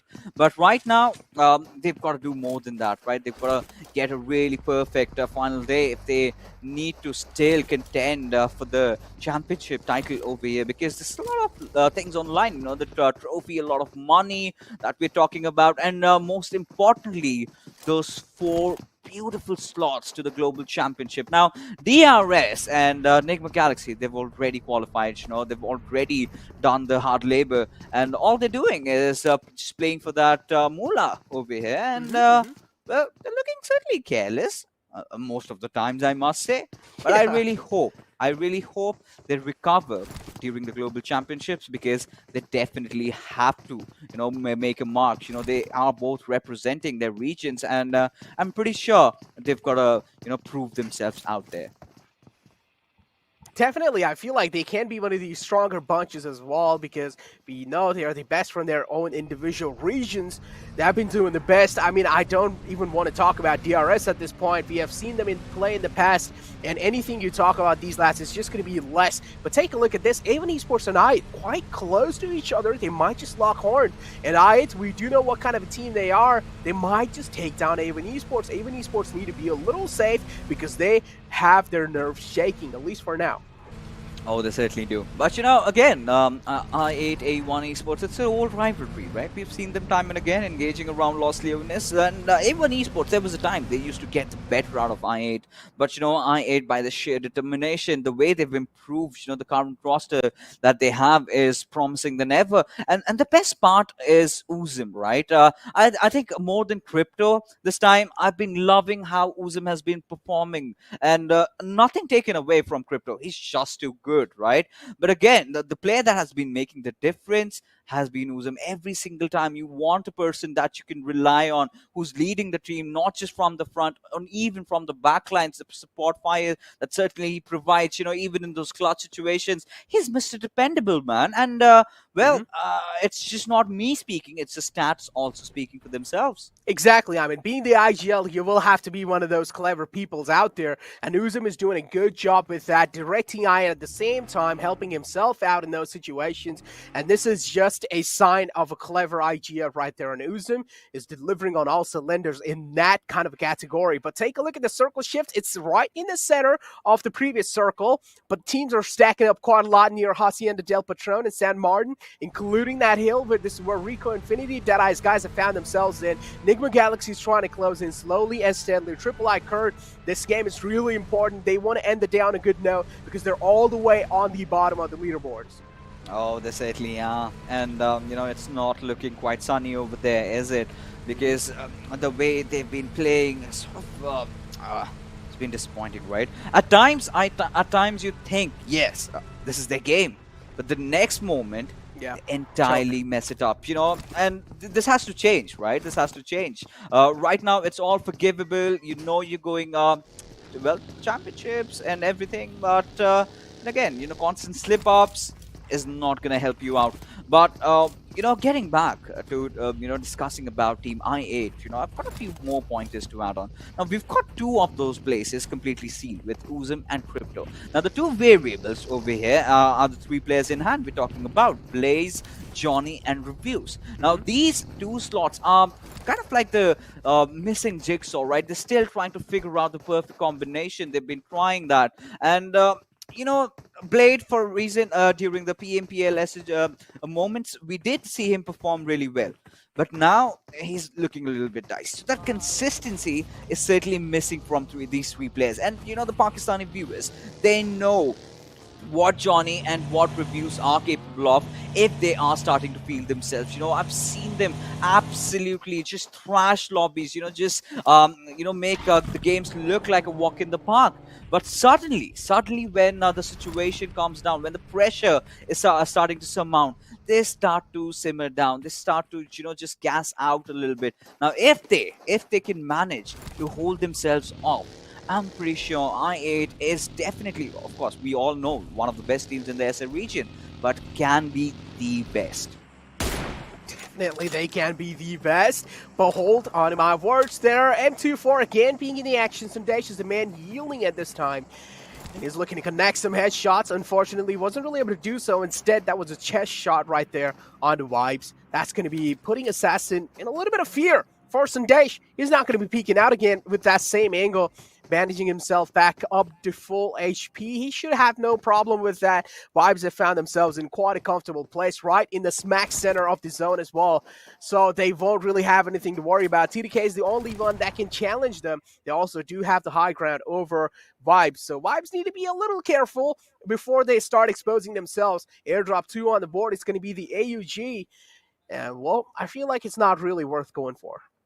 Oh, well, I mean, right now, well, the players do not know. They're going to take their chances. And, well, they're going to be anticipating something like Assassin Did. If it has a big green cannon, they're going to be happy. And this is all right. This is something that I really like. We're going back to the old days where a lot of circles used to form around the San Martin area, where we've got those hills on the back lines where Deadeyes are currently right now. We've got Starwood inside the compounds. We've got Power Grid. So Nigma Galaxy is heading over. There was this one Nepali team, I remember, Team Elementrix, quite popular, quite famous, who suddenly have seemed to have vanished into thin air. But they used to be really good in those positions right now. But DRS, well, still looking to redeem AWM. themselves. Oh, Mafia Ninja, I like it.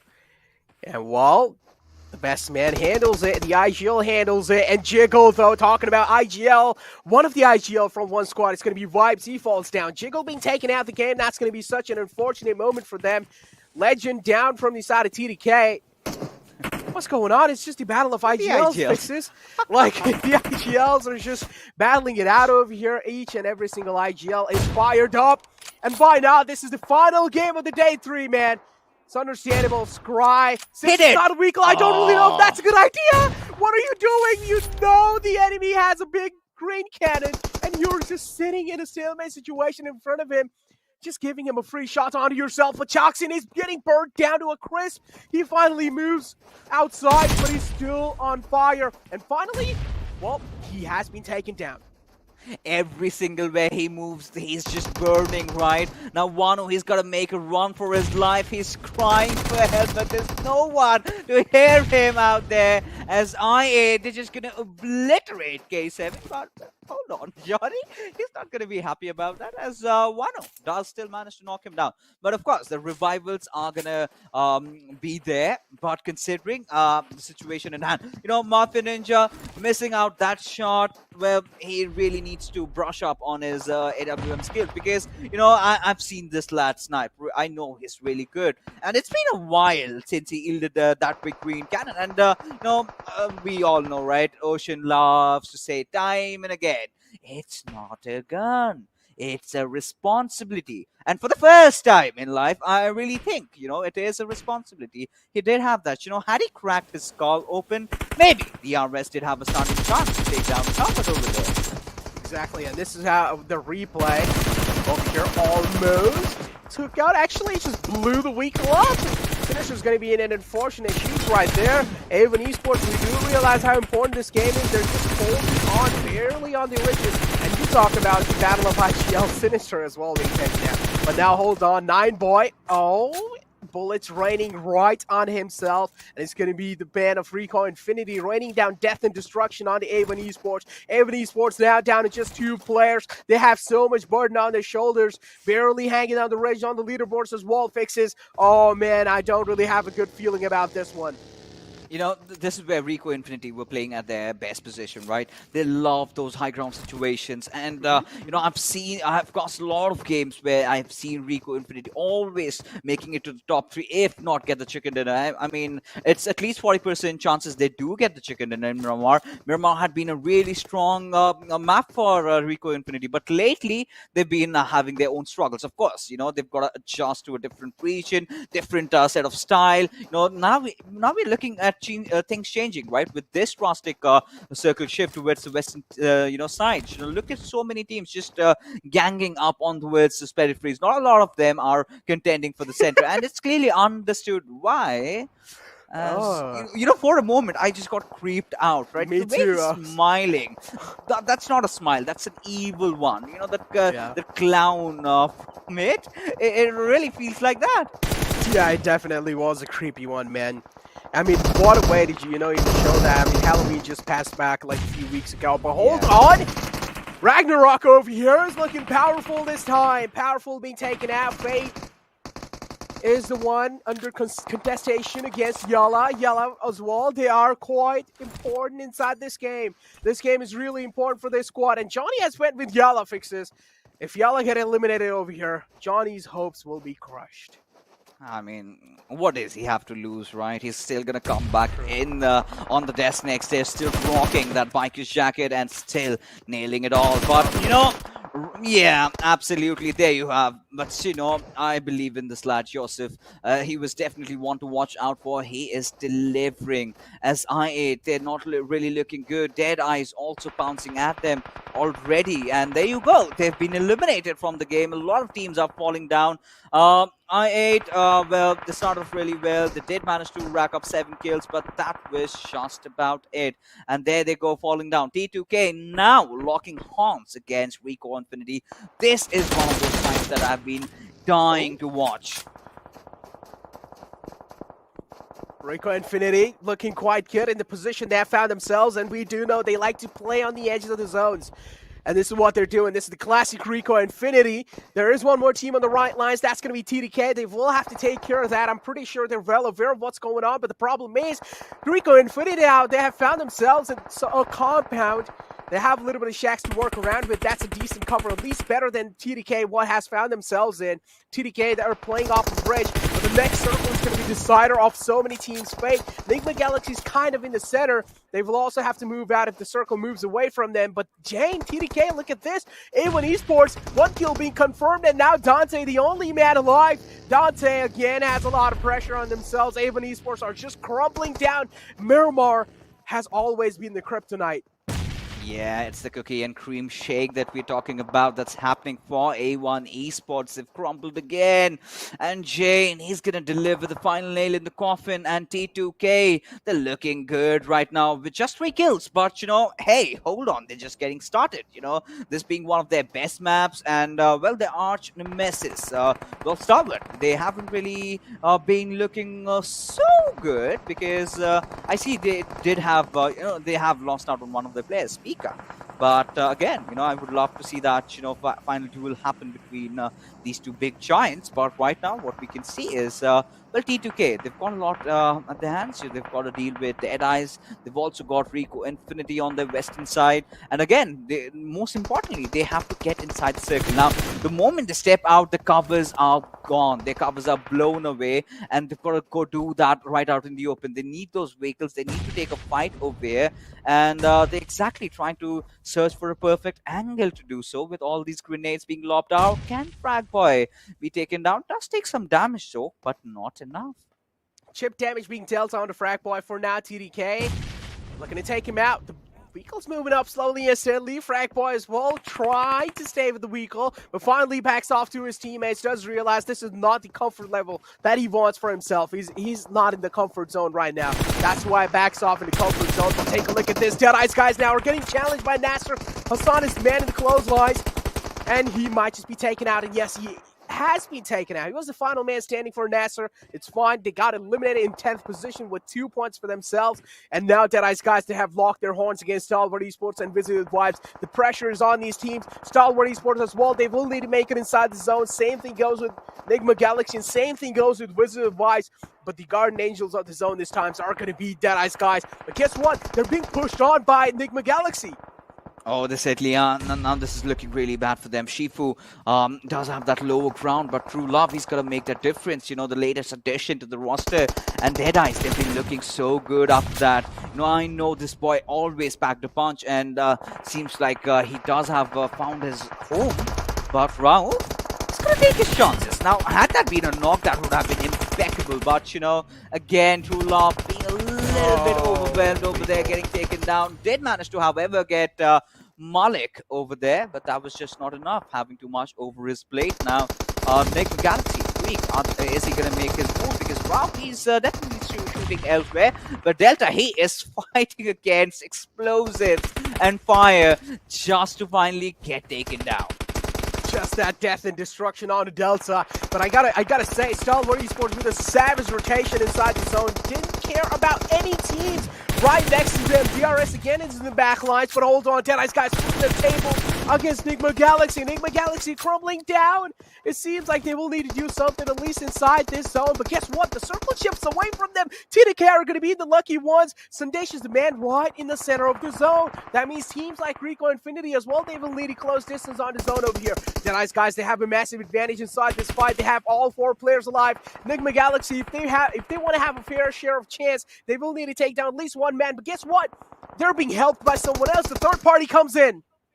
Oh, it certainly is, and now it's getting exciting more than ever. Now, Deadeyes, the question is just hanging around the edges of the zone, right? And they're all ganged up, they're all grouped up. One good grenade, and 3 of the players might just get knocked out again. And that is exactly coming at their direction. Shifu again getting knocked out. Now, this is the cue where Enigma Galaxy will have to go with the push. Now, a lot of things are hanging onto its on top shoulder. He needs to deliver, but Freak!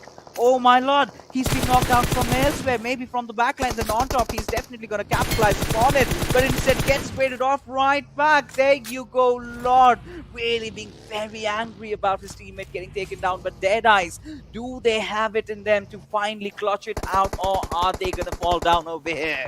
Oh, so many threats happening back and forth. It's actually hard to keep track of it. Oh, this is what we wanted for the final game.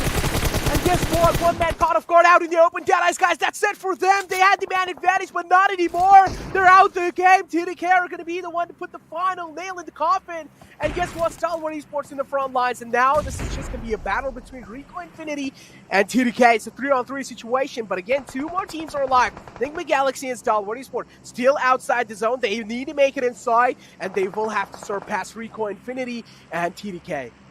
You know, my wishes have been granted, Necro. Look at the teams that we have got. Every single team over here really does love their Miramar games, all 4 of them. But, you know, the numbers, they're still in T2K's favor. They're looking really good. They're looking really dominating. Well, they have a good position in the circle. All they need to do is hold on to their nerves. As you know, this is going to be an absolute bloodbath, an absolute massacre as shots are being exchanged. You've got Lord in a really precarious position because if Starwood do extend a little bit, he's going to get sandwiched. He definitely can get sandwiched. 2 players of Stalwart in the back lines. And guess what? Rico Infinity, they're letting them all fight. They're like, all right, guys, we can just chill back. We can just wait for the fights to happen. We can wait for the damage to being dealt. And guess what? Scry deals a lot of damage onto TDK. Big man falls down. Legend, the Ice Shield's injured. And they want to make sure Legend's not going down till the end because he's the one calling the comms over here. If he goes down, that means TDK are going to be handicapped big time. But guess what? Another circle shifts onto TDK. They have so much advantage in the world. Oh, they certainly do. But, you know, the only thing that's concerning me is that little trench, that little dip that they have. One good grenade and the entire squad goes kaboom. But right now, Starwatch, you know, just with those 2 players, you know, the kind of impact that they're having inside the lobby, you know, the way they're controlling over the territory, that's amazing. But, you know, still the big question arises, how are they going to get inside the circle, provided Rico Infinity are right beside them? But Lord, look at him getting that ghillie suit, which is pretty rare inside the Miramar map, and sometimes, you know, just does not really help. But this time, considering this terrain, well, it actually does make sense. Rico Infinity again, just pulling those edges of the zones. That's what they like to make. That's what they like to do. This is classic Rico Infinity, just showing themselves up, but they still have to make their mark inside the zone, though. They're on the edges. They haven't really kept their feet inside, and that's what they're looking to do. And against Stalwart Esports, again, they might just make a savage rotation inside the zone. They're not scared of anyone. Look at that. They're moving in right through the center, and they might just be focused. And yes, that's what exactly happens. All they have is that little buggy for cover, and that's not going to be working out for them this time. Skitten is going to be the man to put the final man down sleep, and that's going to be it for Stalwart Esports. They get eliminated. Enigma Galaxy with only 2 players left. And guess what? TDK as well are quite hurt. That was a really hasty move by Starwood, and they had to pay the price. But right now, well, Enigma Galaxy, they have grouped up, and this is starting to look really exciting. You know, this Mexican standoff that we have brewing in front of us right now. You know, those trenches saving Enigma Galaxy and T2K for the time being. But who is the circle going to favor towards the very end? That's the big question, because it's a 3v3v2 situation. Everyone just waiting, you know, and Rico Infinity, they have locked their utilities, the small drops going there. Brown in a little bit of trouble. And the moment T2K are stepping out, they're getting shot at.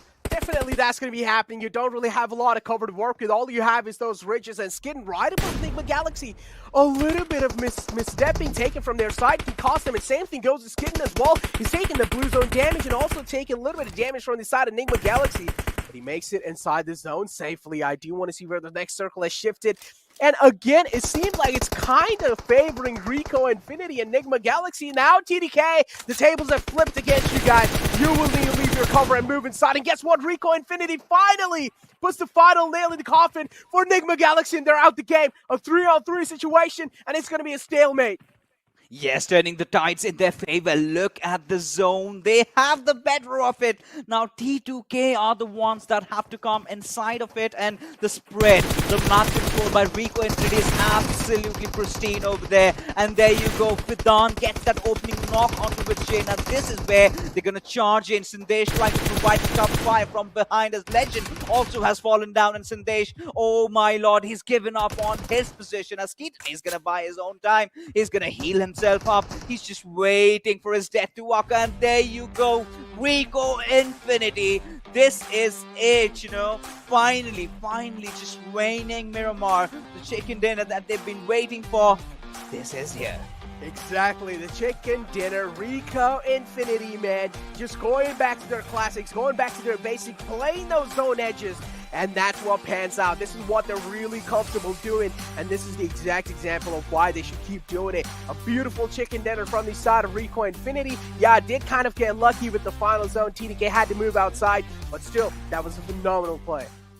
Oh, that indeed was, you know, it was perseverance, it was severe grit, it was good timing, you know, making those movements. They were waiting for Starwood to come in, and I did not know what Starwood were even thinking, just, you know, drive past the buggy in the middle of everything. Absolutely. They were just caught in a storm, and they had nowhere to go. But Rico Infinity, after that, you know, the final zone shift favoring them, and T2K just being in those trenches all, you know, just in a really clumsy situation, just could not do much over there. But that being said, ladies and gentlemen, we are finally done with all our matches for the evening. Right now, what we're going to do is, well, take a break, take a little bit of breather, because right after that is the Des coming to break the fights down.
Are you keeping it real?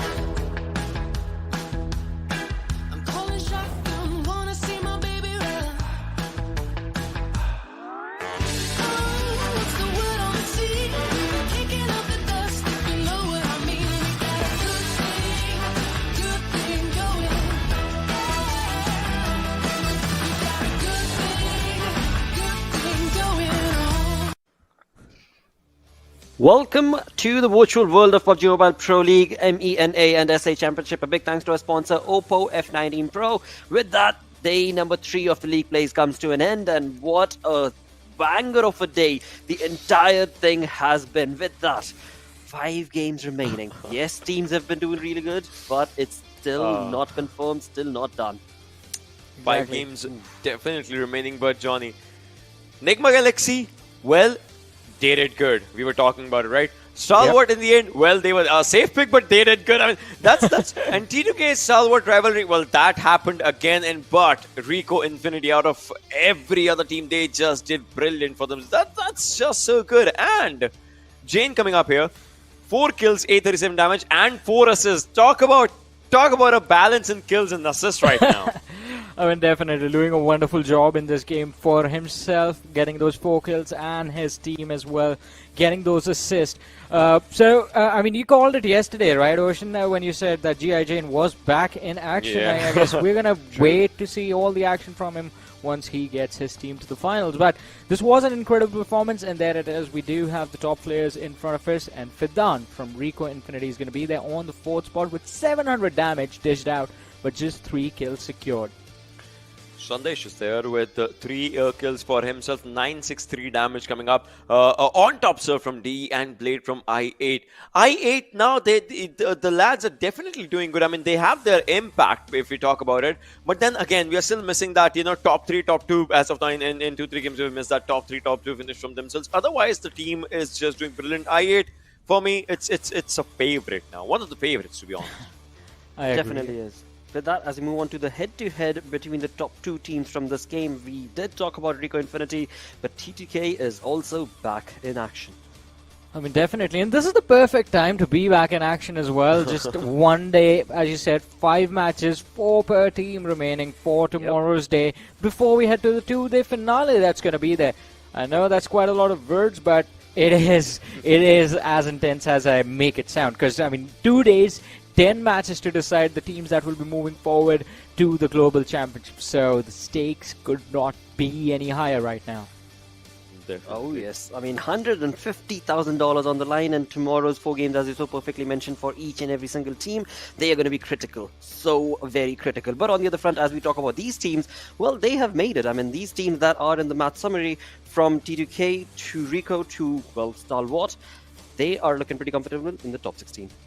I mean, Iskatan, think about it, right? He has 4 highest kills, but he was not in the top players. So I would want to see what was his damage numbers or something.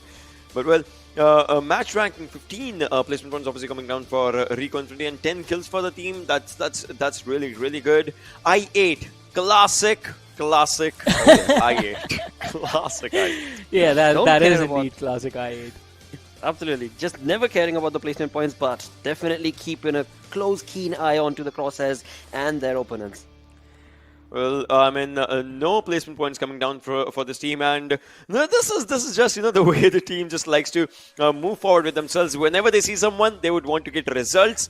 Talking about results, A1 Esports, we were talking about it, right? They had good game. They were they needed it and all. So I don't know now. Still now this one just comes down bad. Yep, it's like we said, I mean, it's going to be close tomorrow. It's going to be really, really close. But before we talk about tomorrow and speculate about all that, let's move on through the zone analysis and the rotations that were made from these teams. So we were just having discussion that everyone was talking about the zones around the areas of San Martin. We have rarely seen those circles and all those things happening. But look at this right now.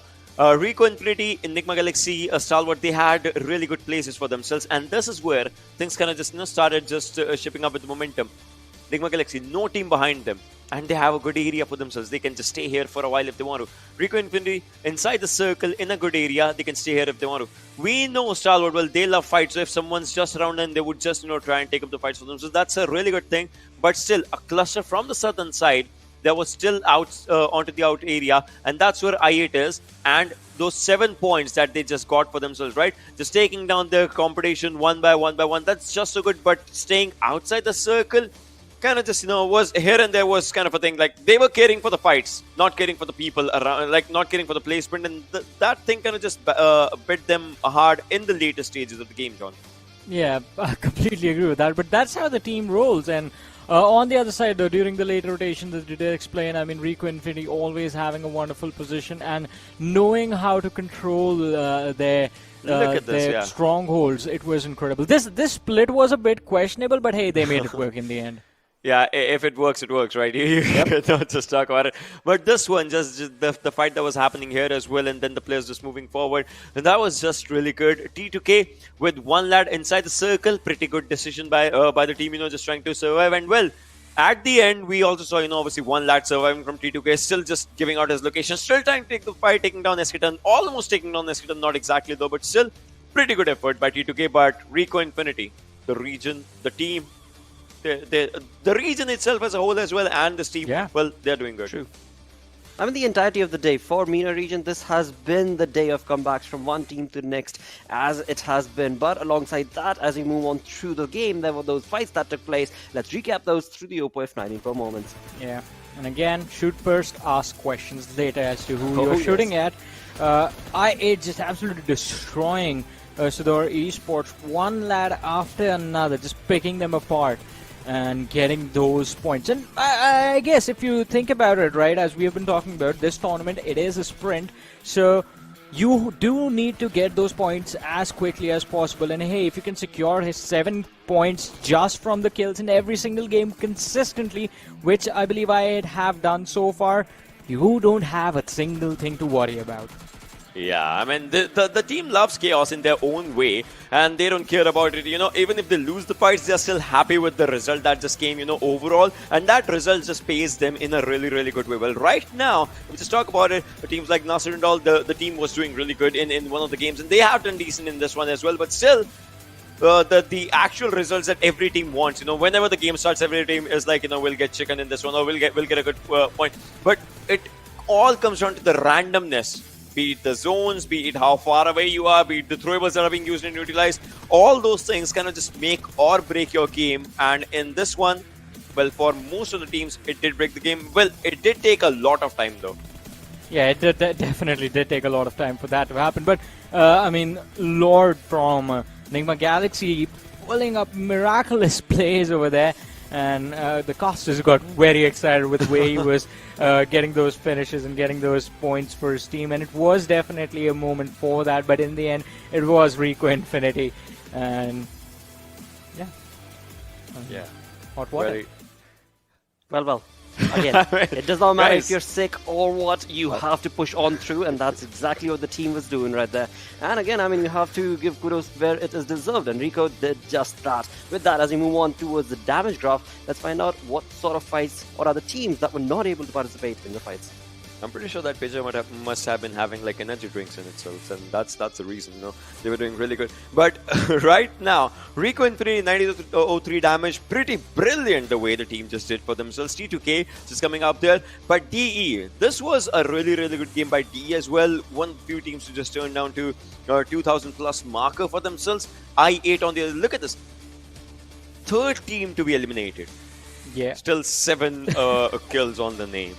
7 kills and 1,000 damage already dished out. I mean, we've already said it. I8, they will just go for those kills one way or the other, and there's no way you can stop them. They know how to get those early game frags. They know how to get those early game points, and if they survive long enough to the end game stages, they will get more kills for themselves along the way. Oh yes, they will, and you bet that they every single time will. There's nothing stopping them from that. But on the other front, as we talk about the storyboard is going to be the overall ranking, where we do know who's up on top. But let's see, with this sort of a playstyle, what sort of a difference has... Wow, alright, Rico moving 4 jumps to the 5th with 111 point. 111 points, same exact as T2K. I mean, today... the most volatile position, I would say, has been the 5th position. Yeah. It has changed a lot. Wizzes was there, K7 had been there, Rico was there, Nasser was there. So a lot of changes happened around 5th position, and that's in one game I remember though, top 8 was still stable, right? But well, other than that, changes happening around 5th position. Well, it always happens. When the day starts, D just moves a bit to the downside. When the day ends, D back in top 3. Exactly.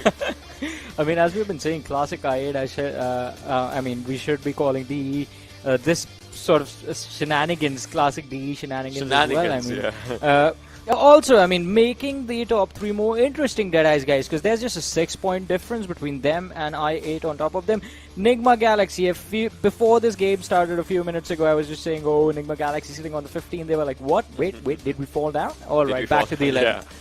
And see, this is what I was talking about, right? The team would want to go and push their limits before the day ends because every team wants to end their day on a really good note. And if you actually are giving them one final game for themselves to just to showcase that for themselves, well, they will. And right now, judging by it, I would say they are again, they are at a very comfortable spot in top 16 now. Yeah, but look at 16th, 17th, Exactly. 18th, 19th, and 20th. 64 for A1 on the 16th. YALLA Esports on the 17th with 62 points. Liddy Esports with a chicken dinner. Mind you, with a chicken dinner on the 18th with just 44 points. I mean, if Ekurd Triple Esports play just like Cryptics did today, even they can make it at this point. Absolutely. There's no denying that fact because we have seen that sort of comebacks from the teams. And again, as we talk about those comebacks, I mean, YALLA Esports today, they have consistently been performing decently for themselves. In this final game also, they walked away with 5 kills. So they are in very close contestation to be a part of that top 16. But A1 Esports, in this game, they had no kills, barely 100 plus damage.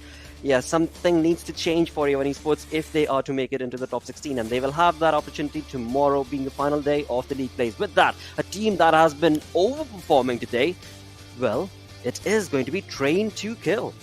The team is back. Well, definitely. This is quite unlikely. This is unlike them. Unlike Train to Kill, and I think Ocean will agree with me on this. We've hardly seen this team have slow starts. They're always guns blazing from day one, match one. And this has been quite interesting because this is the first time we've seen them recover themselves from a bad start, and they've done a phenomenal job of doing so as well. And definitely adding on to that, right? Look at the way the average survival time is just planning out. Yeah. I get it. Jane has a brilliant average survival time, but no lad has survival time less than 20 minutes in today's day. That actually shows that they were taking the team forward. It was not a player's day or anything for T2K especially. We have seen Jane just coming down there. We've seen Suyog doing really good. We've seen the lads, and we've seen mistakes being made by them as well. Remember Rules taking down 3 players, right? We've seen them making mistakes as well today, but it was still a team effort when they had to just stand back up and take up a fight. And talk about taking on a fight on the map of Miramar right here. 1519 damage, 1519 average damage. That is a phenomenal play from T2K. And again, I mean, going back to Varun's words, literally, I mean, T2K, the way they started on day number 1, they had 8 kills. They were just working off on the perfect performance that is aggression. And on day 3, well, they are still keeping that up. Yeah, I mean, doing a wonderful job. Miramar working out quite nicely. As well, average kills looking good. I mean, stats all over the map are looking really good, in fact. But now, the question that I have for you guys is, again, there will not be any recoveries happening in a 2-day finale. Yeah, only 10 matches, guys. If your one day gets bad, I'm telling you guys, if your one day if you're not in like top 10 or something, because 4 slots, if you're not in top 10 on day 1, you might be suffering a lot on day 2 mentally. Nobody can deny that. Nobody can deny that. But the teams, of course, they know what's on stake. So, of course, as today is evidently clear that these teams know who they're up against. I mean, talk about Nasser, talk about Rico Infinity, K7. They're all bringing their gameplay up. So tomorrow, being the final opportunity that they will get, I am hoping for another spectacular, fun day tomorrow as well. Yeah, and I agree. Tomorrow is definitely going to be fun because, I mean, we have been so focused at the top spots. We've been so focused at the podium, the top 5. But tomorrow is going to be all about the top 16. And in fact, the 16th position is where we're going to keep our eyes on, because the contention over there is actually really close as well. I think it's like 28 points separating A1 Esports from Ekurd Triple Esports. And as I said, if they play like Cryptics, if they play for the aggression, if they go all out, maybe we can see, depending on obviously how A1 and YALLA Esports games go, maybe they will have an opportunity to be in the part of the top 16. Tomorrow I want to see plan Bs by these teams, all these teams. No, maybe a change in drop location that they have never ever done in their life. I agree. Could be the it's going case. to be incredible. Because tomorrow, Ocean said plan B. I would say plan C, D, E. Throw the kitchen sink if you have to, but just get those wins. We're talking about those wins. I mean, action right here in the kill leaders again, just top in the chart. 6,485 damage with 26 kills in 19.5 minutes Slaughter. of average survival. Blotter. Top 5 is still close. Imagine if Rules has a really good day tomorrow, he might as well yeah. just be at the first position, right? True that. Oh, it's going to be True that. interesting. And I believe this is the first time we're seeing every, Yes. 3 players from Stalwart and 3 from I8 Esports at the same time be a part of the kill leaders. So, again, both the teams have stepped up their game quite a lot. And it's going to be really interesting to see how they play in the finals. We have seen players of Stalwart, multiple players of Stalwart, Zeus, Stain. We have actually seen 8 people from Mongolia in top 10 previous times championship, if you remember, right? So for Stalwart, it's a thing. Like they have their own vibe in which they just move forward. But for I8, I'm really happy again. And tomorrow, if action goes down, well, that's the cue for Uzum maybe. That's the cue for Crypto maybe. That's the cue for Rules. Just get that position for themselves as well. I mean, it's just to make the statement right now. I would say Those are all possibilities, and those possibilities are out there. Exactly. I'm sorry to interrupt you, but just to add on to what Ocean said, I mean, if you're Stalwart Esports right now, earlier on you would have to worry about Crypto as an individual and the remaining 3 lads, right? No, this time there are 3 of them. There are 3 death threats that will be there inside of the match. Uzum has been incredible. Blade has looked phenomenal during those fights as well. And Crypto, I mean, we've always talked about him. He's the best from South Asia. So it is definitely going to get quite intense between those 2 teams. Especially on Erangel, because let's not forget where they go. Oh yes, the military island. It is just the contestation between them two. But with that, our day number 3 right here of the league plays does come to an end.